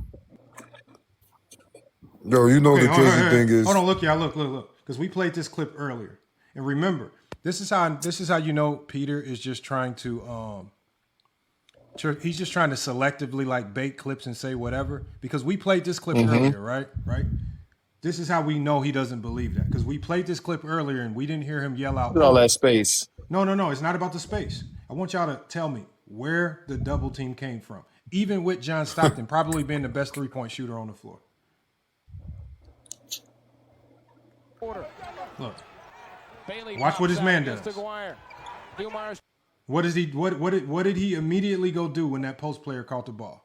He went to go double from the strong side. It was Lambeer. It was Lambeer. It was Lambeer who was trying, because look, Lambier's the one that called for we don't know what to do. Yeah, because it's about Lambeer, because Lambeer is trying to help from the weak side. So remember, look, watch this again, y'all. We're gonna watch. Okay, so he dumps it into the post. Strong side immediately goes to double, but look at Bill Lambeer. Bill Lambeer comes from what you call the weak side. That's the weak side. See how he's scrambling across from the weak side? So, but from this point on, Bill Lambeer has to fully commit, right? So that's why he's sprinting to the ball. But the problem is, if you fully commit and the big swings the ball back out, if you don't sprint out fast enough, you're illegal because you're coming from the weak side. So watch. Because remember, post players used to just chuck up bad shots.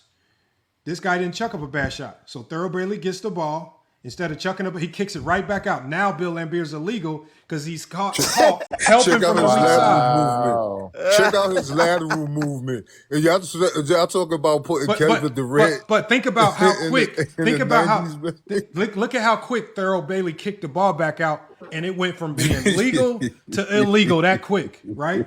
And this, remember, the guy that doubled off Stockton, they didn't point to him saying that he was illegal. They pointed to Bill Lambier being illegal. We watch it again. I want y'all to see this. Look. So again, look how Bill Lambier moves. Look how he moves, y'all. Look. Okay, so look. So Bill Lambier right now, y'all. So Bill Laimbeer is trying to sprint to Thurl Bailey to double because they believe that he's going to shoot the ball. This is why I said illegal defense puts so many questions in your head. You're questioning everything that you do. But now, as soon as he kicks it out that quick, remember, Thurl Bailey kicked it out that quick because Stockton's man went to double. Now you got 3 to the ball. Laimbeer's man is on the weak side. That's Bill illegal. Laimbeer's tried to go back out. Oh, you're illegal. Why you helping from the weak side, Bill Laimbeer? Quit trying to explain it away. You're illegal. I did just realize they had so much spacing in that era. You had niggas like Luke Kennard who got average like 20. No bullshit. Shit crazy. Why you looking at people for? Oh, you call You seen in Orlando what Luke Kennard do with space? Cool game. Like look how let's run the playback one more time. Man, See? Look. is terrible. Strong side double. Bill Laimbeer, what you doing? Swing. Illegal. Stupid. Yep. That's because if Bill would have stayed, he'd have had to pick up the man Now, at the 3 and the did guard. you Wyatt notice? could slide to the other man. Did you coming notice on the how? weak side. If you look at how they were trying to justify Bill Laimbeer, they were pointing to the man that had the ball. They were trying to say, "Look, they swung it to the strong side, Bill Laimbeer's strong side." So they were really trying to save him by saying, "No, the ball's on the strong side. Why are you calling it?" But remember, as soon as that ball touches Stockton's hands, and Bill Laimbeer's still in the paint, it immediately is illegal. That's what they were calling.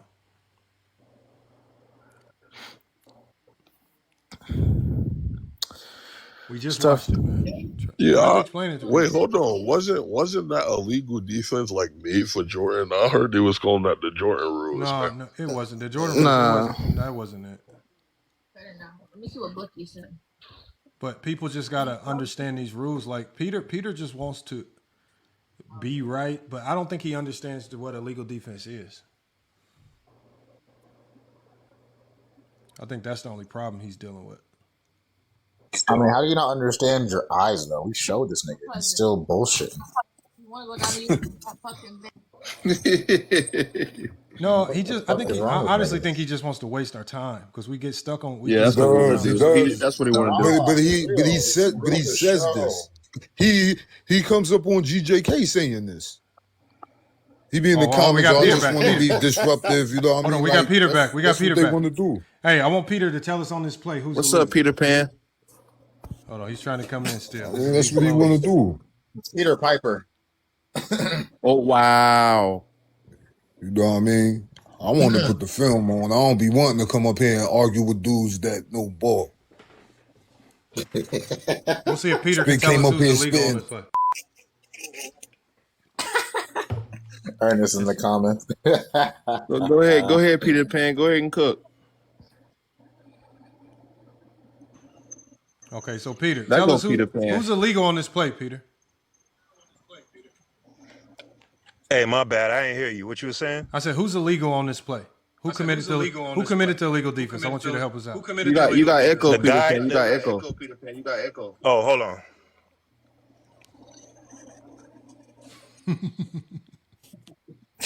Wow. Watch him lie, y'all. He's gonna say the guard when the ref and everybody. No. Don't say nothing. Don't say nothing. Don't say nothing.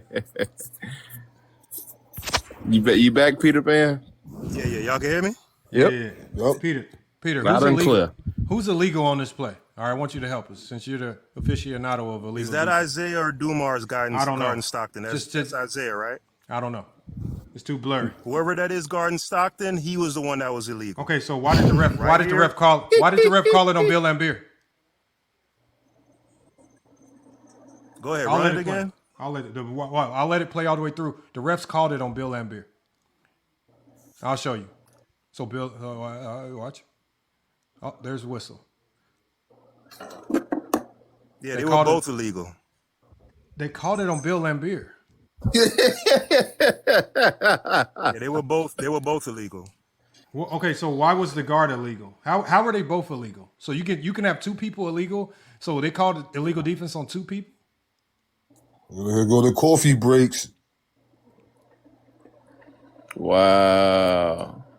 He must be looking up something, y'all.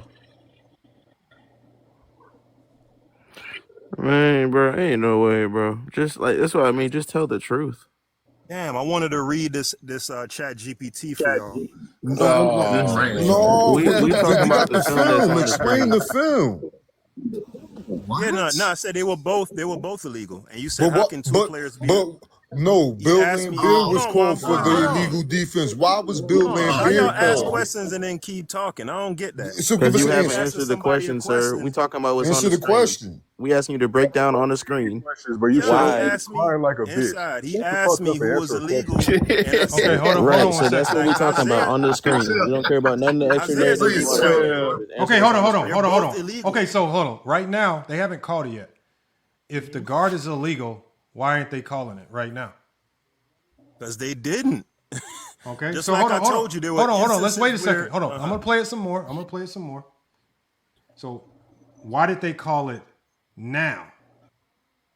See, this is when they. Why did they That's call when it? the ref chose to. So how was the guard guarding Stockton illegal when they called it? Because he wasn't actively guarding anyone. That's what the illegal. Right there. Stop right there. At this moment, right now, he's not actively guarding anyone. So why didn't they call He's this illegal. this illegal So why didn't they defense right call here? it? Because they didn't, Lamont. They called it on Do Bill they call Lambier holding though. every time in the? No, hold on. No. I'm asking you. Why did the ref call it on Bill Lambier? Wow, bro. I don't know, Lamont. You'd have to ask the ref that. Oh, okay. But you That don't think it mean was that Isaiah is still illegal though. No, where is he doubling from? Where's Bill Lambier coming from? Isaiah? No, where's Yeah, Bill where's he Lambier coming coming from? from? Yeah, where's Bill Lambier coming from? Doesn't matter. It's irrelevant. He's coming. What part of the court? One more time. What part of the court is Bill Lambier coming from? It's irrelevant. No, it's not. Because the reason why he's being called for illegal defense, what rule did he break?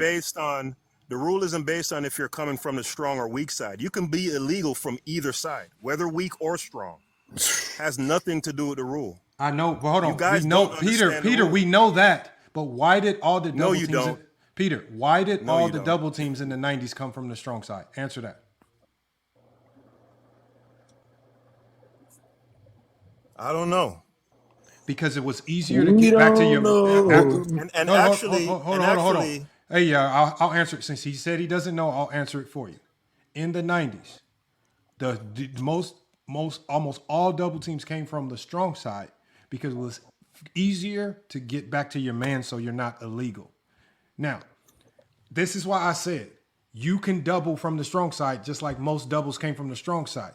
But now it becomes a gauge, right? If you're doubling from the strong side, now it becomes much harder for the ref to call it because now they have to gauge how far off your man are you. If you are trying to play in that gap, how far off? So again, sometimes, like on that play we saw with the Bulls, if the guard would have pushed further back, right, well beyond the three-point line, it would have been easy to discern, but he never did. He kind of stood there on the three-point line. So now it makes it trickier for the ref to discern. So why this help doubles always came from the strong side? So it's not for you. It's not for you. I'm not talking to you, Peter. Why the doubles came from the strong side, y'all, is because one, it was harder for the refs to discern, and two, it was easier for the guard to recover. So with him saying that the guard for the Bulls was illegal, that was not true, right? Because the ref who was judging the play is basically saying, I still feel like you're close enough, right? Close enough. 2 steps off your man, you're close enough to still be in legal guarding position of your man, right? That's how he called it. But this is also why you never saw the help come from the weak side, because then it becomes easy to spot you illegal, just like we saw with Thurl Bailey. It's more obvious. Just like with the Utah. It's not about being illegal. It's about. That's true. So all of the helps came from doubles came from the strong side in the '90s, and we But saw that's with not that true guy, either. And That's not true. Hold on one second, Peter. We're not talking to you. And if you can pull up some clips to show us helps doubles coming from the weak side, go find the clips. You'd be hard pressed to find one that exists, especially in the '90s. Right. So again, I have clips that show. I can show you multiple clips. Can you share YouTube videos on here? The majority of the doubles that came out of the '90s were from the strong side. It's just too risky and too difficult to help from the weak side. It looked too much like zone. And if it was a big guard like a Scottie Pippen, it's harder to discern because guards like Scottie Pippen, because of their length and size, they can play in that gap a little bit better and almost kind of shade towards the ball handler a little bit more. But even in that play right there, they weren't even doubling Jordan. That was a fake help. They were just kind of standing there. A double is a double, just like we saw in this play. Yeah, that's why I was laughing at Bill Laimbeer, because he can't move quick enough to get back out to legal position. I mean, we can pull up entire videos on illegal defense. Right. And again, just the fact that we're having all these conversations about illegal defense in and of itself tells us right there that this rule had a significant impact on spacing in the league. Otherwise, we wouldn't even be talking about it. That's how much of an impact this rule had. All of this because of the Kevin Durant slander. No, all of this because he wants us to believe that the 90s with illegal defense could have stopped Kevin Durant. That's slander. No, I never said that. I never claimed they would stop him. You said Kevin Durant couldn't do what Jordan did in the triangle when Kevin Durant literally did what Jordan did in the triangle with the Warriors. He literally ran triangle with the Warriors. Put the film on, please. Kevin Durant.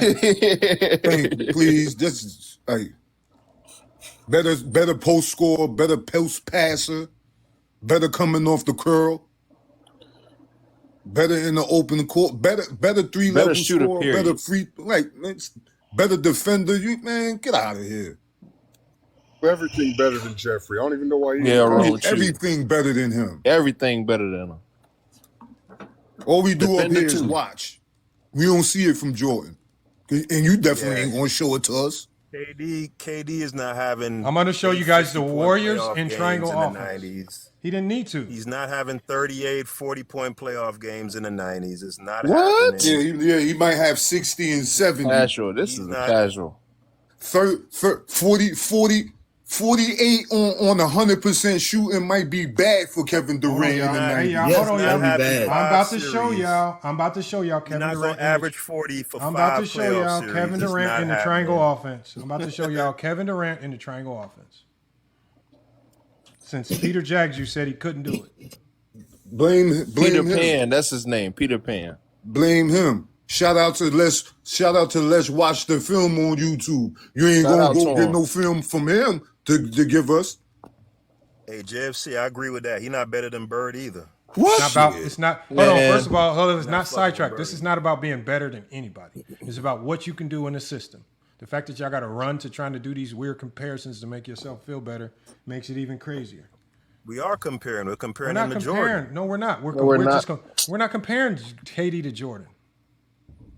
Yeah, his effectiveness. We're plugging him into that Bull system. That's a comparison, Lamont. We're plugging him into the Bull system. Yeah, that's it. We're not. There's no comparison. KD's way better.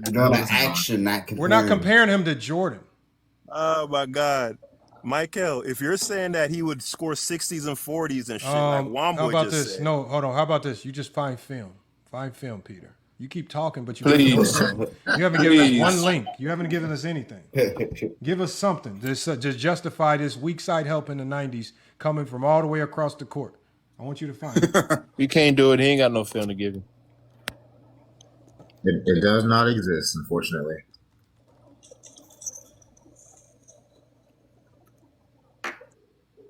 Too easy, man. I'm trying to pull this film up. And yeah, KD could easily average 40 in a series. What the hell? I'm like, what? With that defense? I don't know. I don't know if this nigga watches basketball. This is corny. This how dudes act when he can't get no shorty to slide through. Womboy, you're on this bitch every day. What? Why you stalking niggas, bro? I work at every day. First of all, everybody know I work third shift, and my girl is at work. What else I'm gonna do if There's I'm only home? one way you would know that, Peter Bagjuice. Stalking. Yeah, because you listening to me. If you know what every day. Yeah, if you on here every day, you know I'm on here every day. You watch basketball though. You won't like. How you know I'm on here every day? He's a you one ain't boy on something stalker every day. He's a You one boy can't star. It's too much The man basketball said he in want to those. talk basketball. Then he talking about who could get shorties and all this shit. Because What part of basketball because is that's the that? type of vibe you be giving off. Your basketball talk says. Yeah. Don't cry now, But what Peter. part? Come That on, you ain't gotta about no take it. basketball though, nigga. You worrying about No, Yeah. you what my don't, Peter. Don't play But MLK now, and bro. You so don't They keep so if cried. shit it's going. not He been crying all basketball, if day. it's He been not crying this basketball, whole You isn't show. it don't keep sad that shit I gotta take it basketball. there with you? You haven't even All talked right, y'all. basketball once today. What Come the on, fuck are y'all. you Let's on just about? He reel been it back crying the in. whole Let's stick to show. the topic. Stick Yeah, to the we topic, could lock. y'all. Yeah, let's lock back in. Stick to the Please pull up the topic, Kevin gentlemen. Durant Lock in, film. guys. Yeah, I Lock want to watch in. some KD film. That Which boy. Put uniform you tampons. want to see it? You want to see it I in the don't. I'm black trying to joints with the download it because sleeves on it? if I play it from if I Hey, play it one from boy, put YouTube. the liner in your panties on, brother. What? See, Let's look, talk there you some go defense. Oh again. my God, they go Peter, that come on, zesty y'all. talk. Come on, y'all. Well, watch what you say, man. I'm not trying to get anybody because as soon as y'all start saying crazy stuff, then I got to kick one of you off because you get restricted. Come on, y'all. Watch what y'all say. I keep trying to tell y'all. That's why I don't want y'all to just stick to basketball.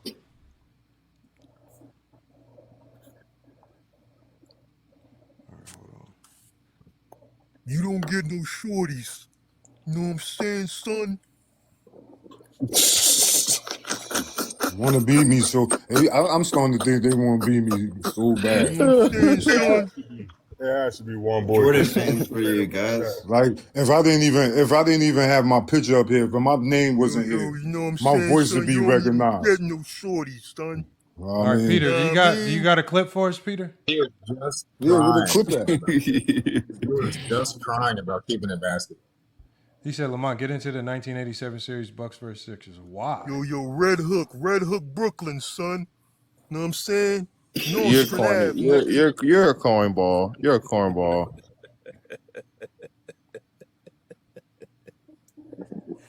You tell like he got marbles in his mouth. They got a bag of marbles in his mouth. You know what I'm saying? So you know, He says, hold on. Walking Bucket says they want to talk everything but hoops. Yeah, that's facts. No. So He hold dropped on. a statement about what's What do you think? It ain't enough. Best handles, no. Hold on, Peter Backjuice. When you were Best saying jumper, no. when you were saying Peter Backjuice something about the point guard or something would impact, like out of the triangle offense would slow KD down or something. What were you saying? No, like so when you were bringing up the point that the spacing was there, but players wouldn't take advantage of it, and you were citing that Stockton play where he had a wide open three, but he refused to take it. I'm saying that refusing to take that shot stymied offenses. We all agree on that. The fact that players would not shoot those wide open shots negatively impacted the effectiveness of those offenses. And I'm saying if KD goes into the 90s, he's playing with those players under that same type of mindset, playing that style. Okay, so but here's the thing. We know the team that he's going to. He's going to the Bulls. So the Bulls who had shooters like a B.J. Armstrong, Steve Kerr, John Paxson, Craig Hodges, would he be playing with guys that wouldn't shoot the open shot? And they play the same way, Lamont. The same thing you saw Stockton. What? The same thing they were taught to get the ball, go to the wing, and dump it down to That's Carter. not what I asked you. That's I how said, hold on that's that play how they right initiated. There. When we saw him throw the ball into Thurl Bailey kicked it out. Well, obviously, John Stockton did not take the three. Did the Chicago Bulls have 3-point shooters that were not willing to take that shot? John Stockton was a 3-point shooter who refused to shoot. Yes. Okay. So Stockton was what, like a 40%. Hold on. How can you be a 3-point shooter when you only shoot 1.5 attempts for your career? Hold on. I'm right. only talking How many about did Paxson and Kerr shoot? Hold on. I'm not talking about John Stockton. I'm talking about the Bull shooters. Paxson, Kerr, Hodges, Armstrong. These are all guys who at times, right? They were some of the best 3-point shooters in the NBA. Right? They were known for their shooting. Would Steve Kerr and yet it wouldn't not shoot take the those ball. shots? How many threes per game did they take?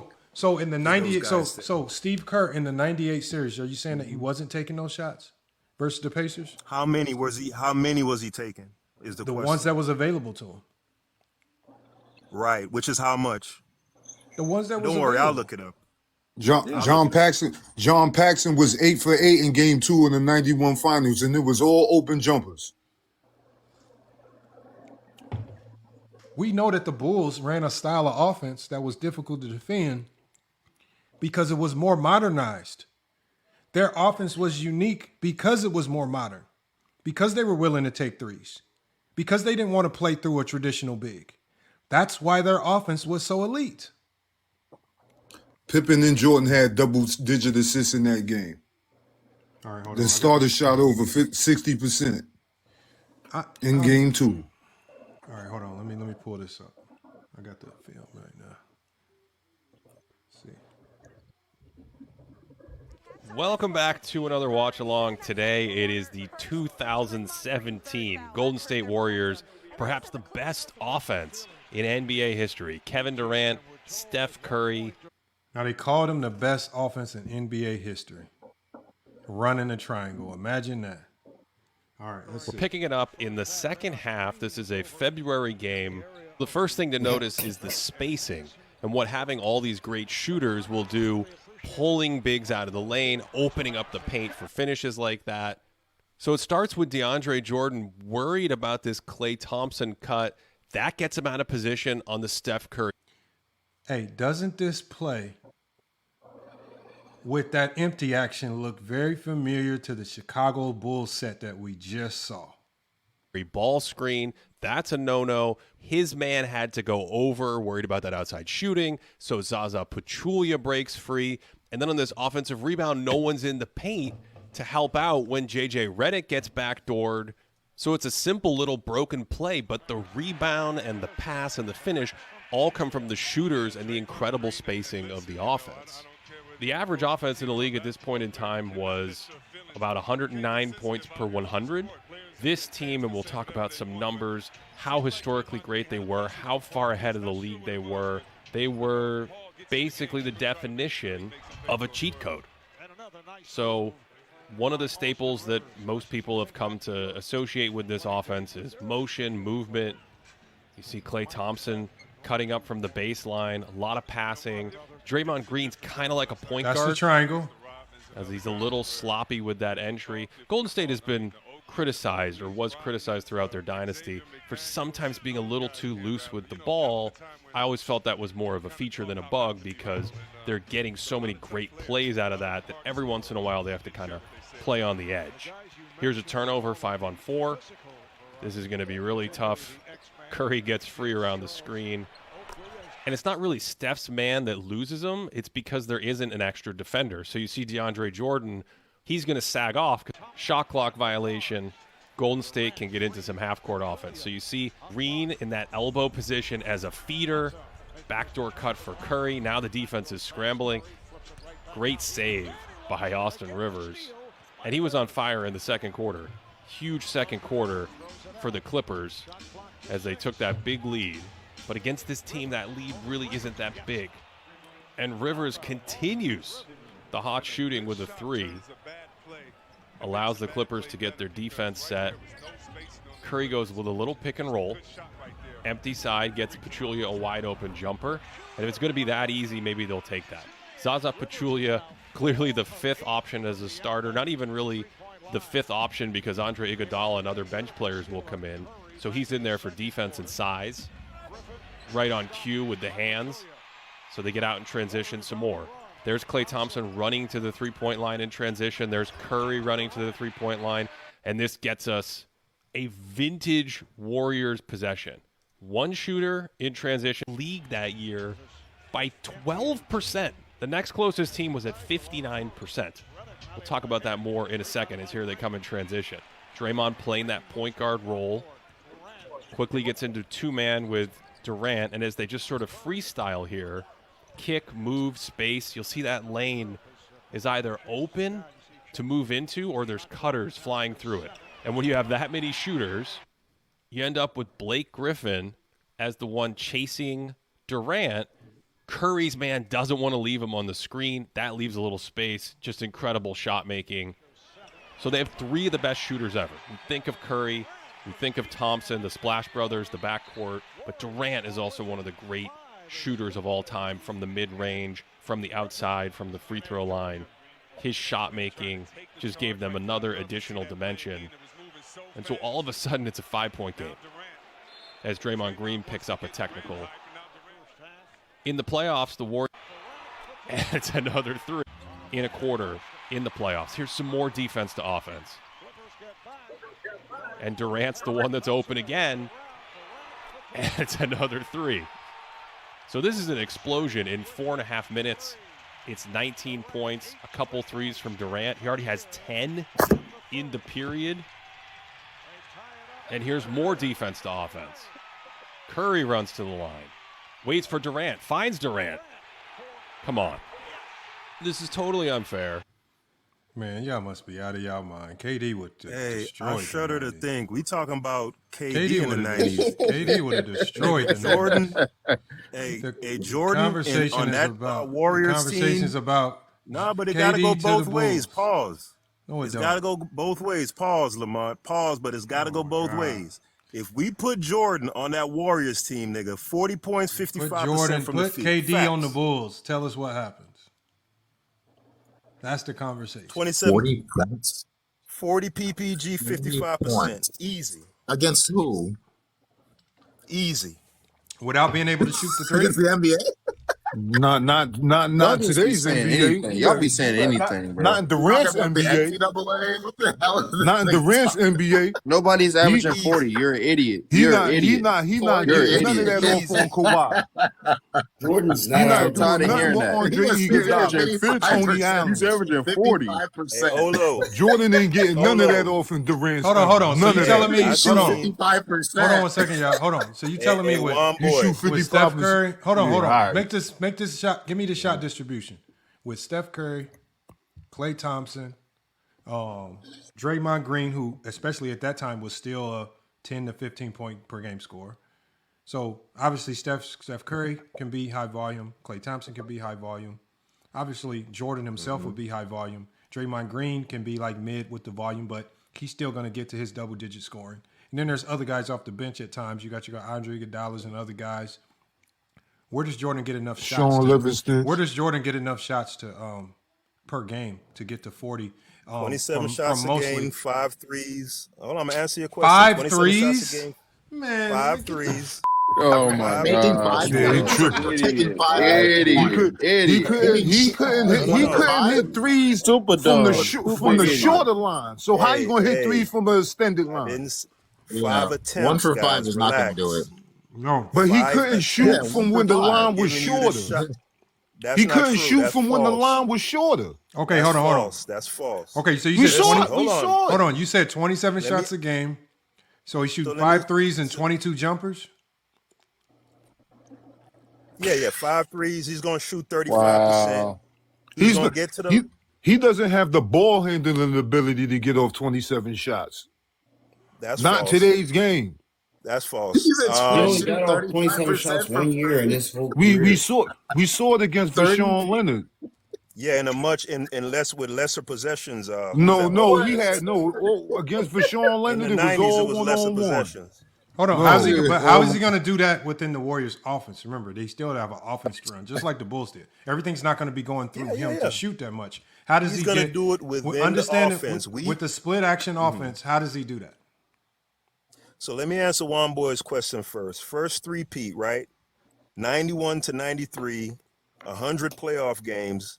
Jordan shot 37% in the playoffs, shooting 2 threes per game. We're not talking about what Jordan did in his era. We're talking about what he would do in Kevin Durant's era. Hold on. No. I'm just addressing the 3-point shooting thing, right?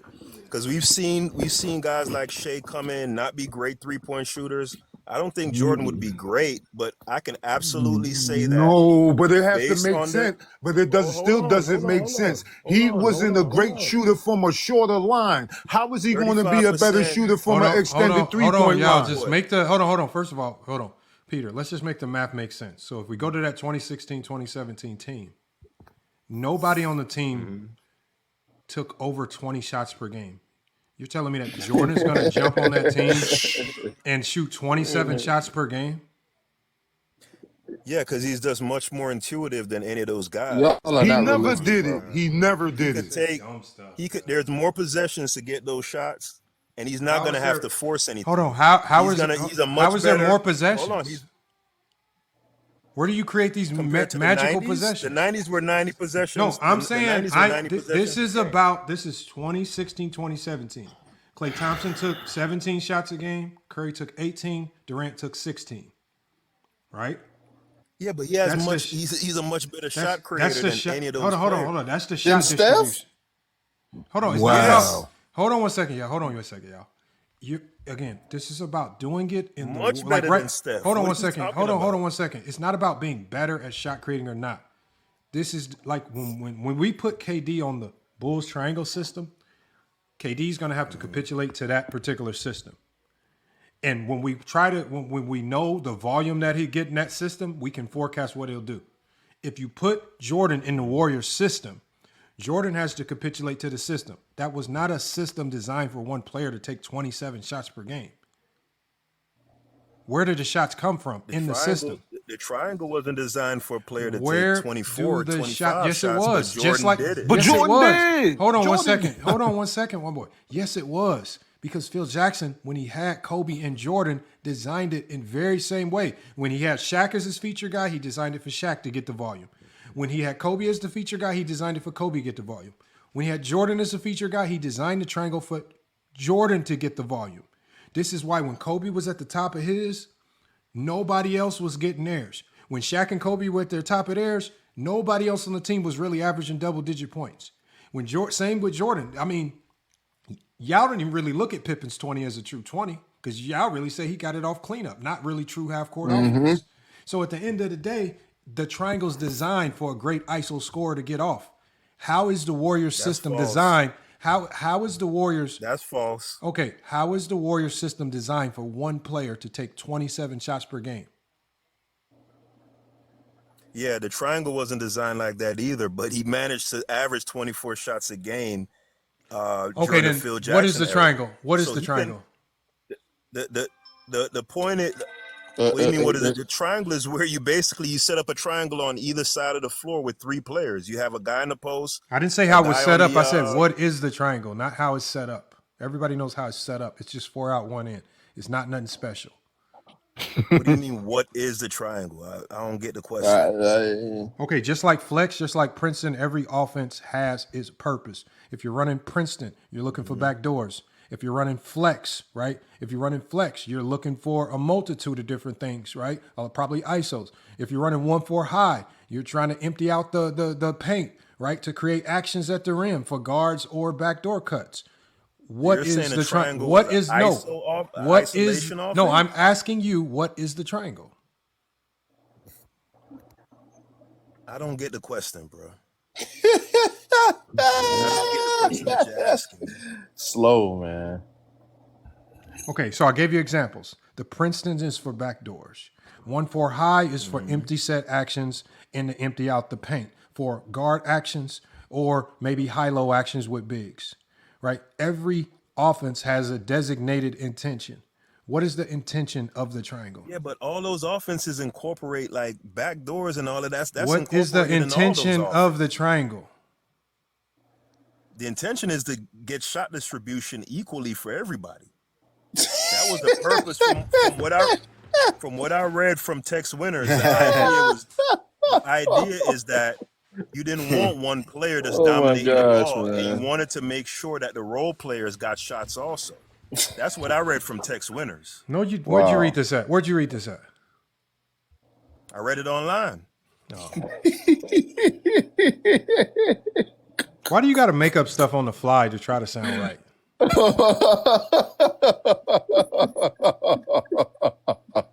This is what man. Yeah, hey, look, hey y'all. You want me to tell y'all how I know Mez knows absolutely nothing, right? I'm gonna tell y'all.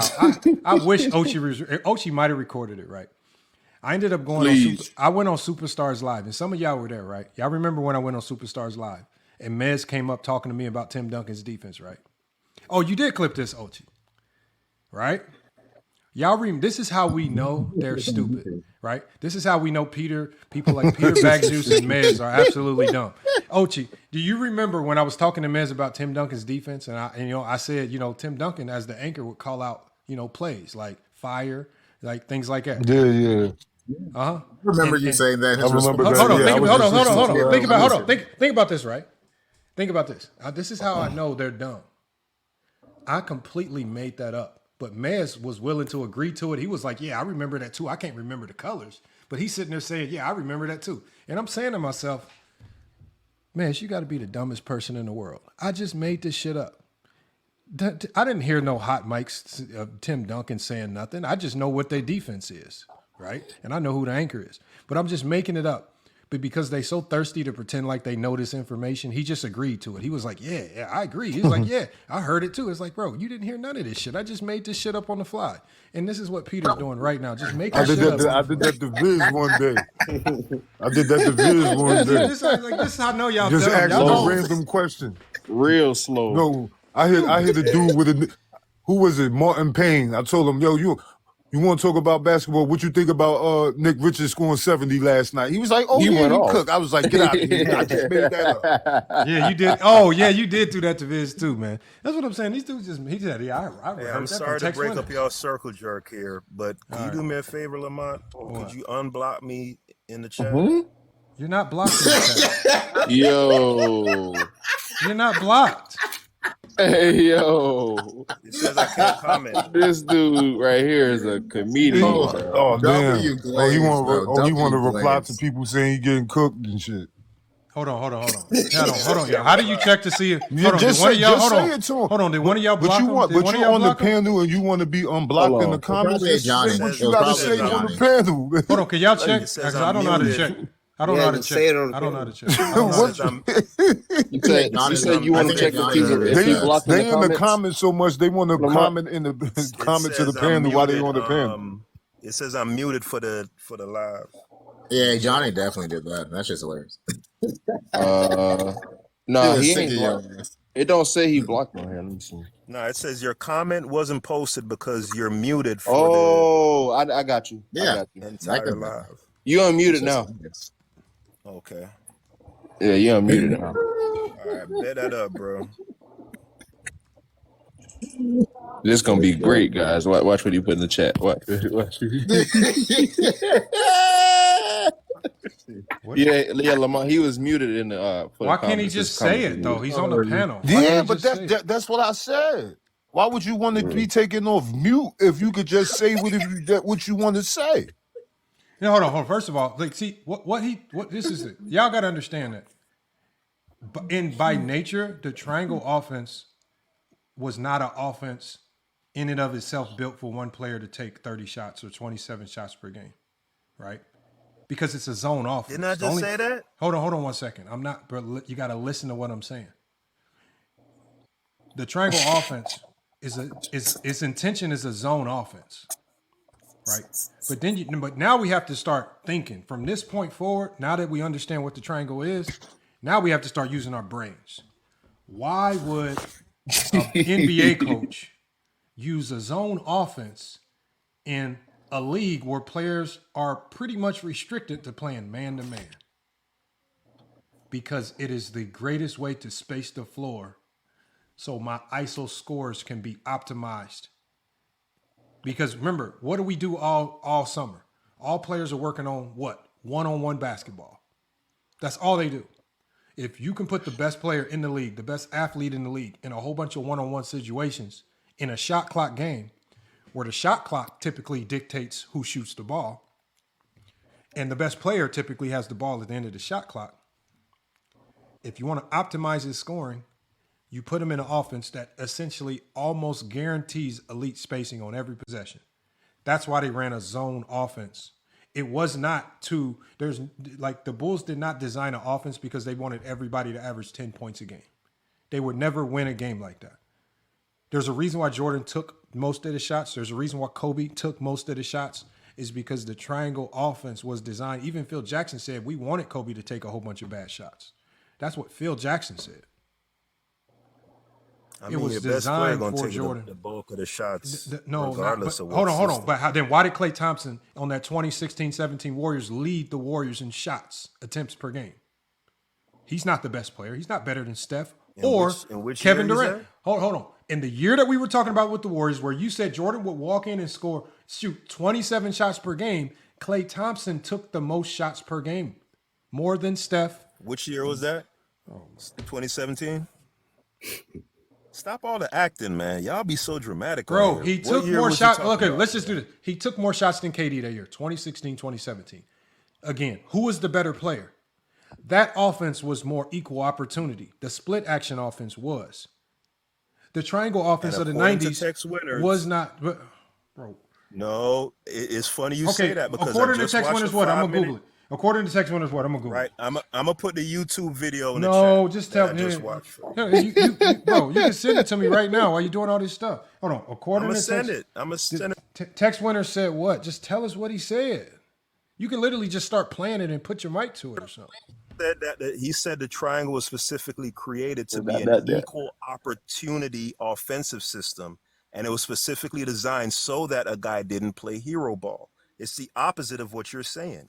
Then why did Jordan and Kobe play hero ball? Then why did Jordan and Kobe both play hero ball? Listen, I'm telling you what the man. Come on, man. Why did Jordan? You gonna really argue with me? Hold on. Why did Jordan argue with me about what the man said, bro? Why did Jordan and Kobe play? The man who created the offense. He didn't create it. Are you dumb? He didn't create it. Tex Winners didn't create the triangle. No, he didn't create the triangle. The triangle been existed a long time ago. Some coach like the 50s, at USC. Dude. It was another coach, some old ass coach from the 50s. Name? The triangle's been around since the 50s. Bozo, come on, man. Great. Come on, man. God, who? What's the guy's name? I don't know. It wasn't Tex Winners. I know about. All right, I'll put it on the screen. I know about Tex Winners. Oh. We talking about the triangle that the Bulls ran. So Tex Winners is relevant to the discussion. According to Tex Winners, and I'm going to put the YouTube link in the chat, he says it was created to be, you could do all the fake grabbing your head and... Okay, so the guy that created the triangle, you guys, it's called, the guy that created the triangle, his name is Sam Barry. He's a Hall of Fame coach from USC, right? Great, beautiful. We talking about created in the 1940s. The triangle offense is not nothing new, you guys. This shit is old. Right. This shit has been around. Whether it's new, whether it's old is irrelevant. Whether it's new, whether it's old, it's irrelevant. The offensive system that Tex Winners put for the 90s Bulls, according to him, not me, he says it's specifically designed to be an equal opportunity offense. Okay, now let me ask you. That's what he said. Hold on. Now, let me ask you. Hold on now. Okay, so you can run with that, right? Now. I'm not running with anything. Hold on. That's what the man said, hold on. We're going to land. You said what you said, so we're going to stick to that. Now, understanding that Tex Winners said that the Bulls offense was okay. So he just said, you guys, that the Bulls ran an equal opportunity offense, right?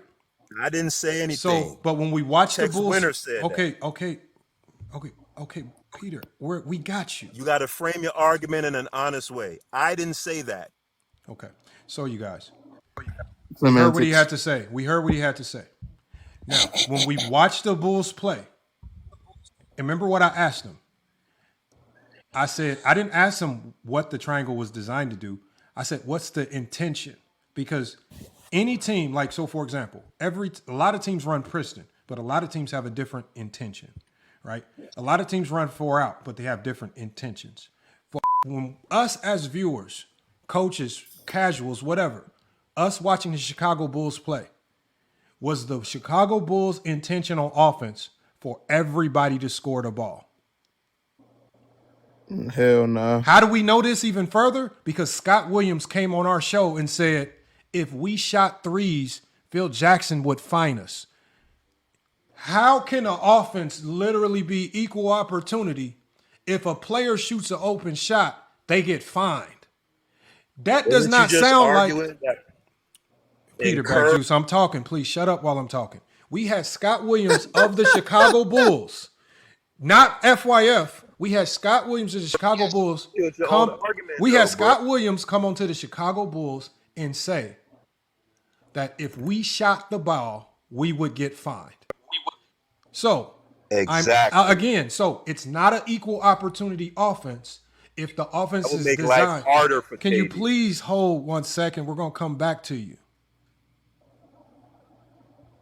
I don't know why. Like, I think you do stuff on purpose just so we kick you because you're being disruptive, so you can run to the chat and say, "Oh, they kicked me," when you're just being disruptive. I don't don't know why y'all act like 5-year-olds. All of a sudden, y'all have the decorum. Y'all go to any other person's panel, Vision, all these other guys, and y'all all of a sudden act like y'all got common sense and decency. And you come on FYF and you act like a 6-year-old. Oh my God! Stop all the Okay, so when we watch this shit, so remember, we're thinking, y'all, this whole conversation is built around taking Kevin Durant with his skills as is and putting him on the Chicago Bulls, understanding what the intention of the Chicago Bulls triangle offense was. We know that Chicago Bulls offense was heavily dictated by funneling the ball to their best scorer, especially late shot clock. This is why Jordan was able to shoot 25, 27, 28, 29, 30 shots per game, and it wasn't necessarily a problem, right? Because that's what the offense was designed to do. Uniquely, if we go to the Warriors offense, well, that offense is more diverse because we see Klay Thompson shooting 18 shots a game. We see Steph Curry shooting 18 shots a game. We see Kevin Durant shooting 16 shots a game. We see Draymond Green shooting 8 to 9 shots per game. So the shot diversity is different because their intention out of the triangle is different from the Bulls' intention out of the triangle. Steve Kerr in this era needed to spread the wealth around. While Jordan and the Bulls, because that era and the rules was heavily predicated on ISO basketball, they could afford for Jordan to take 25, 27, 30 shots per game, and it had no impact on them winning and losing games. So putting Kevin Durant in that system with the Bulls, he's going to get those same 25, 27 shots and probably shoot it at a far more efficient clip than Michael Jordan did.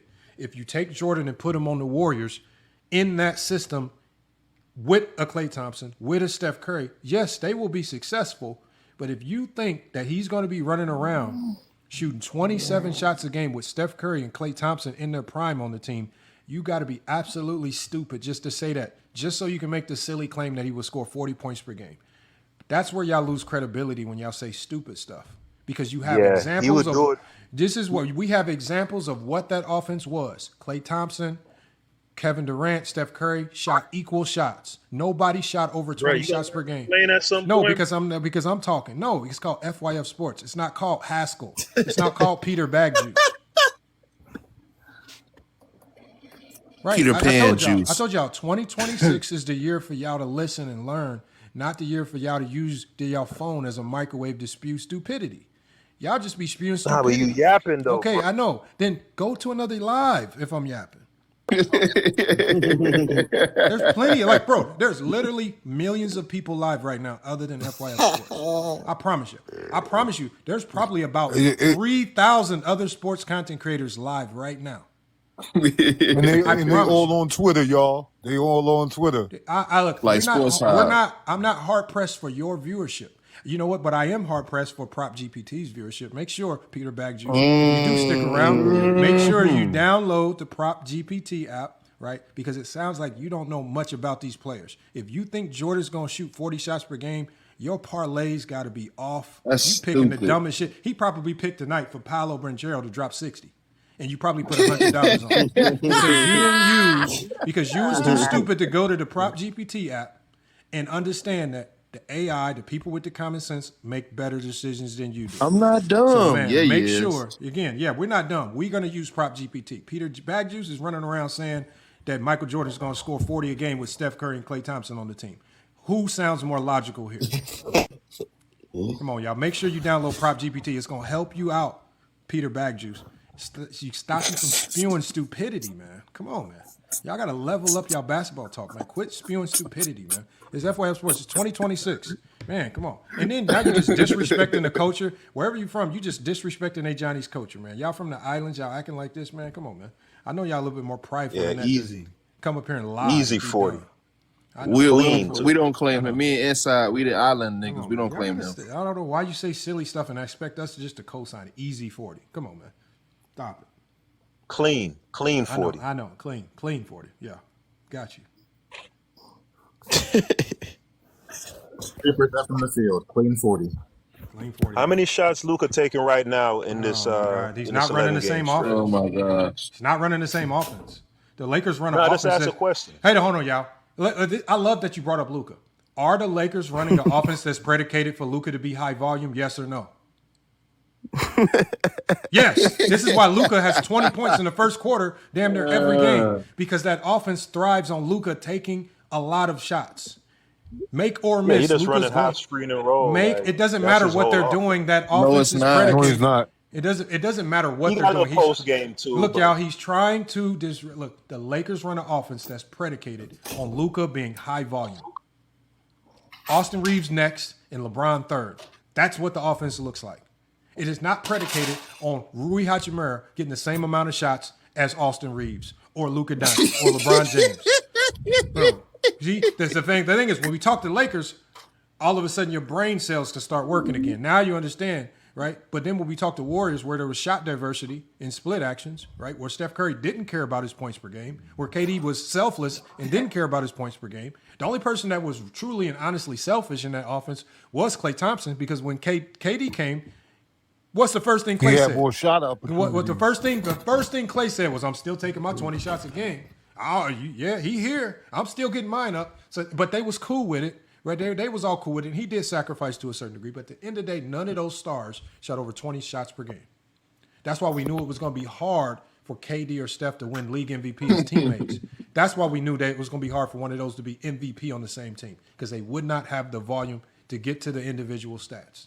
But you think Jordan would have went there and went against the grain, went against the system. If you think that Jordan goes to a team and goes against the grain, nigga. Like, when are you gonna? It's his show. It's his show. Hey y'all, if he thinks that Jordan will go join a team just to go against the grain, that means he's admitting that Jordan is not a championship player, because Jordan conformed to the triangle, right?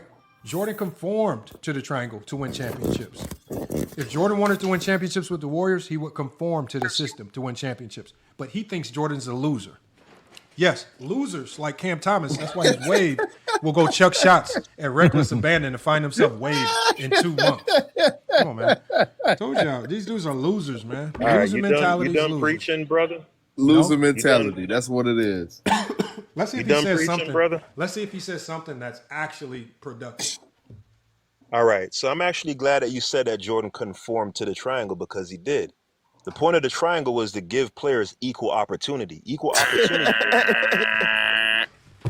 Equal opportunity doesn't equal shots. Wrong. Then how is it equal? I'm telling you, what is it? So what is it? Equal I'm what? telling you, the man who instituted the system, that's what he said.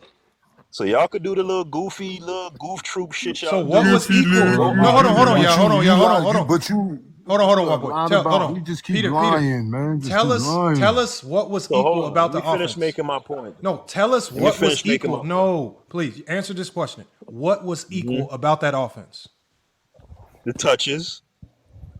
Be the touches, and the fact that each player, this is key. This is what Tex Winter said. Each player had the opportunity to make decisions with the basketball. They could make intuitive decisions when they got the basketball. That's what Tex Winter said. Don't do the goofy, hold your head and all of that. What was that? What the fuck was that? So again, it's what you do with those. Is what you do with the opportunities, right? Yeah. Every player doesn't have the level of shot creation that another player may have. So you may get a ball, and where one player could create a shot, you might not have the skill set to be able to create a shot in that situation. So you'll end up having to pass. Yeah. Right? You said Jordan conformed to the triangle, and he did. And even with that conformity, he still managed to average 24 shots per game. So your point is exactly what Lamont said, that he was taking the most shots. Nobody on the Warriors is taking 24 shots a game. Yes, because they're not Jordan. They don't have that skill set. They don't have the intuitiveness. What are you talking about? They don't have the decisiveness. They don't have the array of moves. They don't have the skill set. So that kills your point of equal shot opportunity. Nigga said they don't have the skill set.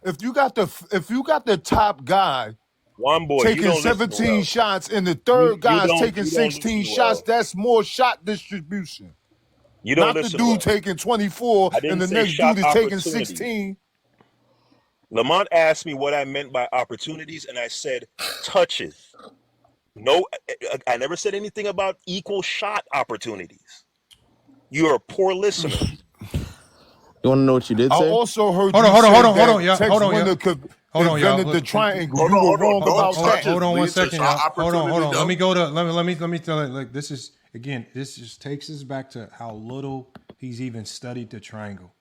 Okay, so remember, we're gonna take it back to the root of the triangle, y'all. The triangle is a zone offense. Now, if he actually read anything or listened to anything that Tex Winters said about the triangle offense, is Tex Winters, his foundational belief in basketball was that your percentage of scoring increases after every ball reversal. And I'll pull it up I'll share this on the screen with you guys. Tex Winters believe that if you can get the defense to rotate from A to B once or even twice, your percentage of shifting the defense, getting them out of whack, getting them out of place, increases your ability to score the basketball. It's one of the reasons why the Bulls had one of the slowest pace offenses in the league, because with the triangle, there's an intention there. So we take it back to an intention. The intention is ball reversals, because Tex Winter's foundational point is we need to get the ball from this side of the court back to the other side of the court to keep shifting the defense. And that's what warps the defense. So Jordan, when he does get to that ISO, has a really good scoring opportunity. The trick in the triangle is, and this is one of the reasons why I said Jordan restarted to buy in once he realized all of these ball reversals are just to give me a better scoring opportunity. It's not really for all these other guys to score. Yeah, when they touch the ball, they feel good, but they're going to have to ultimately get this ball back to me. And damn, I'm getting some hellified shots after I go through a ball reversal. So look at the Bulls' pace. The Bulls had one of the slowest paces in the NBA because they weren't sped up. They weren't trying to one pass shoot, right? Nobody was trying to one pass. Oh, guys, I got a shot creation here. Let me go try to create an advantage. No, their number one focus was ball reversal. So if we go back to that film of the Chicago Bulls, you'll see almost every single time the ball goes from one wing to the other and I'll put it on the screen here. The number one intention of the triangle, especially with Tex Winters behind it, was ball reversals and getting the ball back to Jordan after moving the defense. That's why Phil Jackson had to get him to buy in, because Jordan was used to, with Doug Collins, doing what? Crossing half court and chucking the shot on his own. And they had to let Jordan know over time, this is not to take the ball out your hands. It's just to give you a better scoring opportunity. Slow pace offense, ball reversals, and play high-powered defense. It was never, all these touches, all these passes were just ball reversals. It was not equal opportunity, because there's no way in hell, right? There's no way in hell if I'm an elite scorer, right, and one player on the team's taking 30 shots a game and I'm taking 12, that I feel like the offense is equal opportunity because I'm getting touches. There's no such thing about an offense being equal opportunity if one player is taking 27 shots and another player is taking 12, 14 shots. That's not equal. It was just a trick, you guys, to get them to move the ball, and it worked. Go look at their pace. Peter, go look at their pace. You made that up. Okay, hold on. He said I made it up, y'all. I'm going to share my screen. Made that up. We don't make it up. We look it up. Nobody's laughing but you, sir. I'm going to share my screen, right? As I always do, right? I'm going to share my screen. I'm just going to put this right. I'm going to just type in the first thing in Google. Hold on, let me share my screen real quick here. And also, you guys, anybody can go watch Bulls games. I mean, that's the easiest way. But he says I made that shit up. Nigga. I know. You must have hated school because, man, you don't like learning nothing new. Okay, you guys, we're on Google here.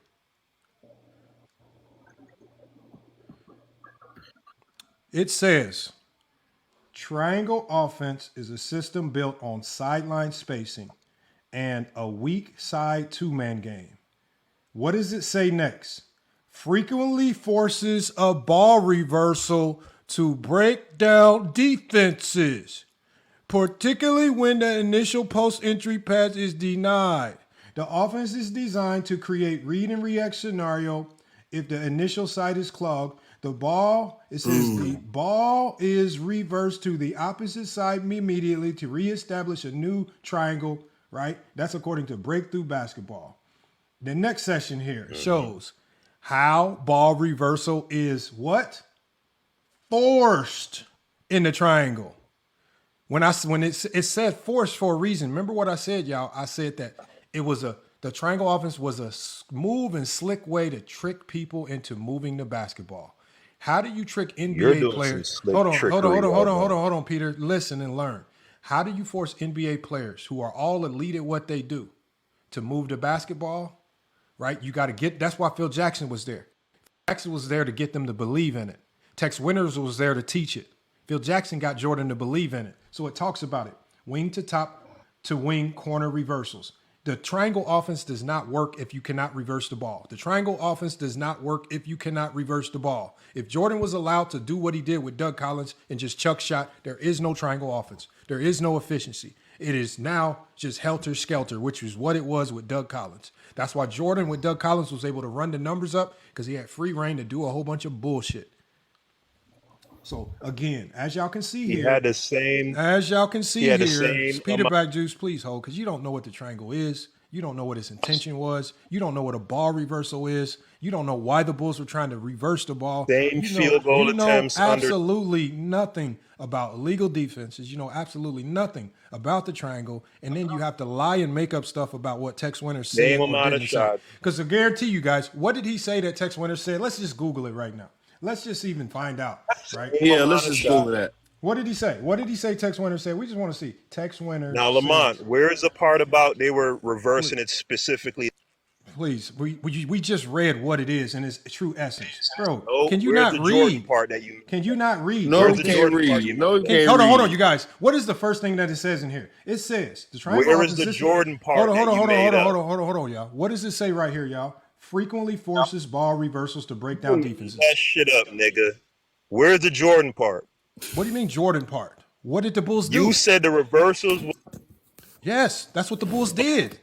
Jordan shots. Where is that at? So you want? Do you Read need that. to pull up? Do you want to? You? Oh, do you Yes, want me to? pull So you want that me to up. talk? You want me to type in? Yes. What do you want me to Yes. type in? What do you want me to Yes. type in? What do you want me to Pull type that in? up. What do you want me to type Pull in? up whatever the shit you type in. The shit you made up. That the ball reversals were specifically to get Jordan shots. Okay, hold on. Find ball. Okay, that's good. Word. You made that shit up, nigga. Used in the triangle. Mm-hmm. Help. It was specifically because Jordan took the same amount of shots under Doug as he did under Phil. Those are facts. It was not 24 about. field Hold goals on. with Doug. Peter. Listen to what I'm saying. It was not meant to take away from his volume. It was just You're meant making it to, up, Lamont. Hold on. It was meant. Ball reversals increase the quality of your shot. It does not have anything to do. Remember, when you have a Jordan on your team, you're never going to take away from his shot volume. You're always just trying to find ways to increase the quality of his There shot. you go. Thank you for agreeing Hold with on. me. Shut up, Peter Bag Juice. You did not say none of this. You did not say any of this. You did not say any of this stuff. What do you mean? You're going to get the same volume of shots. You got to just go, said bro. it, and I. This is how you know he's stupid, man. This is how you know he's stupid, man. That's why I got to keep kicking him. I told you he's going to be disruptive. He didn't, bro. This is not about taking away from his volume. I clearly said in the beginning, the reversals do what? It increases the shot quality. That's it. Once Jordan realized, damn, my shot quality ain't changing, right? I mean, my shot volume ain't changing. It's just the quality of shot has now changed. That's why Jordan bought in, because he realized I can still be Mike. It's not changing me. Out the gate, he didn't like the triangle because he thought they were trying to stop him from being Mike. Once he realized, damn, I'm still shooting my 25, 26, 27 shots a game. I'm just getting better looks. He was cool with it. I don't know why you like. I don't know how this is hard to like, but this is what happens. We keep bringing up people that don't know basketball. He keeps pretending. Let me see who requested up.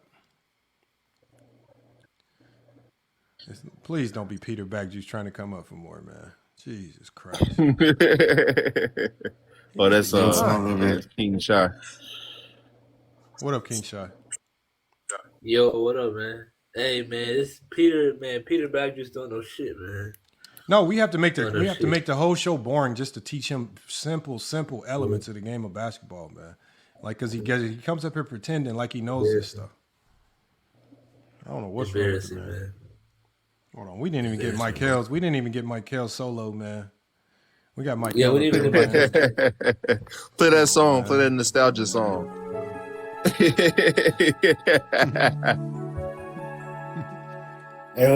Flex on him. Flex on him.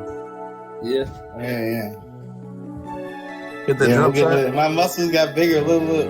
Hit the jump shot. Hit the jump shot. Jump shot. Jump shot. Jump shot. Oh, look. Yeah. KD. Hey, dream shape. Dream shape. Yeah.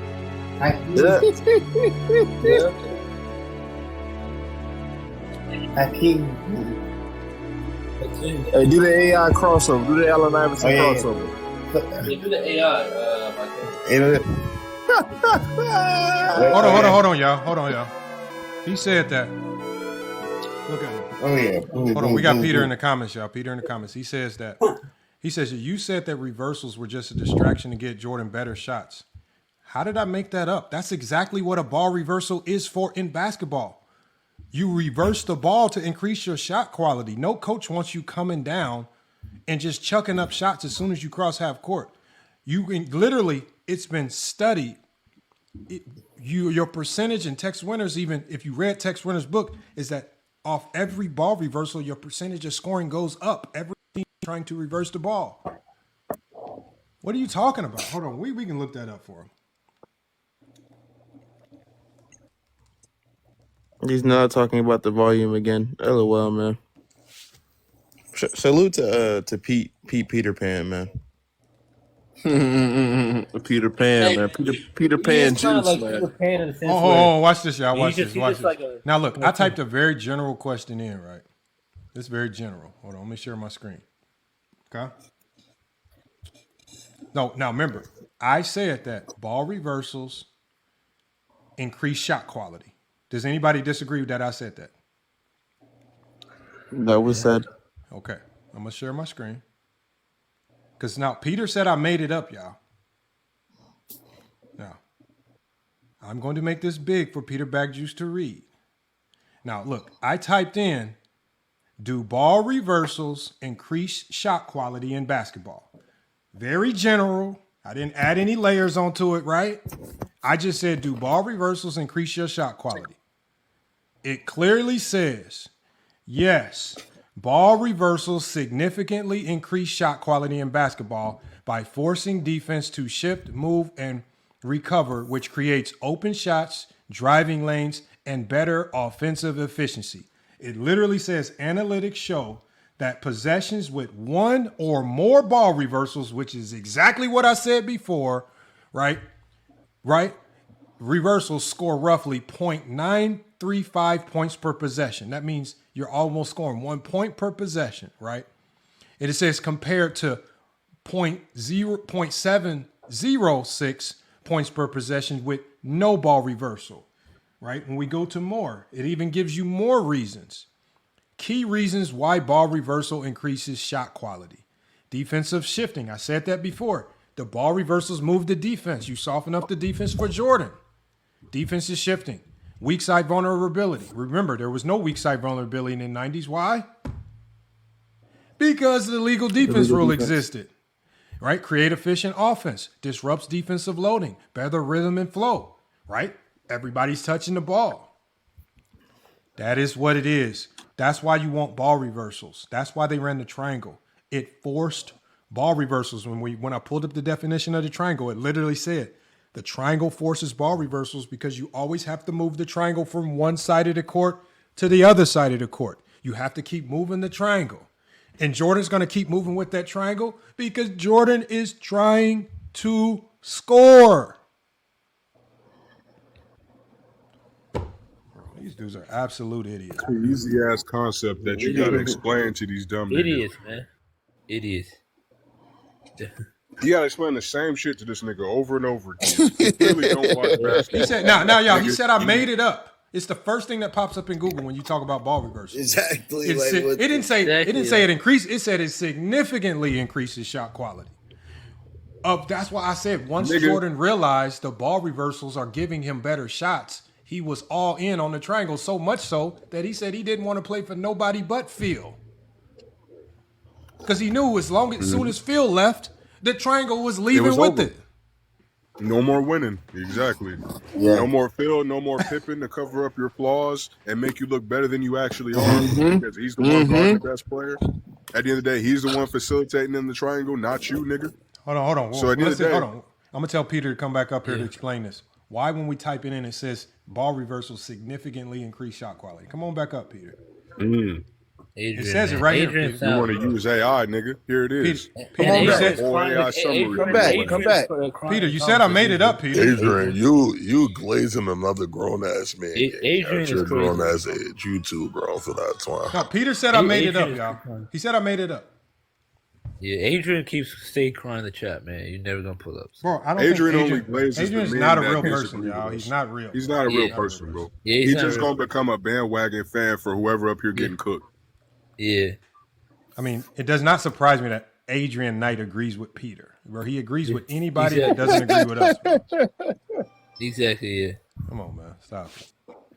Bro, we could literally have somebody coming up here saying that Jordan would score 95 points per game and Adrian would be in the chat saying, yeah, he right, man. He don't agree with anything. Exactly. You're going to be like, they don't know ball, man. Now you could have someone say that Jordan would win 12 MVPs in this era, and he would agree with you. Like, come on, man. Hold on, let's see. No, Adrian. I mean, not Adrian, but no, I don't think he's gonna come back. Not with this on the screen. I don't think he's gonna come back. Yeah, he got cooked too hard. Hold on, Adrian says that's not what he even said. Adrian. Adrian, we're not even doing this with you, bro. Like, you're not even real. This is what he said.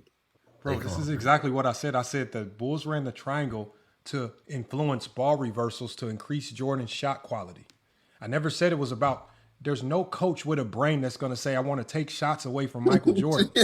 Who does that? Oh, yeah, I want, Jordan, I want Horace Grant to take 9 more shots a game. No. No sense. No sense. All we're doing with the triangle I could actually see is just increasing Jordan's shot quality with ball reversals. That's it. It had nothing to do with trying to stop Jordan. Man, of course his shot is going to go down just a little bit because the triangle offense by nature slows down the pace, but it was never designed to take away his shots and give shots to other people. It's not an equal opportunity offense. Who? No, like not having Kobe Bryant on your team, and now all of a sudden I want to go equal opportunity with Derek Fisher. Come on, man. What are you talking about? Crazy, man. I did not do that, Adrian. I did not do that. I did not do that, bro. Come on. All right, so I'm waiting on Peter to come back up and address this right here. He said I made it up. We literally have to Google everything for him. The triangle, illegal defense, everything. Everything. Yeah. That's because he likes to pretend that he don't understand the shit that we talk about. Yeah, he knows likes all to pretend this. like he's dumb. Lamont, he's been on your show so many times. Like I've heard you explain all this shit to him specifically. So it's like this nigga just comes up here acting dumb like he doesn't know what we talking about. You know, nigga. Yeah. He's so dumb, man. I mean, Just like Adrian Knight, y'all like to pretend, but we know you niggas been listening to us for the last 5 years. We ain't saying nothing new. Exactly. Play dumb. I'm still waiting. Y'all instead of y'all calling Plato play dumb, y'all need to call him. Hold on. He says you said reversals were just a distraction for eventually Jordan ISOs. That's what they are. But no, it's not a distraction. What it is a ball reversal, right? Moves. I said it moves the defense, right? The defense is when you first come down the court in a basketball game, the defense is set. It's a very low quality shot to attack a set defense. A ball reversal moves the defense. So the defense is no longer set. You have guys moving, scrambling, getting out of place. This is where the driving lanes and the gaps open up. The ball reversals increase your shot quality because the defense is no longer set. This is why you move the triangle from one side of the court to the other, because you're moving the defense. If you can do that ball reversal twice, your efficiency goes up even higher. But that possession is always most likely going to end with Jordan or even Pippen taking the shot. Jordan first option, Pippen second option, Grant the third option. It's how it is. It's how it works. Yeah. And the shot clock dictates a lot too, because when that clock is ticking down, your number one goal is how can we get the ball back to our best player?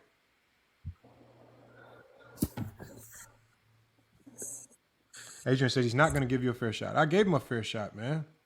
But when you got to stop lying, though, Peter.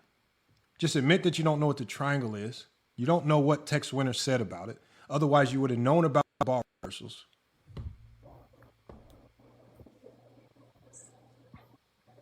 It's wild, man. Doesn't know what illegal defense is. You just got to pretend the whole time. Because no, he knows. It's like I said, he's just pretending not to know so he can argue. It's like he hasn't addressed not one single point that you guys have said. What he's doing is just taking points that you guys say just to argue them. Peter, you said I made this up. You said I made it up. Do ball reversals increasing the shot quality? Yeah, can I talk? Read the screen for me first. What does it say on the screen? Say yes, ball reversals significantly increase shot quality in basketball by forcing the defense to shift, move, and recover, which creates open shot driving lanes and better offensive efficiency. Analytics show that possessions with 1+ ball reversals score roughly 0.935 points per possession compared to 0.706 PPP with no reversal. Now, isn't that exactly what I said before we even had to pull it up, since you said I made it up? No, it wasn't. That's not what you said. Can I speak now? Said Lamont. He's not trying to talk basketball. You're just wasting your time with this clown. Oh, he's a clown. Can I speak? I don't want to speak out of turn. Go ahead, talk, nigga. Goddamn, you talking. Let's hear some more dumb stuff. Talk. Okay. Earlier, what Lamont said was the reversals were, in essence, just distractions to end up in Jordan ISOs. That's exactly what they are. That's exactly what they are. That's exactly what they are. Because remember, y'all, the reason, and Peter, I'll explain why I use that terminology.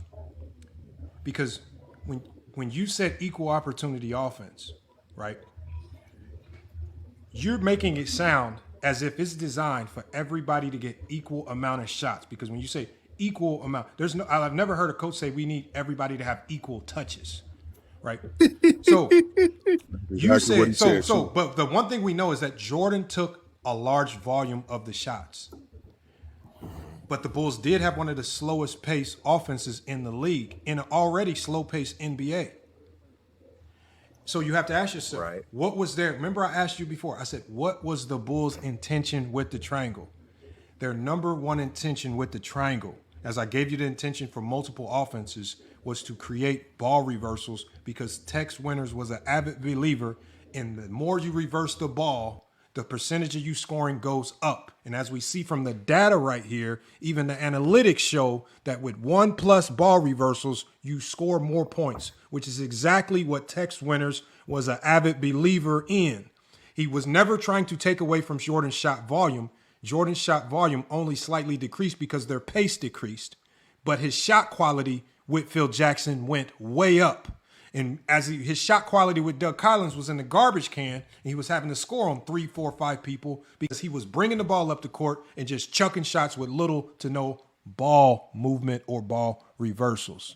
That's why they got Doug Collins' sorry ass up out of there. Yeah, can I go? I don't want to. Right. So just so you know, Jordan shot a better percentage from the field under Doug Collins than he did with Phil. Right. Also, he took 24 field goal attempts under Doug. That was the shot chucking Jordan. And he took the exact same 24 per game under Phil, playing within the system. It's not about volume. It's not about volume. It's about shot quality. It's not about volume. I didn't say nothing about field goal. I said nothing about volume. It's about, again, field goal. Kudos, great. His field goal percentage was only up because he was young and going to the basket every time. He was being disingenuous. As he got older, he he's started using shooting the more regular jumpers. season numbers. As he got older and we get into the 90s, he's now shooting more jumpers, right? So again, yes, in the 80s, his field goal percentage is slightly higher because one, he wasn't a great shooter and everything he did was in the paint right at the rim. We're not talking about that version of Jordan. We're talking about the version of Jordan that started playing winning basketball. Winning basketball started with Phil Jackson. And when he started playing with Phil Jackson, I don't care. Again, no coach with a brain is going to try to take away from Jordan's volume. You're only going to try to find a way to get him better shots. That's all the triangle was, getting him higher quality shots. We pulled up the triangle offense. The number one element of the triangle offense is that it's literally said it forces reversals. When we look up reversals, it says reversals significantly increase shot quality. That's all Tex Winters talked about, was increasing Jordan's shot quality. Nothing about his volume, nothing about his field goal percentage. You're just trying to increase his shot quality. That's it. No, shot quality for the team. Bro, you not just Jordan. Jordan. Absolute idiot, man. You're making it seem like Tex Winters never said. That's the part that you made up. For one, he's making shit up because this Jordan was idea- shooting 26 shots a game in the playoffs while he was playing with Doug Collins. He's trying to use some regular season stat, especially using the year where Jordan missed a whole bunch of games because he broke his foot, which is very disingenuous for one. And then for two, like I said, the motherfucker is shooting 26, 27 shots a game in the playoffs, nigga. He And was it's shot relative jacking. to the ball handler. He was shot jacking. Like, He let's was not shot pretend jacking. like he was something that he wasn't, nigga. He New was a World. shot jacker. He was shot jacking on the field too.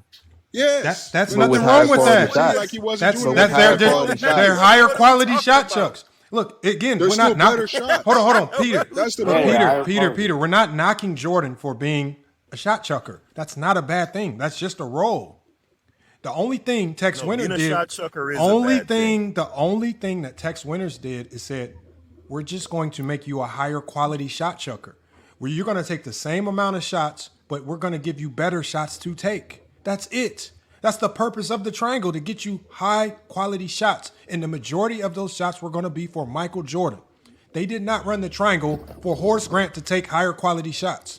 They ran the triangle for Michael Jordan to take higher quality shots. If you think they're sitting in some locker room talking about, we need the triangle so Will Perdue can get higher quality shots, you must be out of your mind.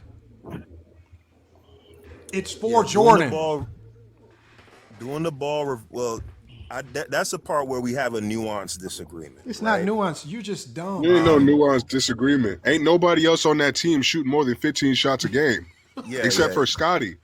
That's the only other person that's getting more than 10 shots on a consistent basis. These niggas are not shooting more than 10, 11 shots a game. But New World, what are you talking about? New World, like Lamont so acutely pointed out, was that it's not about the volume of shots. No, that's what Lamont said. What you said was everybody gets equal opportunity shots in the triangle, which is a fucking lie. That's exactly what you said. He said equal. Hey, y'all, to be fair, he said equal opportunity, but he meant shots. But he now meant shots. that's what he meant. Because all Jordan players care about is points. Y'all We trying all to know. put words in my mouth. We're not putting no words in your mouth. We know exactly what you're talking about. Now. We know exactly what you're talking about because the whole adept at context of the New conversation World. was the amount of shot attempts that KD and Michael Jordan take. Nigga, just because I was on mute doesn't mean I wasn't listening, bro. I was listening to you make a fool of yourself. You weren't comprehending. Absolute fool of himself. Nigga, I comprehend a lot more than you do because clearly you don't have to explain shit multiple times for me to understand what you said. But we have to explain shit to you 5, 7 different times for you to get 1 point. You had a misconception. Ain't no misconception. Ain't no misconception. You had a conception. Ain't no misconception. I knew exactly what you was talking about, man. You had a I knew conception exactly what you that I was was talking about. about. And I'm trying to be cordial, but at the end of the day, this shit is pissing me off because I don't understand how you just come up here and lie several times. We've proven you wrong, nigga. Well, you and want the me fact to that you start came up cursing here and hooting and and said hollering? Like, that Michael Jordan had no spacing when he's the only nigga on the left side of the court, bro. You said he had no spacing. I can't stand liars like you, nigga. No choice. Okay, then go somewhere, nigga. You can have the Go shit somewhere, listen, nigga. or you can actually come up with a real talking point. Why are you being so sassy though? Hold on, y'all. I found what. Hold on, watch this, y'all. Watch this. So you could go somewhere. Like you sound like a hoe. Like come on. You sound man. like a zesty Come ass on, nigga, y'all. bro. Peter, can you stop playing words that you know is gonna get you flagged? Don't intentionally say stuff that's gonna get you flagged, and you know I have to be forced to kick you off. Come on, y'all. You keep saying I'm talking about the garden tool. I'm talking about the garden tool, Lamont. Yeah, the okay, garden man. tool. Come on, grow up, man. Come on. Yeah, man. you Stop. lying again. Nobody believes you, nigga. You just come up here lying. Stop whining, man. You sound like a broad. You know what? I'm gonna let that slide because I respect Lamont's platform. Now, y'all, look. See, so remember when Phil Jackson would always have gripes Get his with ass Michael? New World. Y'all remember when Phil Jackson would have gripes with Jordan? Every time, like, for example, in 92 when they Michael Jordan, Tex Winters said something very specific, right, as to why he felt like Jordan was hurting the team. Because a lot of people were thinking, damn, Jordan got his numbers. Jordan got his shots. Like, how is Jordan playing bad? But Tex Winters, right, who's the architect, or he's the architect of this offense. Oh, I thought it was Buddy from the 40s. What happened? That's who created it. Listen to what I'm saying. I said he's the architect of the Bulls offense, right? He's sitting on the sideline, right, and he's watching Michael Jordan. Come on, Peter. What I'm talking. Come on, man, y'all so funny. Okay, man. So Peter. So we're gonna show you. I'm gonna show you guys what Tex Winters said whenever he had gripes with Michael Jordan about the triangle offense, right? It never had anything to do with production. It always had something, when Jordan stopped doing this one thing, that's when Tex Winters had a problem with Michael Jordan. It had nothing to do with the shots he took or none of that. It always had something to do with one thing. So, because I typed in, what did Tex Winters say about ball reversals and Michael Jordan, right? And so, Tex Winters, the architect of the triangle offense, frequently clashed with Michael Jordan over the need to, what is this called, you guys? What does that say? Move the ball. What is moving the ball is need, because the triangle offense needs, it cannot work if you don't reverse the ball, right? And so, basically insisting that there's no I in team, while Jordan countered that there's an I in win. It says Winters believed that for the Bulls to succeed, Jordan had to trust his teammates and avoid, what is that? Holding the ball too long. When you're not reversing the ball, you're holding the ball, right? And stop doing what? Destroying the action of the offense, right? What is the action of the offense? We need the ball reversal. So hold on. We further go down. We got examples of what Tex Winter actually said, not what Peter Bagjuice made up in his mind that he read in a book. Tex Winters said he observed regarding, it says what it said and observed regarding ball reversal on Michael Jordan. Right here, quote, destroying the action of running the play, the ball reversals during Game 6 of the 1992 NBA Finals, with the Bulls down 15 points to the Portland Trailblazers. Winters pleaded with Phil Jackson to remove Jordan, stating he was holding the ball too long, destroying the action. When you're holding the ball, you're not reversing the ball. Jordan stopped reversing the ball, and if you're not reversing the ball in the triangle offense, to the Bulls, you're playing bad. So when Jordan fans run around saying he didn't get, he was scoring really well, y'all. He was getting his points. To the Chicago Bulls coaching staff, your dumb ass is out here holding the ball, messing up our actions. We can't run our offense correctly, right? We can't get you higher quality shots. It didn't say he was taking bad shots. Didn't say he was shot chucking. It said he's holding the ball too long. Hold on. The next one right here. Tex Winters, quote, when he yelled at Jordan, move the ball. It says Jordan admitted that Winter would often yell at him to do what, you guys? Move the ball. Why? Because they didn't want him to score? No, because they needed ball reversals. Hold on, let's go to the next one. It says a need for a ball reversal. Hold on. Did I say need for a reversal? Hold on. What does it say right here? Let me make it bigger. A need for ball reversals. Winter felt that Jordan often resorted to solo play when he got into scoring mode, neglecting what? The triangle's core principle of equal opportunity in ball movement. Again, the ball movement is what makes the triangle work. When Jordan stopped moving the ball, that's when the triangle no longer looked like the triangle. The Bulls were always focused on running high-quality offense because they were one of the slowest paced teams in the NBA. Hold on. Next one right here. When he yelled, get the damn ball. It says, despite criticism, it says winner's goal was what, you guys? Not to reduce Jordan's impact, but to increase him getting the ball in better situations rather than forcing him to force shots. What is that? Didn't I say exactly this verbatim? It's winners never intended to lower Jordan's shot quality or shot attempts. He just wanted to put him, as it says right here, get him the ball in better situations rather than him forcing shots. While he's running around talking about volume, and I'm not talking about volume, I didn't say nothing about volume. I only talked about shot quality. Tex Winters, it literally says right here that Tex Winters, despite his gripes with Jordan, never intended to take away his shots. It was always to improve his shot quality. In black and white right here, you can look it up yourself. All of these things are sourced. You can see the sources right next to it right here. Right? We got another example right here. It says Jordan's apology. It says Jordan's apology after a 55 performance in 1997. Jordan notoriously apologized to winners saying, sorry about the triangle, Tex. I kind of forgot about the triangle, which means Jordan himself even knew when he was not moving the ball. Right here, we go down right here. It talks about Tex Winter's philosophy. It says Winter's philosophy was that even if Jordan was the best player, teams could generate defenses to stop him if he held the ball. What did I say, you guys? If defenses are set, it's easier to stop you.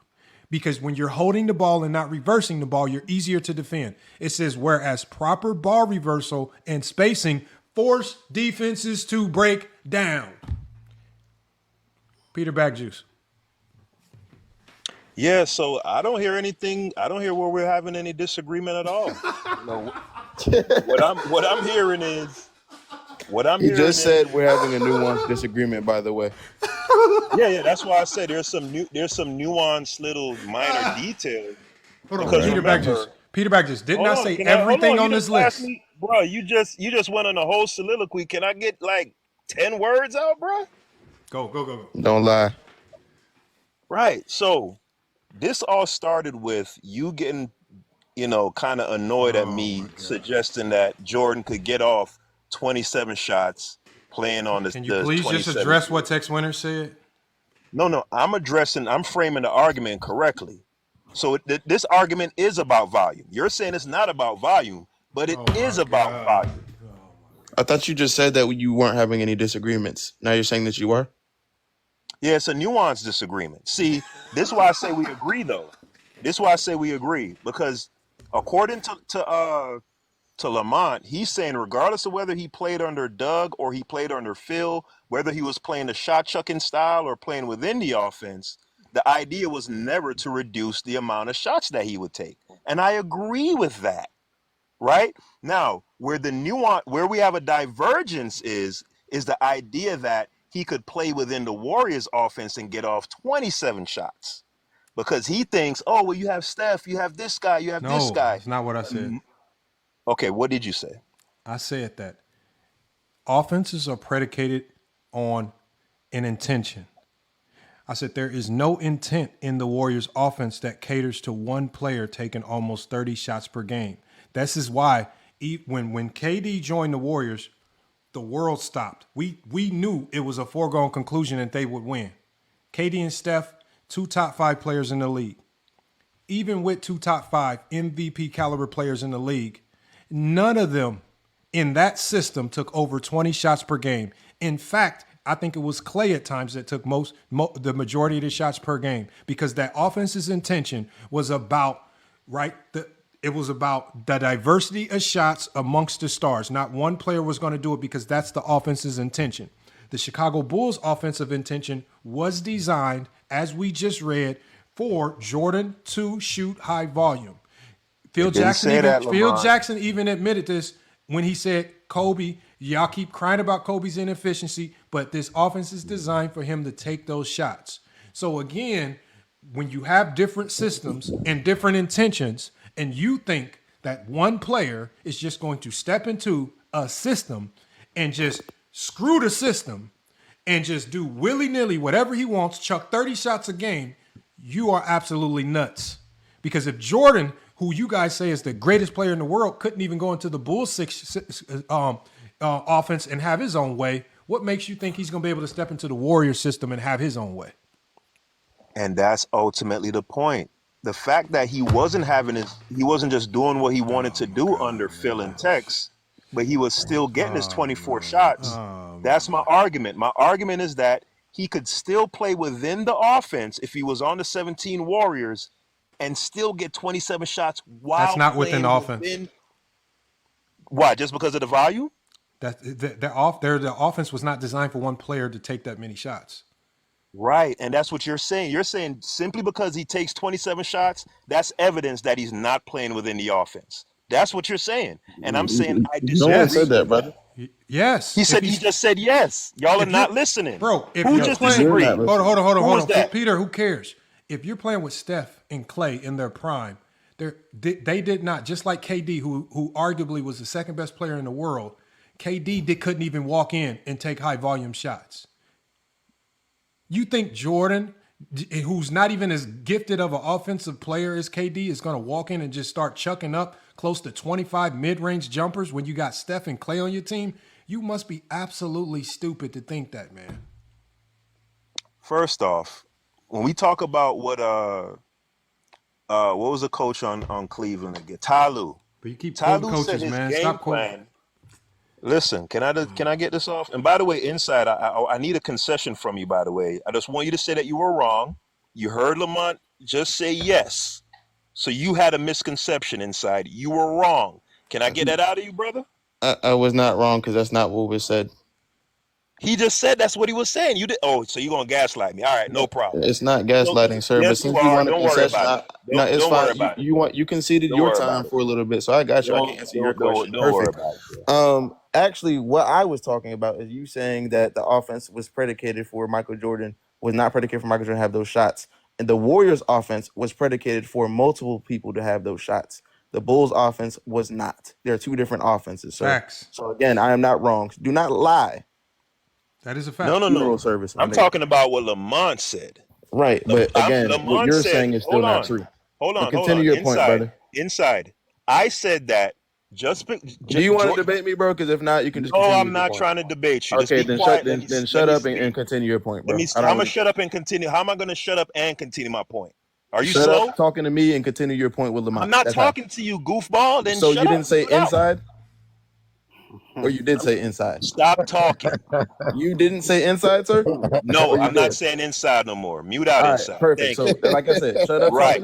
So get his ass inside. Get his ass. So earlier, Lamont said that 27 shots per game, in and of itself, the fact that you took 27 shots is evidence that you're not playing within the offense. That's not what I said. That's not what was said, sir. So let me ask the question again then.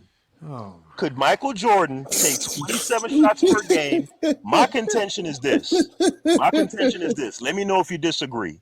My contention is that Michael Jordan could absolutely take 27 shots per game within that 17 Warriors offense and still play within the offense. How? Then explain it. Explain how it happened. No, I would need you to explain it. No. You just said no. You say you didn't say that. Hold on. So can I get your position on that? If that's your argument, right? That's Right. your position. That's my not argument. my position.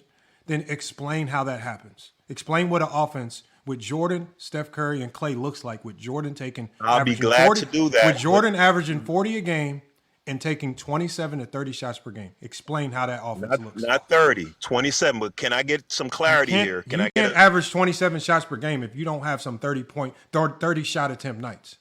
Well, I'm talking about the average, Lamont. So my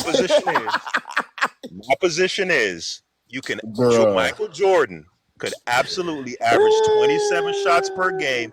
Inside, stop the goofy shit, please, bro. You just said stop talking to you, but you laughing when I'm talking. Like, come on, bro. Now I'm laughing at your goofy ass coming up here embarrassing yourself. Yeah, let me speak though, please. My position is this. Michael Jordan on the 2017 Warriors could take 27 shots per game and still play within the He offense. asked you to explain how. And not You break keep the. repeating Hold yourself. on. I'm trying to get his position though. What, Lamont, nigga? is it Explain your it. Just position? explain how, brother. Is it your Explain position that? how. Is it your Ochi? Let me rap Well, with then Lamont. explain how. You worry about the semantics. Inside, you just said not to talk to you. So why? Hold on, y'all. I'm not gonna. Just Hold why on. is he Can I say something? Hold on, let him Can I say ask it something? because I'm still gonna make him answer the question. Yeah, Inside, don't say nothing more to me, bro. You said don't talk to you, so I ain't got no Answer rap the for you, question. bro. Can I say something? Then You got can I no say rap for something? Answer the bro. question. So Lamont, my position is Jordan could absolutely take 27 shots per game while playing within the offense. My question to you is, do you disagree with that notion? Are you of the position that if you're taking 27 shots per game, you're playing outside the offense? Is that your position? Yes If or you're no? playing in an offense that it's about shot diversity and you're shooting 27 shots per game, yes, you're playing outside of the offense. So when I look at the Warriors offense, they did not have an offense that could sustain one player. Beautiful. Chuck, hold on, let me finish what I'm saying. I know it's beautiful. The Warriors offense, again, it was about shot diversity. How do we know this? Because you have Steph, Clay, and KD in their prime on the same team, and none of them shot over 20 shots per game. That is the best example of shot diversity. I don't need anything more because we see it in the numbers.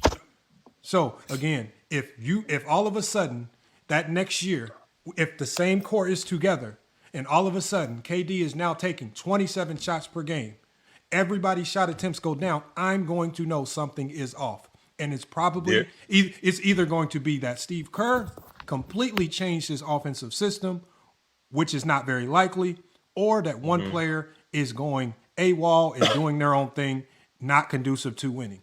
If you're playing outside of the offense, if in basketball, you guys, and for look, y'all, and Peter, if you have kids and if they're listening, I compel your kids to go to practice and go try to play outside of the offense and tell me how long that lasts. I want anybody that's a basketball player, if you're on a team, I want you to go play outside of the offense and tell me how long you last being on that team.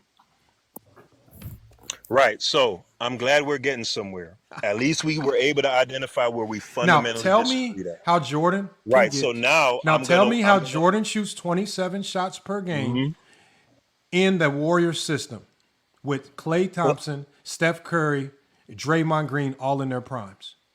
Yeah, because just off of simple backdoor cuts, lob plays, runouts. First of all, he's going to get about 2 baskets a game on just runouts. He's going to get way more baskets on runouts than a Kevin Durant would because he's a much better transition player, right? He's a much better in the passing lane than Kevin Durant. Much better on-ball defender, stealing the ball. So he's going to get a couple run-out baskets.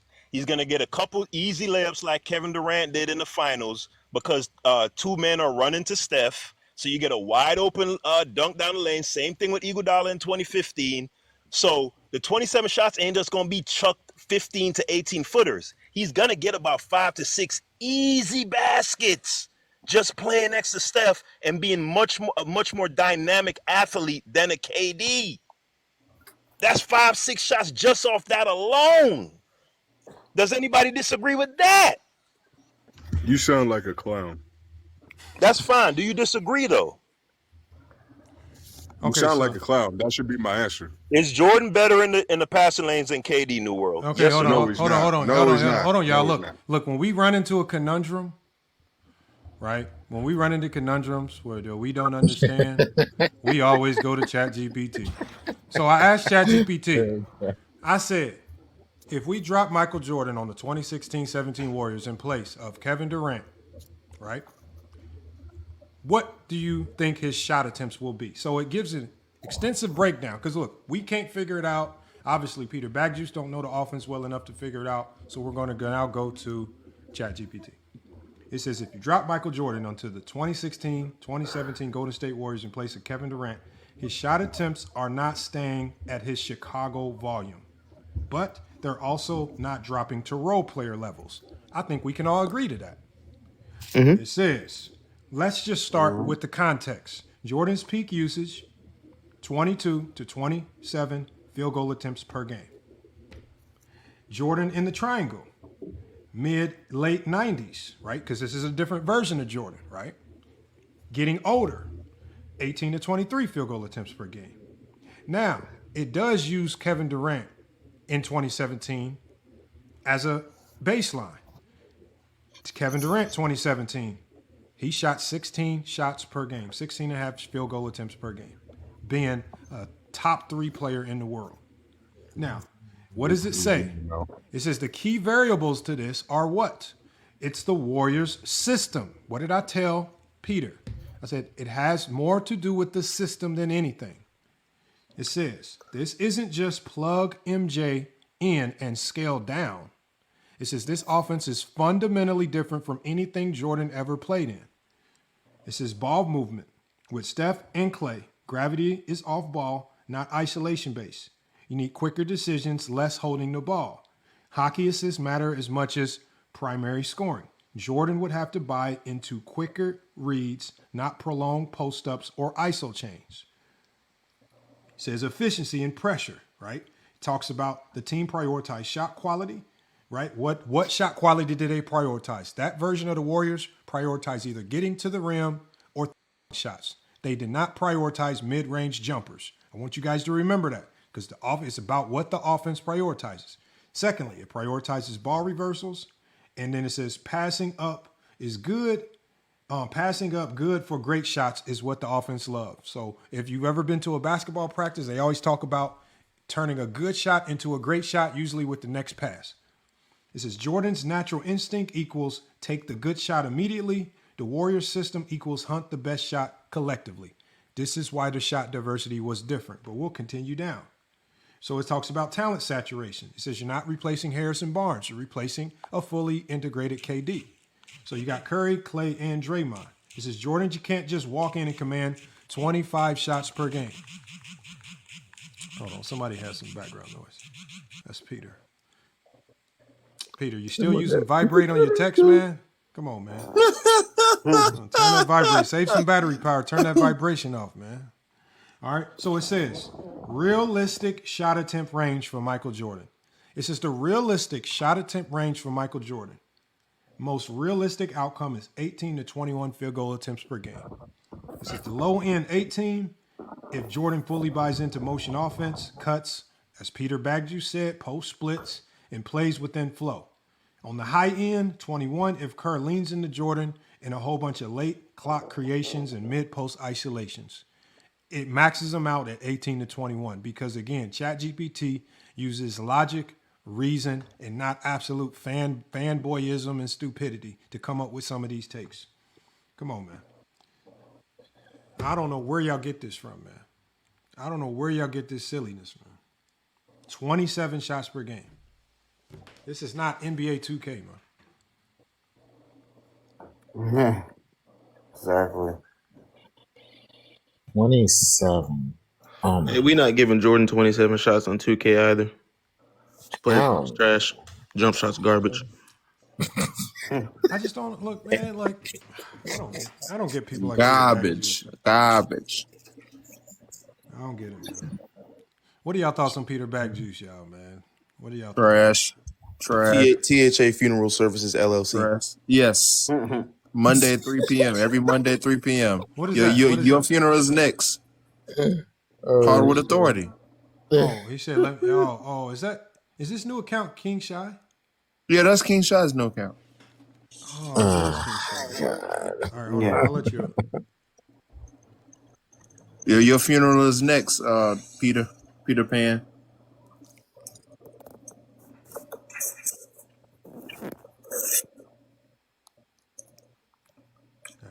I think he's on his phone Googling something. He Googling something, he looking up something else to prove you wrong in his eyes. Yeah, you gotta add that part in his eye. Peter's wild. 3-hour ether session like that. We literally have to break down everything that we say. Like he's gonna argue everything. Debunked everything with film, with just knowledge. And I don't even know, man. 27 field goal attempts, 40 points per game, 55% from the field, 35% from three on 5 3-point attempts. Hold on. Adrian says Peter wasn't allowed to get off what he was trying to say. I don't know what he was trying to say, Adrian. Do you really think Jordan was just gonna walk in there and then do it like KD? Like, no way. Salute to SJ quoted, man. We got Tony ENT. Salute Tony ENT. You got to come pull up one of these days. He said Peter held his own and gave you a run for your money. I know. I guess you can call it that. I mean, but if that's your version of giving him a pat on the back while also he held a giant L. That's what he held. While also letting him know that he got absolutely destroyed. Because I know you can't completely agree. You can't come out here and just say I cooked him. You have to try to give him his flowers. But again, Peter Bagjuice on almost every element of this conversation lost on every single point. He was not right about the illegal defense. Not close. He was not right about Michael Jordan and the triangle offense. He was not right about the Warriors and that offense. There's every element. He was not right about anything that Tex Winners believed. I had to literally Google everything and show him in black and white for him to say every time he got proved wrong. Peter's way of basically saying I'm wrong is basically Peter saying that's what I was saying the whole time. That's what he was doing. Salute, Peter. Man. Yeah, you back with us, man? I need that clown music, man. What's good, Peter, man? Yo, can Peter, we stop, bro? This man ain't never gonna understand. Yeah, I was doing something. I ain't even hear what you was saying the last 5 minutes. No, of course you ain't never here. But, I've been explaining this since 11 o'clock. It's 2 a.m. I told you, It's bro. 2 in the morning, Did I not bro. say the same shit? Like, bro, it ain't never. That's why New World and them be going off point, because they be knowing that these Yeah, people like Peter so Beck. can I ain't speaking a minute, so let me give the pathway for what I believe why I could see him scoring 40, right?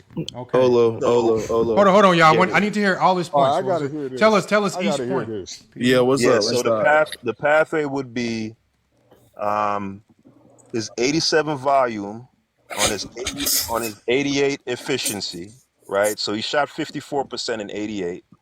I think playing on a team with Steph and Clay and those guys, he's gonna get way more easier. Hold on, you said way 1988? You said he shot 54.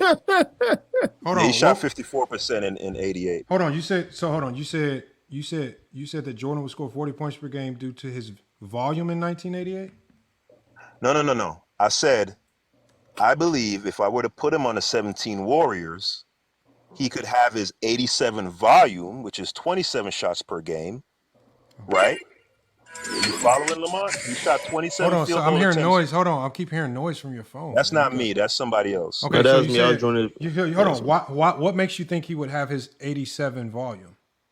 No. I'm just telling you my pathway. I'm walking through it. Just let me get all the way through. I know what I'm saying is what makes you think he's going to get that volume?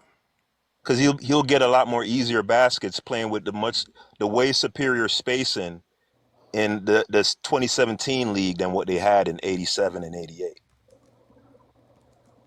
So he's going to get about 5 shots, just layups, runouts, right? Okay. In 88, they did play fast, though. Let me not do that. They did play around the same possessions in the 80s as they did in the 17s. And what else? But in the half court specifically, due to the spacing, especially playing next to Steph, he's going to get so many easy baskets, layups, lob plays, lob dunks, runouts, because they already had the #1 defense in the league.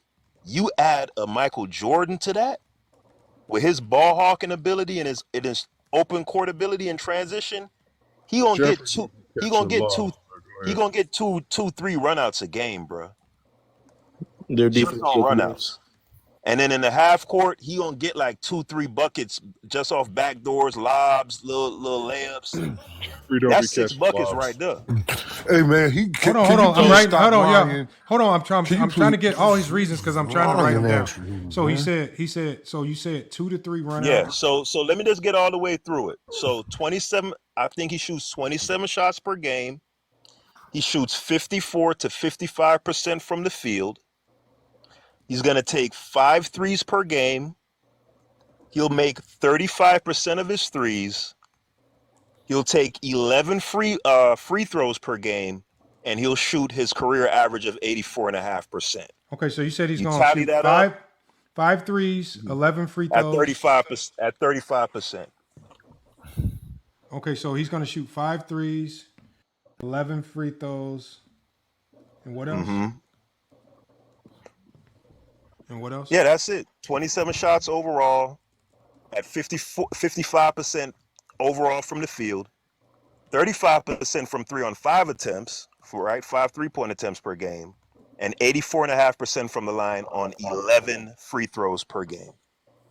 Tally that up from 3. Okay, hold on. I know the math works, but how does he get that in the Warriors system? I just explained it. 6 buckets just off six baskets just off easy shit, and then the other ones will be his little mid-range and all that other stuff. You said he's going to shoot 27 shots. Which he don't have. And you said he's going to shoot 27 shots per game on 55% from the field. Right. Nigga can't shoot.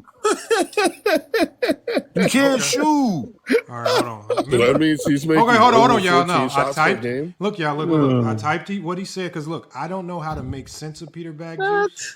So the only person that I know who can make sense of the nonsensical is my book ChatGPT. Now, yes, sir. Okay, Yes, but he's not better than transition. He's not better than basketball than Kevin Durant. I wish he would go to some film for some. I wish he would go to some film that we could see as opposed to what he wants to put together in his mind. Hold on. That's fine. Look, we finally got him to say how Jordan was going to get to the 27 shots out of the Warriors offense. And so I basically told ChatGPT everything that he said, how he was going to get, and I said, is that realistic? And ChatGPT says, and I'll make it smaller so y'all can see it. It says, short answer, that's not realistic. It's just stacking a whole bunch of best case assumptions on top of each other, ignoring how the team actually functions. Again, as I said before, you guys, how you score and what you score is primarily based on how the team functions. If you understand the dynamics of that Warriors offense, it had no prejudice on how good you were. If you were one of the top 3 players, it was about the diversity of shots amongst the top 3 players. That's just how the offense was. It says, let's break it down piece by piece. First of all, it says the math alone doesn't make sense. It says he's saying 27 field goal attempts per game on 55% from the field, 5 threes at 35%, 11 free throw attempts plus transition buckets. He says that profile equals 40 plus points per game easily. But here's your problem, according to ChatGPT. It says, on the Golden State Warriors, that volume literally does not exist. Steph Curry shot 18 shots a game, right? Klay Thompson took 17 shots a game. Kevin Durant, when he was there, he's taken 16 a game. He said that's already 50 shots allocated to the elite scorers. He says you can't just add Jordan's 27 field goal attempts per game without breaking the entire offensive identity, which is what I said. Because if one player's taking 27 a game, there's another person that's not getting to theirs. That means Steph Curry's going to go down to like 12. Klay Thompson's going to go down to like 12. And we all know that is not realistic at all. Okay, the biggest flaw in this illogical take is this is where people get tricked. He says, yes, Jordan would have better spacing. Duh. It says easier driving lanes, more single coverage, but it does not equal more shot attempts because in that, what does it say? System. Open drives become kickouts. Good shots become great shots. Possessions are shared, not dominated. KD literally reduced his volume in that same environment. So transition argument. He kept saying runouts. Oh, man. This part is exaggerated. That's why he kept saying runouts. I don't even think he knows what these are. And that they really don't happen that often in an NBA basketball game. Yes, they were elite defensively, but the Warriors were already number 1 in transition efficiency, right? Those runouts were already being finished by Curry, Klay, and KD. Jordan does not create new transition possession. He just replaces who finishes them. So maybe he gets 2 +2 to +3 easy I buckets per disagree game. with that part. Please hold 1 second. But not 10 out of nowhere. Free throw line inflation. Jordan at his peak could get there, but context matters. The Warriors' offense is less isolation, more flow. Less isolation equals fewer whistle hunting possessions. KD only shot 7 free throws per game, and he was the best ISO player probably in the world at that time. You think Jordan jumps to 11 in a lower ISO environment? Hell no. He wouldn't get those ISO possessions to get to with the a free throw weaker line. So how he doing that with that weak ass handle of his? And we got here. We got right here. It says the real limiter is system versus player. What did I tell you guys before? The system is always above the player. The system dictates what the players do. It says this is what people like Peter Bagjuice will ignore. Michael Jordan at 27 shots per game means though there's more ball stopping. Curry becomes less effective off ball, so Curry's not Curry. Klay Thompson's volume drops, means Klay is not Klay. Draymond Green's playmaking decreases, which means Draymond Green is not Draymond Green. You are not watching the Warriors anymore. You're watching a modified version of the Bulls, and that shit will not work in the 2000s. And if that happens, you lose the very same spacing advantage that this idiot is arguing for. ChatGPT just actually ethered all the stupidity you just said. Again, it takes you back to what is realistic. 18 to 21 field goals per game, 7 to 9 free throws attempts per game, right? If you want to give him the threes, okay, 3 to 5 a game, right? Even He'll that's probably average 30 to 33. It's still dominant, but it's not a fantasy made up in your head. Again, ChatGPT once again has to surgically and strategically break down your logic with things that we've already told you. Everything that you heard is things that we have been saying the entire live stream. But we have to go to ChatGPT, right, to get the same answers just to tell you twice before you stop with the nonsense, man. Hey, ChatGPT also said that Jordan shot 18 to 23 field goal attempts from the mid to late 90s, and that is incorrect. Okay, so do you have a question for ChatGPT based on what he said? Okay, Peter. Okay, stop talking about earlier. If you didn't address it earlier, don't try to address it now. Do you have any questions for ChatGPT based on what it said just now? You can ask a question. I'll type it in. If you feel it's wrong, give me the follow-up to tell me it's wrong. Because I'm not arguing with you no more. You got to argue with ChatGPT. Yeah, it's over with for this nigga. Man, you got me on mute, bro. No, so you're not. We can hear you. You had me on mute. I just took it off. Ask ChatGPT. What is your question? Ask ChatGPT, why did it say earlier that Jordan attempted we're talking 18? About this conversation. We'll do that later. No, we're not moving the conversation. No, it's not. We're asking, it broke down your logic on the 27 points per game being absolute nonsense. Do you have any follow-up questions for the nonsensical 27 shots per game in the Warriors system? Or do you concede that ChatGPT and us here on the panel are correct? Yeah, so the question I would like to ask ChatGPT is just why completely ignored what was going on. Yep. Bro, he asked me to ask a question. Can I ask? I said ask a question related to follow-up. You got to tell. A follow-up related to this.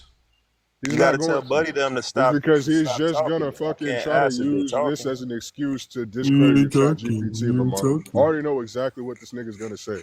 He's gonna say that because ChatGPT was wrong earlier, it can't be right now with what it just put out there.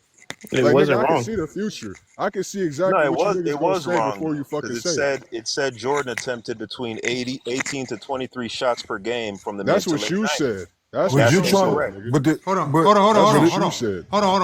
it Were did there say any? that. Were there any when games? Lamont looked it up earlier. When we watched Jordan play in the '90s, especially. I mean, it's a robot. Peter. So is Google. Peter, it's not a on a night-to-night basis, Peter, how many shots would you say Jordan took in a game in the mid to late '90s? On a game-to-game basis.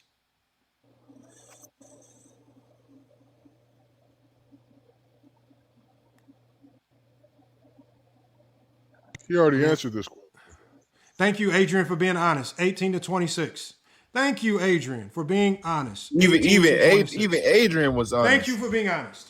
So, again, now that Adrian was honest for you, we can move on. Do you have any questions. He's not cooking Herm. Herm, I know you got to side with him to make him feel better. Herm, come on, man. You've already been labeled as an antagonist that will just come up and push against the grain just to push against the grain.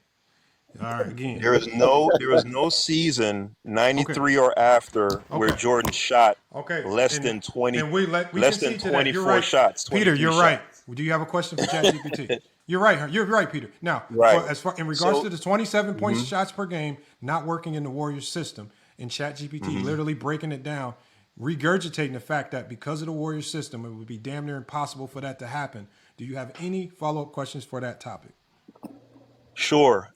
Ask ChatGPT, is it impossible for Jordan to take 27 shots per game while playing within the Warriors system? It literally answered that question. It said he could, but if he did, the Warriors are no longer the Warriors, and they lose the spacing that makes. We got to read it again. This dude does not listen. It literally says right here. It says Michael Jordan at 27 shots per game means ball stopping increased. Curry becomes less effective off ball. Clay's volume drops. Draymond's playmaking value decreases. And it says at that point, you're not watching the Warriors anymore. You're watching them. Hold on 1 second. Hold on 1 second, Peter. I'm reading. Don't pretend that you know now. And you make us read it again because you play dumb. So hold on 1 second. Hold on 1 second. Hold on 1 second.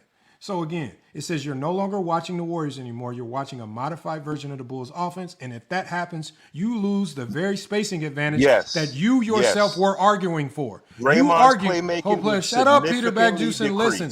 Please shut up, Peter Backjuice. You said, Peter, you said that Jordan would have more spacing. Yeah, that overrated Draymond. Hold on. Please, Peter. Please. Let me finish what I'm saying. Please let me finish what I'm saying, Peter. He can't let you finish. So remember, he said that all of this stuff with Jordan was gonna have it so much easier. It's all gonna be predicated on the spacing, but that spacing comes from Steph Curry. That spacing comes from Klay Thompson. If Jordan's running around shooting 27 shots per game and the other team knows it, those guys those guys become less valuable. And so that spacing is no longer there because Jordan is now holding the ball to get his 27 shots per game. Hey, Herm, pull up. I'm outnumbered, bro. So hold on. Look, Peter, crying for help. Crying for help. Peter, crying for help. Please I'm hunkered down. Please, I'm trying to keep the audio clean, man. Please stop. I need reinforcements, dog. Oh my God, man. Herm, I think Jordan would thrive in the Warriors system. I don't think he would shoot 27 shots. Shows how stupid. So to answer the question, he's crying for help. Herm can't save you on this one. Again, Herm can only do so much. Herm's gonna come up, he's gonna disrupt with you, and he'll be a partner in disruption. But as far as the facts go, there's no facts. You can't address no facts. But the thing is, he's trying to do this where Jordan doesn't even have the skill to get off them 27 shots in this era. Thank you. He doesn't have the skill. Yeah, you're taking away from the thing. You're taking away from the skill. You're taking away from the same skill that the Warriors had when you add Jordan to it, because you have to be a very skilled player in that offense, and Jordan is not. No, any offense. No, but one boy. Here's the thing: any offense can give any player a whole bunch of shots. Like, I mean, the Lakers could get Bronny James 27 shots per game if they wanted. If they were wanting to tank and lose, again, getting player shots. That's a fact. But again, increasing a player's shot quality, right, and making sure the ball gets to your best player is a different story. And I think that's what Peter's not taking into consideration. What he's trying to do is he's trying to keep the Warriors spacing the same without giving Steph Curry the ball the same. He's trying to keep the Warriors spacing the same, but Klay Thompson can't be Klay Thompson. He's trying to keep the Warriors playmaking the same because he said lobs, he said backdoor cuts. How is all this the same when Jordan's holding the ball, hunting for 27 shots per game? How is Draymond able to be facilitated and be Draymond? How is the spacing able to happen if Klay and Steph aren't getting their volume? It's not. This is not the Warriors anymore. No, this is why he thinks there's going to be spacing, Lamont, is because he thinks that Jordan on the Warriors is going to be playing against an illegal defense and not his own. And he's not. He's going to be facing Kawhi Leonard. Yeah. He's going to be facing P.J. Tucker, Trevor Ariza. That's why you always talking about this. Why it don't make sense. He's going against better defenders than he did in the 90s, and they are not letting that happen. Better defensive schemes. Hold on, He's not. We got two taking no people up here. We 27 got shots two for new the people up here. Warriors. Let me go to Tim Tam. Is it Tim Tam? Salute to Tim Tam.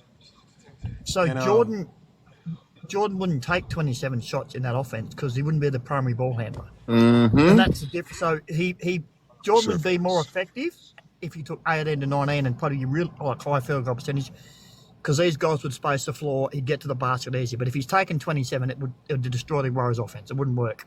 But he wouldn't take that amount of shots because he's not the primary ball handler. His usage rate is going to drop because you've got Draymond, you've got Curry who can facilitate the offense.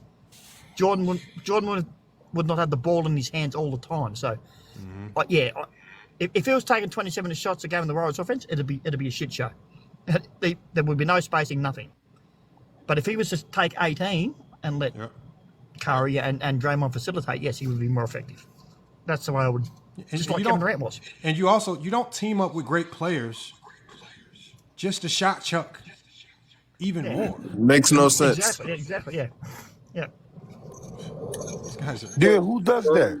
Klay Thompson, but you still want Jeffrey to take 27 shots and get to the free throw line? I got a question for y'all though. Let's just say what Peter's saying got somewhat of truth, and he took 27 shots. Would that depend on what type of shots he getting within those 27 shots? No, they're just gonna be trash. Right? No, I'm just asking the truth. No, because he's going against the defense that these guys play too. Herm, you know Jordan doesn't have the skill set. It all You know he depends where those doesn't. shots coming from. Though. Hey, Herm. No, what we're saying is this. When we're placing, like, similar to when we placed KD on the 90s Bulls, we're placing KD on the 90s Bulls with the expectation that they're going to be playing basketball conducive to winning championships. So if we take Jordan as is and we drop him on the 2016-2017 Warriors, that means he's going to be playing basketball conducive to winning championships. On that team, in that system, basketball conducive to winning championships is not shooting 27 shots per game and then minimizing Steph and Klay and even Draymond's playmaking. That team's ability to demolish the NBA. Somebody has some noise. That team's ability to demolish the NBA. That's Tim. Their ability to demolish the NBA was based on 27 shots, Lamar. Hold on, Who brought that up though? Peter did. Peter said that if Jordan joined The one that you said was cooking. If Jordan joined the 2016-2017 Warriors, he would average 40 a game and would take close 27 shots per game. 11 free throws, shooting 55%. And me and you both know that when you have Steph Curry and Klay Thompson on the team, Jordan wouldn't average 40 a game because, one, he's not that great of a three-point shooter. So the defense is going to collapse into the paint, forcing him to shoot more threes than he wants to. Or we could just give Jordan his credit and say Jordan is not a losing player. A losing player would join Steph and Klay and say, I'm taking 27 shots per game. If you join Steph and Klay, you don't have to play. You join Steph and Klay. Jeffrey's not the best player on that team. It's Steph. Guys, it's not even about the best player. It's not even about that. It's about the offense. It's about the system. By the way, y'all got to learn how to troll, man. Hey, by the way, Lamont. By the way, I just redid the math on it. He could actually still average 40 taking 25. If he still shot, he's not taking 25 shots. He's not taking 25 shots.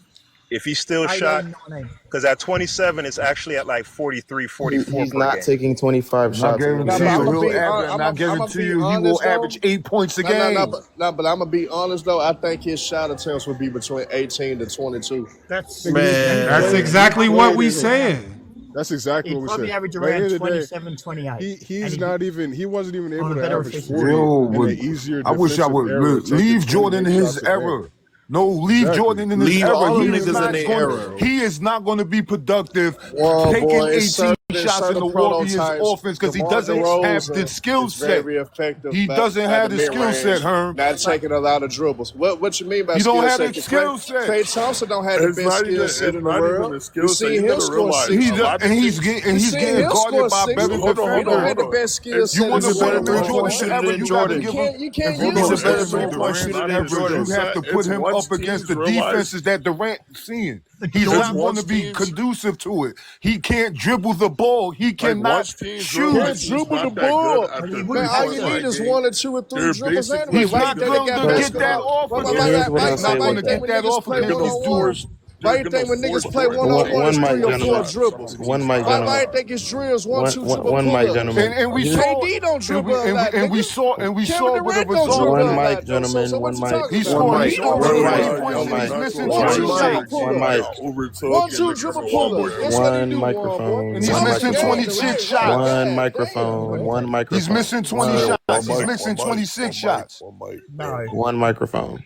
Jordan would be effective taking.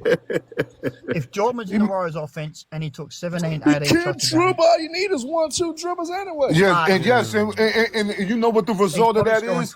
He's missing his games where he's missing 26 shots and he's got 1 assist. No, but this He's not isn't taking look, 27 y'all. shots This against is the we Warriors. all know that if you put Jordan on that team, the spacing of that team makes it easier And for when y'all Jordan to talk- score. and- Hold on one second, Herm. Let me finish. Just so we can move on in the conversation. Herm, I don't want to argue Jordan's skill in the offense. I think we all know that Jordan's good enough and he's smart enough to, if he joins a team like that, he would find a way to be effective. But to say that he would play losing basketball and shoot 27 shots a game, that's called a losing player. That's called going against the system. That's called stupidity. Scenario though, Lamar. that would be. But I they think fit Jordan into the Ash should be scenario, relieved. Lamont. They don't I think Jordan understand Ash should that. be relieved to play with a team like Golden State. No. Actually, Like, what if are you was in saying? that That he's situation. not going It would to all go to come the down- team shooting So can I say 27 this shots a then? game, doing what these people are saying. So, Like, it's so not can I say this, realistic. Herm? It I would all actually, come down to Jordan's ego.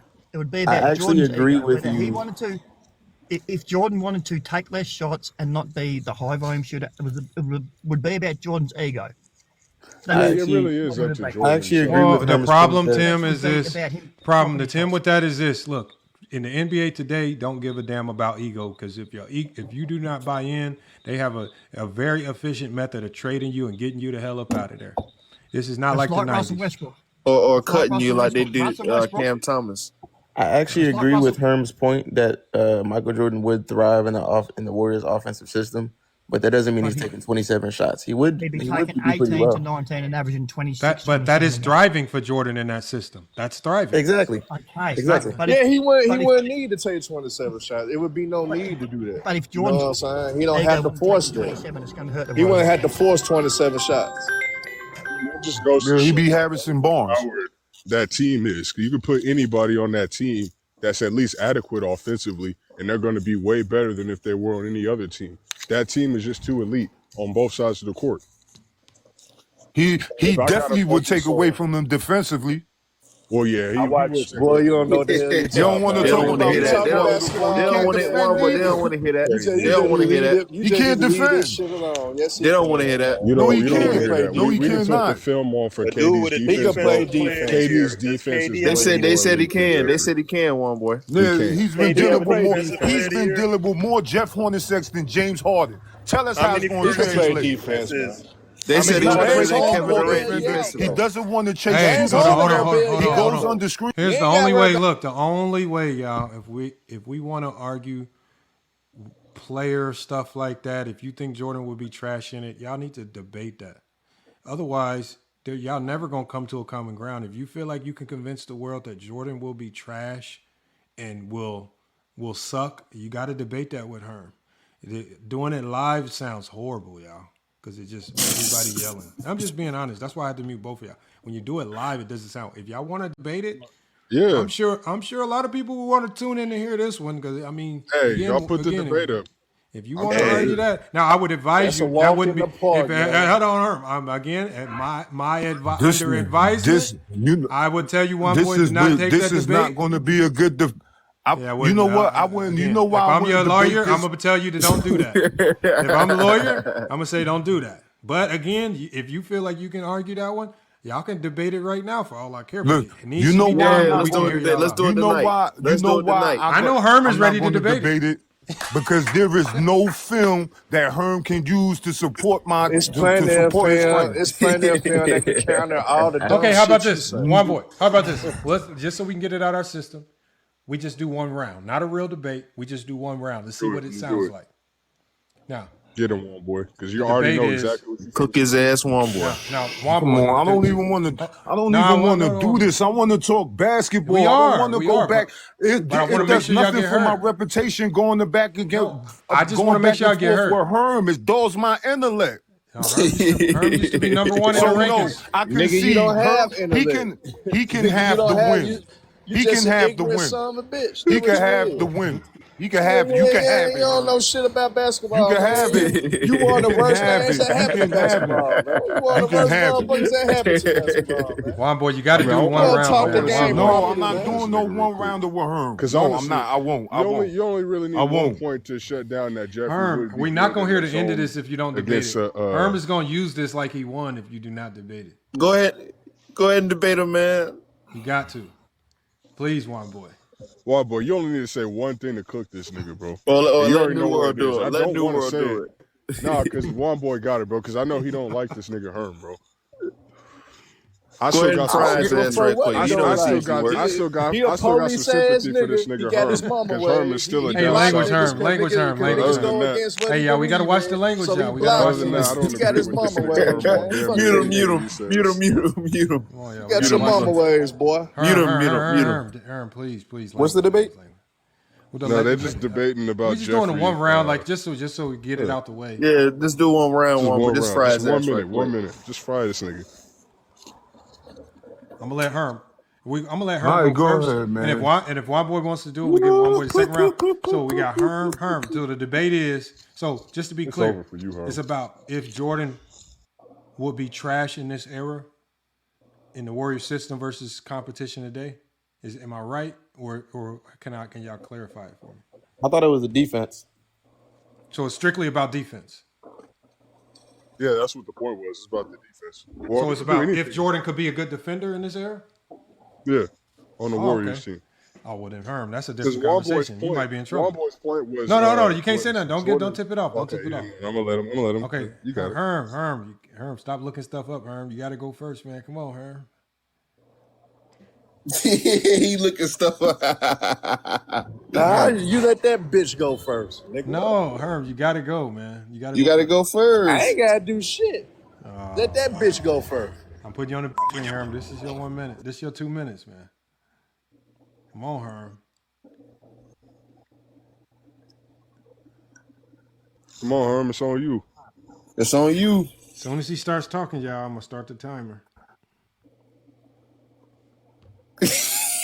Why he on mute? Come on, Herm. It's your opportunity. Why he on mute? That's because he went on Google. He's scared. He's scared. Hold on. He might be looking something up. I'm gonna give him a little time to look it No, up. he ain't looking something up because he was looking it up. I don't mind people doing research. If he needs a little research, if he needs He's some not notes. doing research, Lamar. It would have been on the coffee break thing.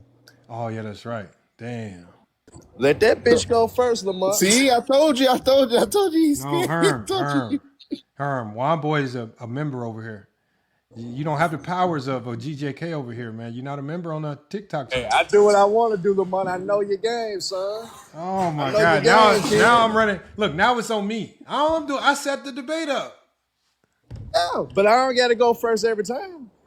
You don't go first every time. I most of the time I do. That's not true. That is true. When you debated A. Johnny, you didn't go first. I go first most of the time. Oh my God, man! Come on, man! He's trying to discredit Michael Jordan. Cause he ain't need to shit. prove it. So what? Are you waiting? You want to wait? You're trying to wait to hear what he said. So look, if I let you go first, that means if I let him go first, that means just like in a court of law, I gotta also let him go last. Like in a court of law, right? If whoever goes first, they also get the extra turn to go last. So here, I'll let Juan Boy go first, but he also gets a rebuttal round. You don't get the advantage of a rebuttal round now. All right, let me get Juan Boy up here. Juan Boy might be ready. This nigga Juan Boy. Yo, can we start something new up, yo? Hold on, Juan Boy. let's talk about hold on the worst hot. Hold on one second. We got Juan Boy up here. Live. Juan Boy, your 2 minutes to start whenever you start cooking, man. Fry his ass, man. All right, listen, right. When you talk about switching places with Kevin Durant and Michael Jordan, I'm just going to touch on the defensive side of the ball. You're taking away 7 feet, 240 pounds of somebody that can defend at any level on the court. Whether you talk about weak side help, strong side help, Kevin Durant has the ability to guard because of his length, because his athleticism. He is not afraid to chase dudes around screens, fight through picks.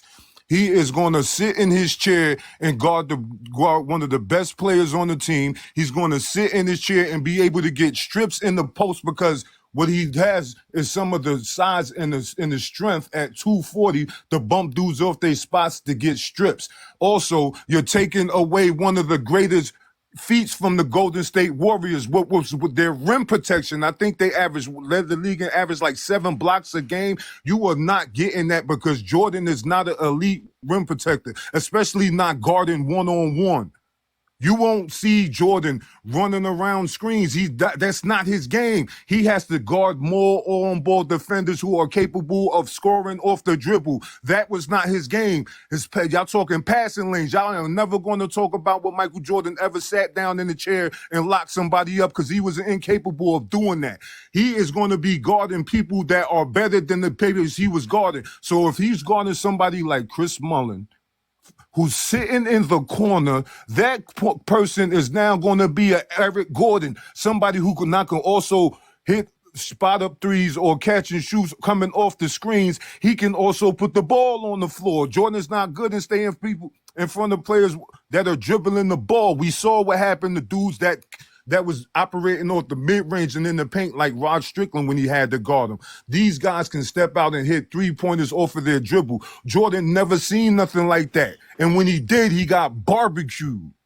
So unless you're going to go to some film to where you can show me argue against anything that I just said, like I can see because I don't see it. You got to give me some type of proof. Hold on, one boy. That's time. All right. That's one boy for the first round. Hold on, Herm. You heard what he had to say. Now, because Herm, because you called for going second. Again, one boy does get the only rebuttal around. So make sure what you say you got to come correct because he's gonna get the last say. So go ahead and cook, Herm. Well, we seen Michael Jordan when he played with a great defensive anchor as Scottie Pippen. We seen how effective he was defensively. Hell, the Bulls, the 72-win Bulls team, one of the best defensive teams of all time with constant ball pressure. Michael Jordan, high IQ, speeding up tempo, speeding up, they get his steals and go into transition. So Jordan would go into a Warriors team with a guy like Draymond Green, which is the quarterback of that defense. So therefore, we done seen him being with an elite defender like Draymond, Iguodala around him, and Klay Thompson around him. Not only they would even be even faster or even better or even stronger on the perimeter than he had with the Chicago Bulls with the 72-win team. So he would kind of have the same type of personnel because Draymond would basically be the prototype of Dennis Rodman. Andre Iguodala would kind of to a degree be the prototype of Scottie, and Klay Thompson would kind of be the prototype to goddamn Ron Harper. So those guys would be able to force a lot of turnovers. Those guys would be able to get in transition, and the Golden State Warriors would be one of the best teams in transition in basketball. Be one of the best teams that would cause the most turnovers in basketball. And Jordan was great in passing lanes with the dominant ball pressure when you do got guys like Iggy Guard and people with the elite defense that he brings. With Klay Thompson with his all-ball defense and with Draymond quarterbacking, hell, Jordan would be in passing lanes with ease because that's what he thrived in the most. While y'all trying to talk about because he's sitting in corners guarding Chris Mullin. So therefore, with those elite defenders around him like he had in Chicago, the same things that he was great at Chicago, making the all-defensive first teams,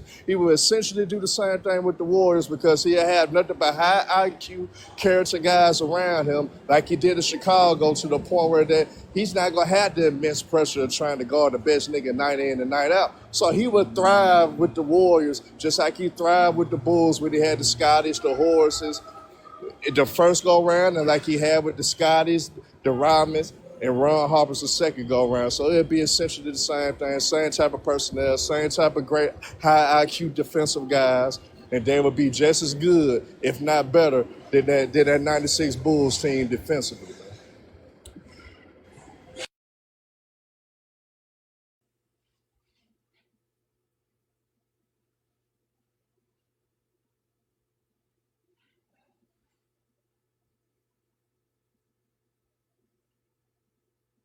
It's my turn? Yes, sir. Hello? It's on me? Yeah, get All it. right, cool. Like I said, if you put Jordan on that Warriors team, he's still he's still a liability on defense. You always talking about what the help would do. I am strictly talking about what Jordan is able to do without the help. He is not a great one-on-one defender. He cannot defend on the perimeter one-on-one like Kevin Durant. He cannot defend in the post like Kevin Durant. The growth is one of the reasons why was not just because of their help defense creating turnovers, getting blocked shots and getting the regaining possession creates turnovers, which Kevin Durant was able to do with his length, size, and athleticism. Jordan does not have his foot speed on the perimeter. He doesn't have his length and size in the paint. He can't protect the rim.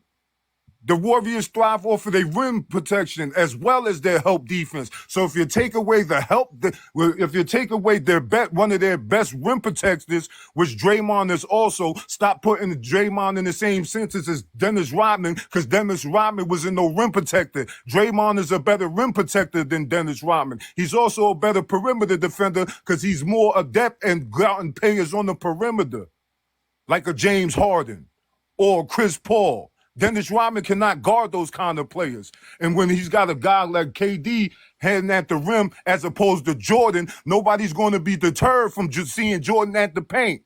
They are going to try to dunk on Jordan as opposed to Kevin Durant either getting the strip, changing the shot, getting the deflection, or just blocking the shot.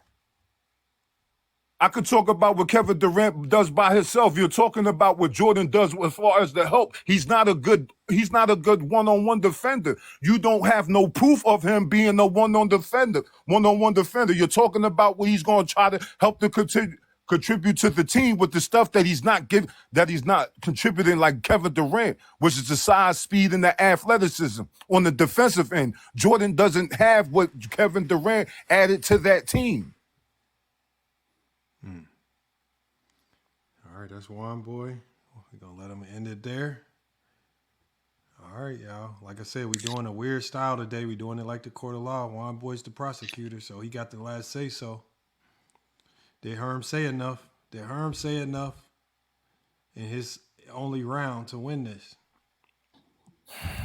I had to go on mute. I had too much noise, my boy. I had to go on mute. No, you fine. Let me go here. Let me do this real quick. All right. Oh, hold on. We got TPM. TPM, you heard it.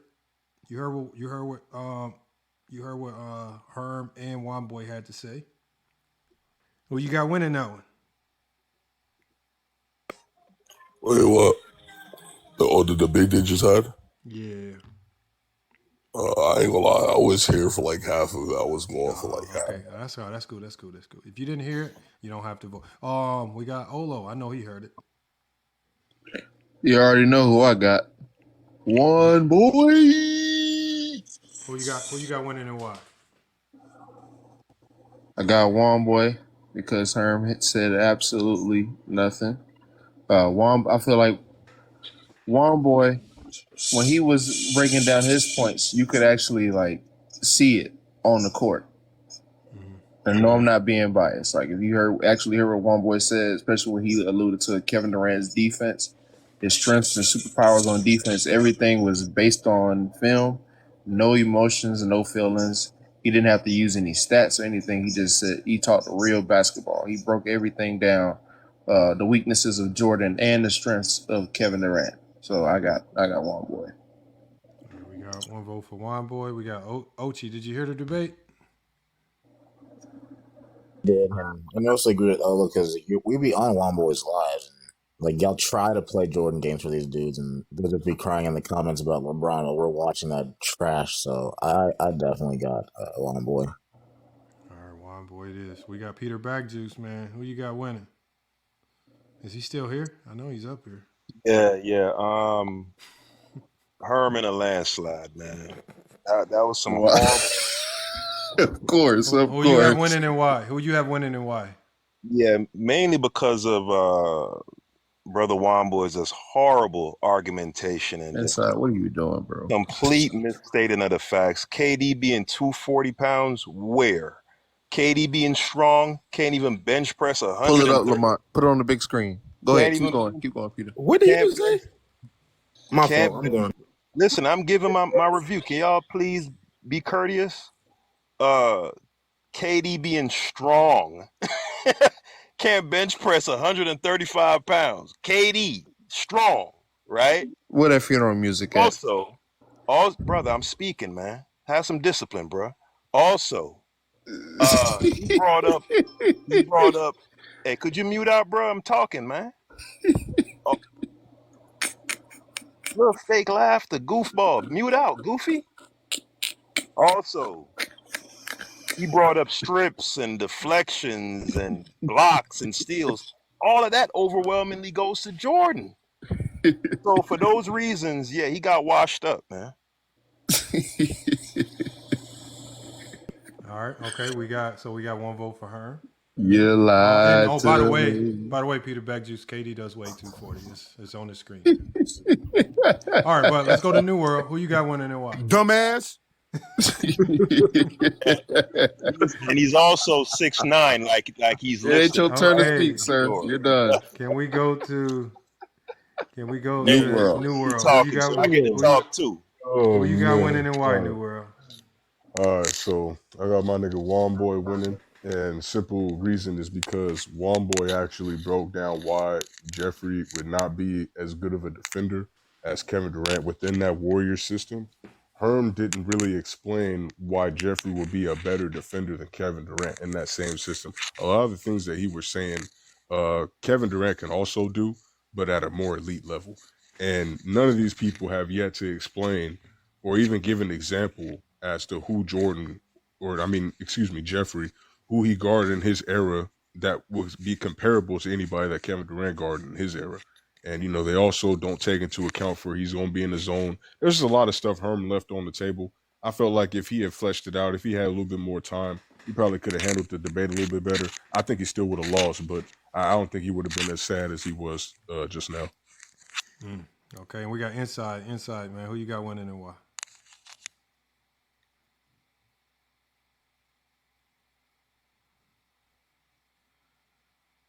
We can't hear you, Inside. Can y'all hear him? No, we can't hear him. I hear you now. I hear you. Yeah, you're good now. You're good now. Right. Perfect. I have Womboy winning, and for the simple fact, and I will say that Herm did have some pretty decent points. However, all of Herm's points were talking about how it would basically be the same thing as in the the 90s with the Bulls, and I'm thinking about it. I'm thinking that Michael Jordan wasn't even a good defender on the Bulls. So when he brings stuff up like that, it kind of just, if it's going to be the same thing as that, and that's trash, I don't know if I can even say you won the debate. Also, with Womboy's points that he made, he was making very specific points. You're not getting the same help side rim protection that you're getting with Kevin Durant with Michael Jordan. You're not getting the same rim deterrence that you're getting with Michael Jordan that you're getting with Kevin Durant. On the perimeter, Michael Jordan is terrible when it comes to screen navigation. Womboy alluded to how he's not good at playing one-on-one defense. We know this to be true. Dennis Hobson, Jeff Malone, we've gone down a rabbit hole. So my opinion, I think Womboy won the debate. Land my plane. Jeff Malone. I think we got somebody in the backstage that wants to vote too. Hold on, let me see if I can get him up here. Hold on, we this nigga said Jeff Malone. Hold on, King Angel. Hold on. What's Peter. happening, man? King Angel, you heard the debate, man. Who you got winning and why, man? Yeah, I heard the debate. I got Herm winning just because that's the homie and he's getting slaughtered up here. So I got to show him some shit, man. So Herm got to. You are no longer a moderator for my life. You're no longer moderator. Hey, now hold on. I'm gonna tell y'all what I thought. And I kind of thought along the same lines as Inside, because Herm did tell us about Jordan's defense, but he told us how Jordan's defense was good in the 90s, not how it would translate to today's game. And I think when you talk about what Womboy said, Womboy did a good job. I like the Chris Mullin example because we all know Chris Mullin was an elite shooter, which is a much different type of cover, right? But when that elite shooter is also an elite driver, right, and can do other things with the basketball, which is again one of Jordan's weaknesses, right? Guys that not just move a lot, but also guys that can put the ball on the ground. So we saw Jordan did struggle with catch and shoot shooters, guys that move a lot, but then he also struggled. Hold on one second, y'all. He also struggled with guys that put the ball on the ground. Now we're kind of putting those two skill sets in one player, and this is multiple players across the league. So now we have a whole bunch of these types of guys that Jordan has to deal with on a night in, night out basis. And so I like how he talked about Kevin Durant's contributions on defense. When you think about that Warriors defense, I think what goes underappreciated is KD's rim protection. He talked about KD's rim deterrence. If you remove that, where do you get it from? Because now you're not replacing it. Like you can only have so many passing lane defenders, right? You do need people on that team that can rim protect. Now I've heard some people say that Jordan can rim protect. In today's game, again, you would have to show me how that translates because as Juan Boy said, guys today are driving to dunk on your head. And again, you're dealing with guys that are equally as athletic, if not more. So I think Juan Boy won on that point as well. I think Juan Boy talked about the translation of defense better. I think Herm was very vague in general and said what Jordan could do, but most of it was what Jordan did or could do in the 90s, not how it would translate in today's game. And I think that's where Herm failed, man. He didn't give us enough of how it would translate. So I think Juan Boy won that because I think Herm was trying to just kind of throw in a bunch of filler. I think if Herm had a night to research, he could have came with better, but the filler didn't. Juan Boy's too prepared on these Jordan topics, man. Y'all got to stop messing with Juan Boy on the Jordan topics, man. Why doesn't KD's rim protection translate to any other team but those Warriors? Where's it translated in OKC. You're lying.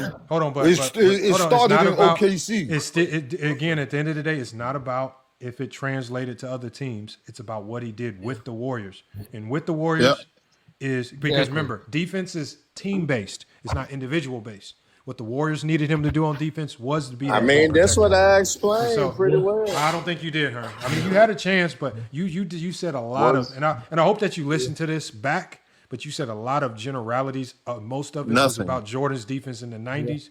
Nothing about how Jordan's defense could be effective in the 2000s. Today's game. Yeah, you didn't talk about. You didn't address. If you would have addressed how he would defend a guy like an Eric Gordon, right?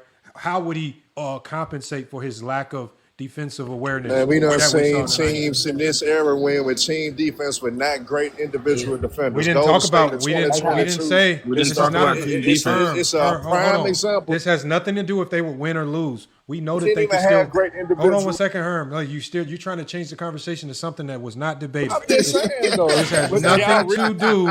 Y'all reason this is ignorant, man. I know. Come on, man. Look, y'all. This has nothing to do with if the Warriors would still win if Jordan played bad defense. It's either would he be a good defender or not. The reasons that you gave were very lackluster. You just regurgitated what you thought he was good at in the 90s, but you didn't explain to us how it would translate against bigger, faster, stronger players that can do more with the basketball. You just said a whole bunch of generalities. You got caught up because you thought Juan Boy doesn't know that much basketball, and y'all keep playing with him on these Jordan topics. You got caught. You got barbecued. That's all. Just accept the barbecue. Because if you would outclassed him, Herm, I would have voted for you. So I'm from the Wally era, nigga. What? I don't know. Peters. Like what? We don't care, bro. Peters had a rough night. Out of here, man. Peters had a rough night, y'all. Peters had a rough night, man. You know. It's just common sense. But Herm, he caught you slipping on that one, Herm, man. You caught you slipping. I ain't gonna lie. He definitely got him And I don't even debate because I told you slipping. I have caught you Lamont, as long as I've been coming on these panels, what I've been saying, I am not a debater. You know how I I am a would go down. That's why basketball I'm fan. chilling. You hang I around ain't them mad niggas that about this debate shit. too much, so you don't know how to talk basketball. That's your problem, Herm. Get him. Get him. Get him, one boy. Get him, one boy. You've been asking for this. I didn't want to do it. I didn't want to do it. Them niggas would have created a lot of turnovers. Them niggas would have been. Did I want to do this or not? Ball pressure for Did I want to do this or not? that they had. Hold on. I'm glad Uchi is here because I said I didn't even want to do this. Hold on. I didn't even want to do league this. and then I said that. I didn't even want to do this.